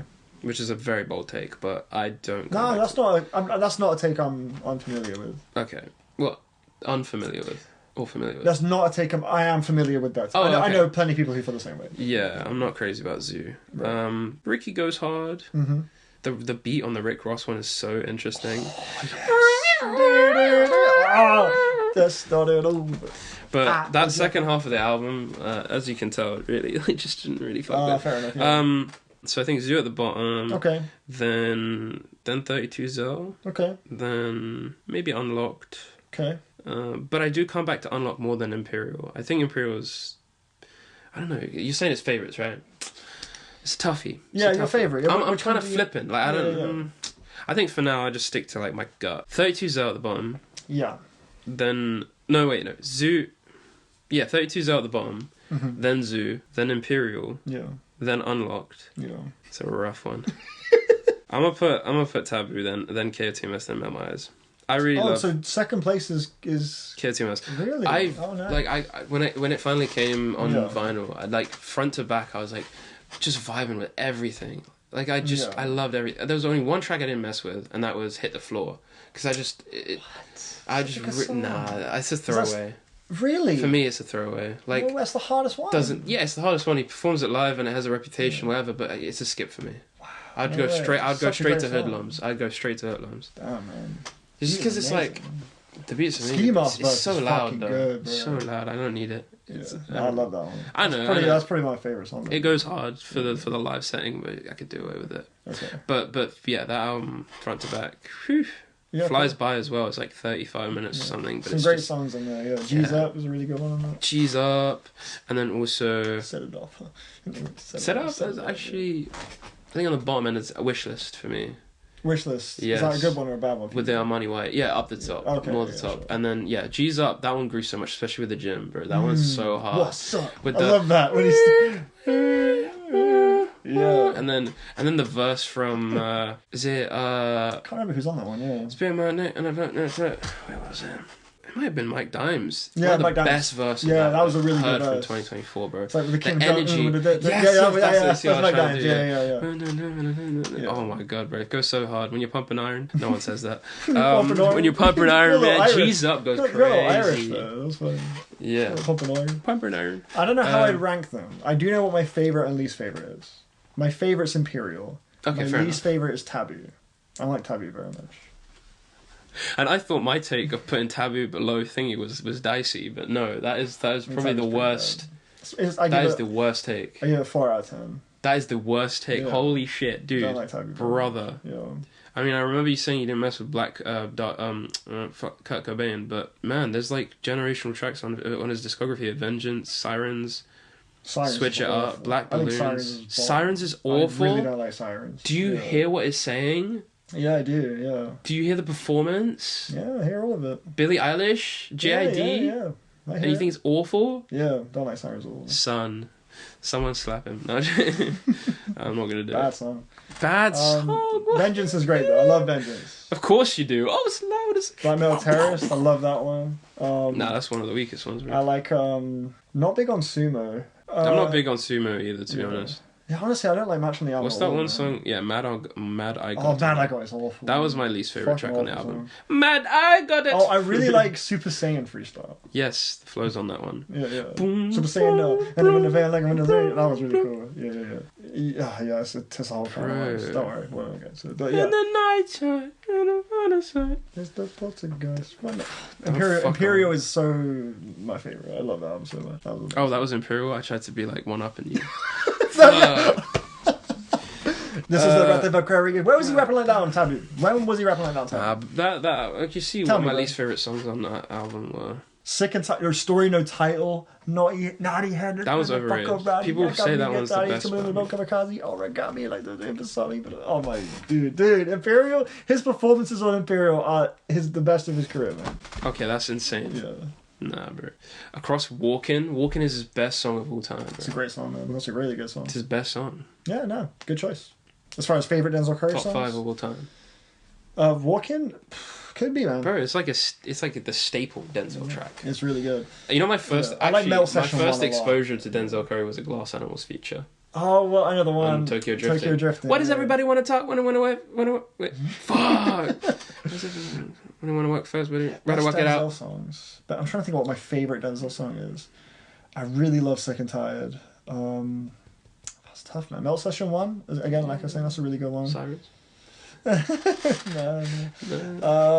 Anything on KT? I do really like Wish from Zoo. That's up there for sure. Birds / Wish. Ricky. Wish is good. Ricky's great. Yeah. What else? What other albums are there?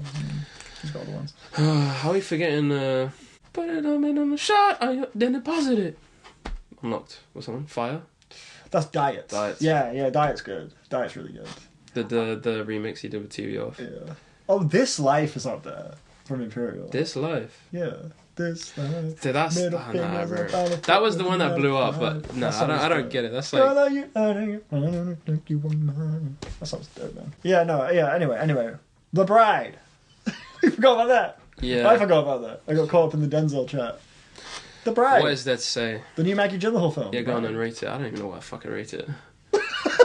I don't even know what the fuck I rated. Yeah, I got it. Okay, actually, I got a rating, sure. Alright. 3, 2, 1. 2. 5.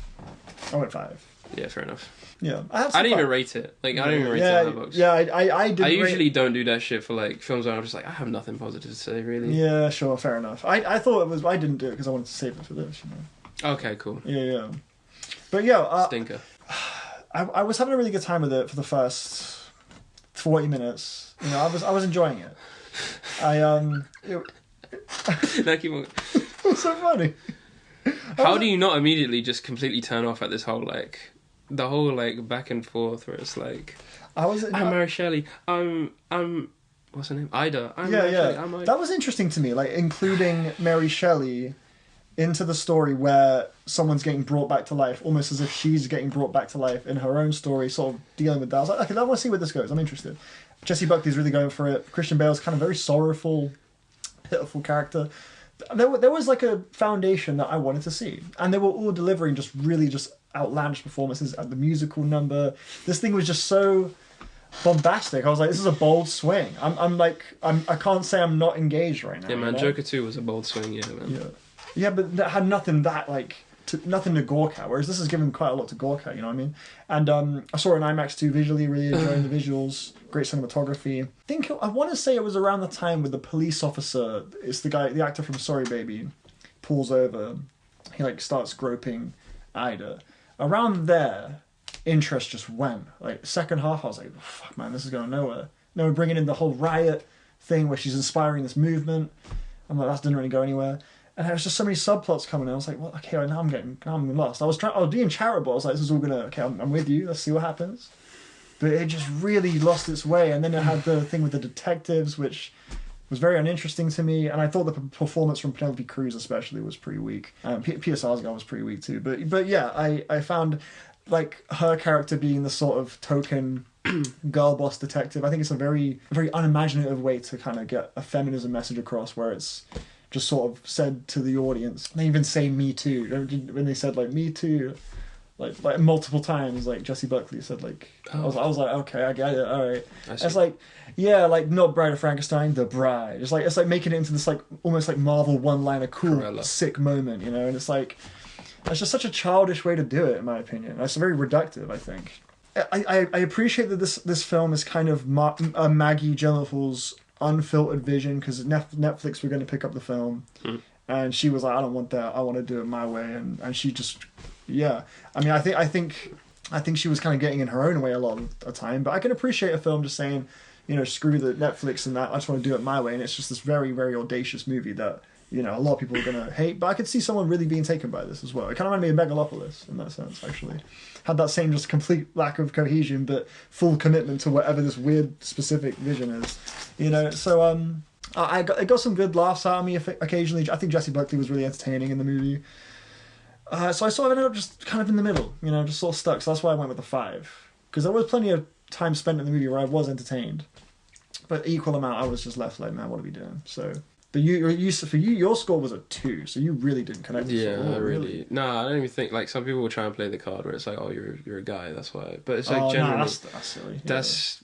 Nah, bro. Like, everyone... There's a big portion of people that don't mess with this film. So yes, it can't, absolutely. So yeah. I feel like that... Reviews are very flaky, that criticism... Yeah. I know, like, it's perhaps not the best look to start off with that as a point, but it is a thing that I've constantly seen where it's like, someone will have criticisms of the film, and then someone will be like, well, this wasn't made for you. Or it's like, you don't get it. No, there's so much that doesn't work about this movie, bro, there's so much that doesn't work about this. I immediately went in and I was like, you remember, I sent you a message, I was like, is this gonna... Like, this is either gonna be a Joker 2 or the best thing ever. Mm-hmm. I wanted to go in hoping it would be great, because I loved the trailers, and on paper I'm like excited for this. Like, sure. they hide so much from the marketing. Like, there's a reason this film's taken so long to come out, and now it's here, and I'm like ready for it. Yeah. But it's all just off. There's something wrong from the beginning. And I think that probably stems to this decision to do this whole like this whole it just doesn't work. I'm sorry. Like, it's a bit cartoonish. I don't know how you can't get that from the first day of rehearsal, if there is rehearsals. Sure. I just don't feel anything. So that was it then. Like, that was it. I was out. Really, I was like, this is just not working for me, and the rest of it, I was just not. That's fair enough. Nothing about it gripped me, and I was just like, it does feel like Joker 2, and I was like, why does it feel so much like Joker 2? I'm asking myself. And then I literally get to the credits, and I swear to you, I see Lauren's shirt, and I see Hilda, and I'm like, oh my god, I just made the whole connection. Holy shit! The fact that like I stayed as well to watch that final scene, and like if I hadn't, I probably wouldn't have caught that maybe. But man, I wanted it to be good. The thing is, like, I don't want anyone to think like I went in expecting it to be this woke nonsense, blah blah. It's not woke nonsense. It's just just a bad film. I don't know what to say. I hear that. And what's bad about it? Well, I think it's like for the most part very flat. I don't think like you have this very cool premise, or like not cool, I guess in the traditional sense, but. It's an intriguing premise. It's a very fantastical. Like in moments, I felt like if this, like, it felt very kind of Lynchian a little bit with the black and white stuff and all this, like, the dream stuff with her head in a jar, and I was, like, super intrigued by those images. But then the content, the execution, I just wasn't, and it was just the presentation as well. Like, I think when scenes are playing out, it's just very flat.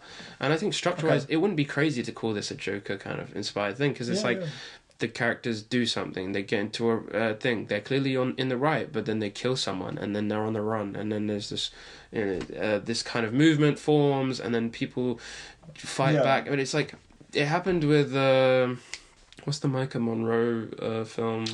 Under the Silver Lake. It follows the one most recent of the Charlie XCX. 100 Nights a Hero. Yeah. Like, it's that thing of, like, you engineer this fictional movement that forms after one little, like, not one little, but it's like one action, and then what everyone just, like, something switches, and they become kind of like, it's a weak narrative device of they do this thing, and then all of a sudden everyone's just kind of like donning the makeup and the hair, and they're just it's just not working. I'm sorry. And then the dance stuff, oh my god, bro, like, where does that come from, bro? It didn't make much sense, but I did think it was a really good I was laughing just at how ridiculous it was. And then Christian Bale in the film, like, okay, people have said, oh, it's like the Bonnie and Clyde, like, she's more out there and outspoken, and he's more, like, reclused.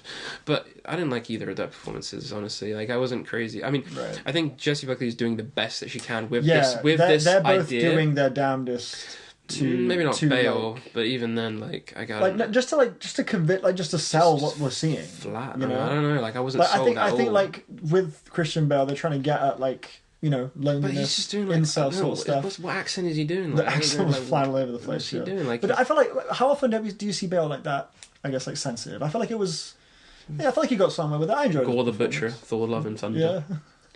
He's on a generational streak right now, and he needs to pick me up. And then Jake Gyllenhaal cameo, just like, I didn't know that going into it, and I was just like, okay.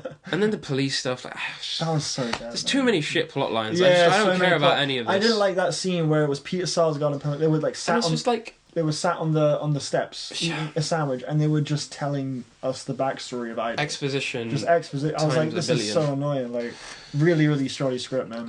And the narration. Yeah.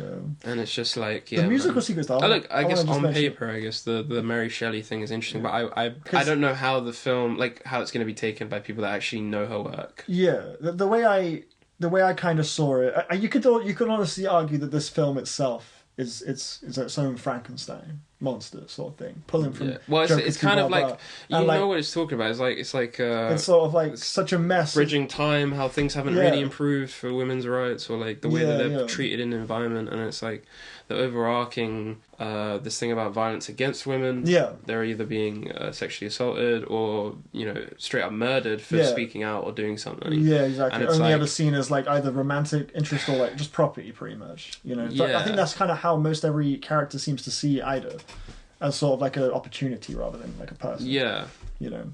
I did hear that there was like thing about like test screenings. That was like people weren't happy with the amount of assault that was in the film. Yeah, sure. And then like Maggie didn't back down and was like, "This is the film. Like this is what we're going for." Yeah.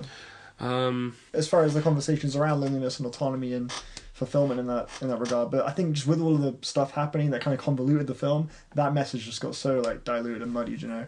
But I even the ending, like I didn't really. Yeah, ending was a bit flat. It was like, what did it remind me of? Possession. How they get shot by the police and this. Oh, I gotta watch it. Sorry, man, I gotta watch it. My Chud life. Chungus life. Chud. You know what? That's a new one. Yeah, you gotta lock in. I got tap. You gotta check out Chud Life. No, bro.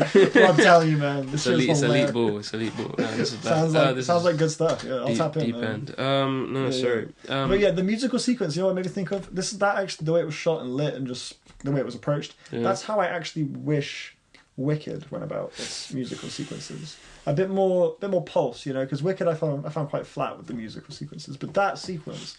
Like, it was really well put together. It's purely filmmaking wise. Like, it was very impressive to me. Yeah. And so I appreciate the film kind of flexing its muscles when it comes to the technical elements and just sort of really going for it, even if it swings and misses. Even that part was... In that, there were plenty of moments in the film where I was like amused and entertained and curious, but that curiosity just got met with like okay, we didn't really have much of a plan in the end, did we? Because by the end it just all kind of sort of fizzled out. But yeah, the first half I enjoyed quite a bit. Second half didn't care for it all. That's why I go 5 out of 10. I think lighting wise it was good. I think like production design, sure. Yeah. But I think, yeah, like back to the cinematography, I was just like, yeah. I feel like Joker 2 was at least shot like, that was like one of the best parts of that film. Yeah, movie looked good, yeah. But this one, again, I couldn't really tell. It had that vibe because it was like teal and orange. But then, sure, yeah. I'm quite again, like it was just, it was pretty much just shot reverse, and I was just kind of I'm quite partial to the kind of claustrophobic close up thing. I think that was effective in making me feel quite like suffocated. I was like, okay, I'm feeling something. This is working for me. Ultimately, though, it was all with the thought in mind that I'm going to be fair to this film, charitable to this film, and see where this goes. And I feel like there is a unique vision here. Like let's go. And I felt like that vision just got in its own way so much. Deeply messy, man. Like especially like tying whatever's going on with the detective with Ida. Whatever name she chooses, or the bride. Yeah, I feel like it's the kind of film though that in a couple of years, I feel like maybe some people might have like people didn't respect this. This is a secret genius movie or something. Joker 2, Cruella, X-Core. Yeah, because people said that about Joker 2, didn't they? You know, there were some people that were writing for that. Yeah. As this is like one of the worst films. This and Wuthering Heights as a double bill. Rough. That's rough, man. Yeah. And like it's so frustrating because again on paper it sounds off. Like 2 films written directed by women to not pan out as great as you'd hope. And they're both like very auteur. It's like their vision, like 1,000,000%. You know. But I would never say they shouldn't ever make a movie again. I think some people say that. Yeah, they're both pretty like. I haven't seen The Lost Daughter, but that one I've heard good things about. Yeah, and it has like a good cast, and I don't know, like it's one of them ones where maybe if they just keep on like doing the big projects, it just kind of loses sight a little. I feel like the script was kind of a mess a little. Even though I think its approach to a lot of its themes in The Bride and in Wuthering Heights was kind of just one-dimensional, childish at points, a bit like didn't really hit. I mean, it's something to be said about films being targeted towards women specifically. It's kind of a rarity. Like you've a lot of action films, superhero films, blah blah. A lot of it feels like it's kind of the intent or the audience in their mind might be more male oriented, you know. So to see 2 female directors making films that are targeted towards women predominantly is a good thing to see. I want to see more of that for 100%. Sure. But ultimately, when it comes to just like the execution of The Bride in particular, very chaotic, man. Like it really did miss the mark in a lot of ways. It's also like. There was still, for me, there was a lot to just admire and appreciate as well, though. So that's why I'm in the middle. We've been talking for a minute. Do we want to go over the Oscars? We're going to have the Oscars by the time next episode rolls around. We're going to watch it, hopefully at this, we've got a little watch party going on. But yeah, how are you feeling going into it? Like expectation-wise, or like what you're hoping to see? I think it'll be a good show. I think like Conan's a good host. Whenever I remember that Conan's hosting, I'm like, so it was good last year. Yeah, he was really good last year. I think like I feel like this is one of the more unpredictable like. Yeah, there could be some controversial. Thrown, you know? There could be some controversial ones though, for sure. I think I think Timothy winning, especially with the climate right now. I think Safdie's winning, especially the climate right now. Yeah, Safdie's winning. No way. Only award My Supreme is PTA winning could be could cause an upset. Yeah. I think like My Supreme actor seems like the only one that's even like in the race for. I feel like momentum is really off for My Supreme. What other category do you reckon? Timothy, I think no. I think that there is enough. I don't know, because the voting ended whenever, and I think the voting is just made up. Oh, true. Oh, that's a good point. Yeah, when was like the cut? Jesse Buckley. Do you think the Bride has shifted? Jesse Buckley. Someone said it was like an expert level take. No, it wasn't a takedown. The slander campaign. Yeah, right. I mean, I would love to see Rose Byrne win, but Jesse's got to be the most guaranteed win of the night. I mean, come on, man. Yeah. Jesse's just been cleaning up everywhere. And Timothy Chalamet was for a bit until Michael B. Jordan came along and won the Actors Award. Yeah, the odds have shifted. But I think like I don't know. I feel like it'll still go to Timothy. I'm still going to predict Timothy Chalamet, to be honest. I mean, you got to keep in mind as well. Like, there's been a lot of conversation in recent Oscars years for them not nominating black actors. Like, there's like an unconscious racial bias, and if that is still the case, a lot of these voters are like older white people. They might have that unconscious bias, and that could tip Timothy the win. To be honest, I mean, that wouldn't be out of the question for me. So for that reason, and also just the fact that he has won most of the other award shows, I feel confident that it probably will go to him. But if it goes to Michael B. Jordan, I mean, that's great too. I mean, all of the actors in that category are really good. They all deserve it. Every performance was so good. So it's one of those ones where I'm not even really mad either way. But as far as Best Picture, is it still one battle, do you reckon? People saying Sinners might swing it, which I don't think would be crazy. I mean, given just the support. I actually don't know. It could go either way. Yeah, it feels like one battle depends has kind on what the how because it's always a politics game. Yeah, at the end of the day, that's what it is. Yeah, you're right. I just feel like one battle's momentum has died, whereas Sinners just seems to keep growing. Yeah, you know what I mean? It's had a very good press run. Yeah. It's a great film in its own right. Yeah. For sure. That was one of the things we talked about because Kevin didn't like Sinners, and I had to like convince him why Sinners was good. No way. Not convince him, but just give him my reasons. Yeah. And I felt like I spoke pretty good about it. Did he see the light a little bit? I don't know. I think I was 1v1ing the guy that just wouldn't shut up. He was just a Punisher because he was I didn't like it. Like I had some friends who weren't crazy about the whole dance sequence in the barn, and I was like, but like that's the moment. Such a great scene. And then you break it down. You could argue the best scene of last year. I wouldn't say that's a crazy take. Yeah, it's up there. Yeah. It's in that conversation. A lot of great scenes. Yeah. Sinners. I could see why maybe like Sinners.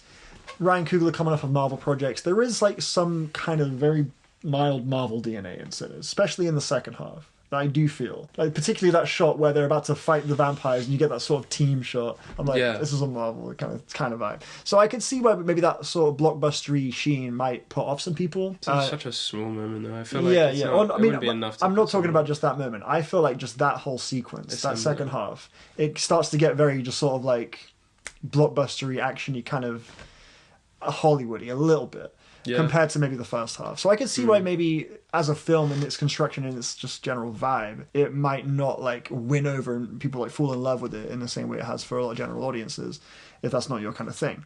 For me, it reduced like kind of the things I discerned as the identity of the film a little bit in those moments, but overall, I saw it an incredible time watching it. I thought it was a fantastic movie. It's one of my favorites last year, so if it wins, I'm chilling, that's a great win. I mean, Michael B. Jordan, bro.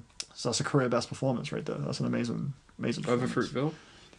I haven't watched that in a while. Maybe not actually. Fruitvale is really that's a great movie. Yeah. Would you say that's his best performance still? Maybe. Yeah. I don't know. I think it's like so much vulnerability. I think with these two characters. Yeah. Chronicle. And he plays them really well. He comes and goes like that. He's not in it that much. Yeah. No. I feel like screenplay. One battle's got to have that one for adapted and. Original, probably Hamlet? Sinners? Hamlet's not the original. True. It's adapted. Probably Sinners. Yeah. Sinners should sweep. Yeah. Do you reckon it's going to take on quite a few, As it should. Yeah. I don't know, I'm just like, ever since PTA, it's just like not standing on business. Yeah. Shame to see. I can't be asked. You'd rather see Sinners win it. Because Ryan Coogler's absolutely been standing on business. Because I mean, the films are still, like, they're still going to exist and, like, have legacy. It's just like... These awards, people will give them too much value. Yeah, I feel you. Yeah, I just feel like with this particular year, I feel like maybe it's just what I'm surrounded by, the people, the film club people, blah blah. It feels like the conversation surrounding this Oscars is bigger than previous years or something. At least to me, it feels like there's more like interest in it or something. Like it's like an event more, and it always is, I guess. I think the viewership would be a lot stronger than any other year. Yeah, it feels that way for sure. Yeah. Whether it be because of the press runs, controversies, blah blah. Yeah, like it feels like. I mean, Conan, he's going to make it so much more watchable than it would be otherwise. What's he going to bring? He's going to bring out Aunt Gladys. Yeah, some shit like that. We could predict some, like he did with The Substance. But yeah. All right. Yeah. All right, cool. Well, that was a lot of talking, bro. But that's episode 2. How long was that? Like, sure, it's going to take some editing, bro. Yeah, definitely cut down. Yeah, we'll cut down where appropriate. But anyway, cool. That's it. Episode 2. It's a wrap. In the can. We'll run it back next week, do underscores and whatever else. People are saying Iceman could drop. So we could be talking about Drake in 2 weeks, man. We could be. Scary. Scary hours. All right. And on that note... Still drive. That's not Drake. Okay. CD Snarl Talk, episode 2.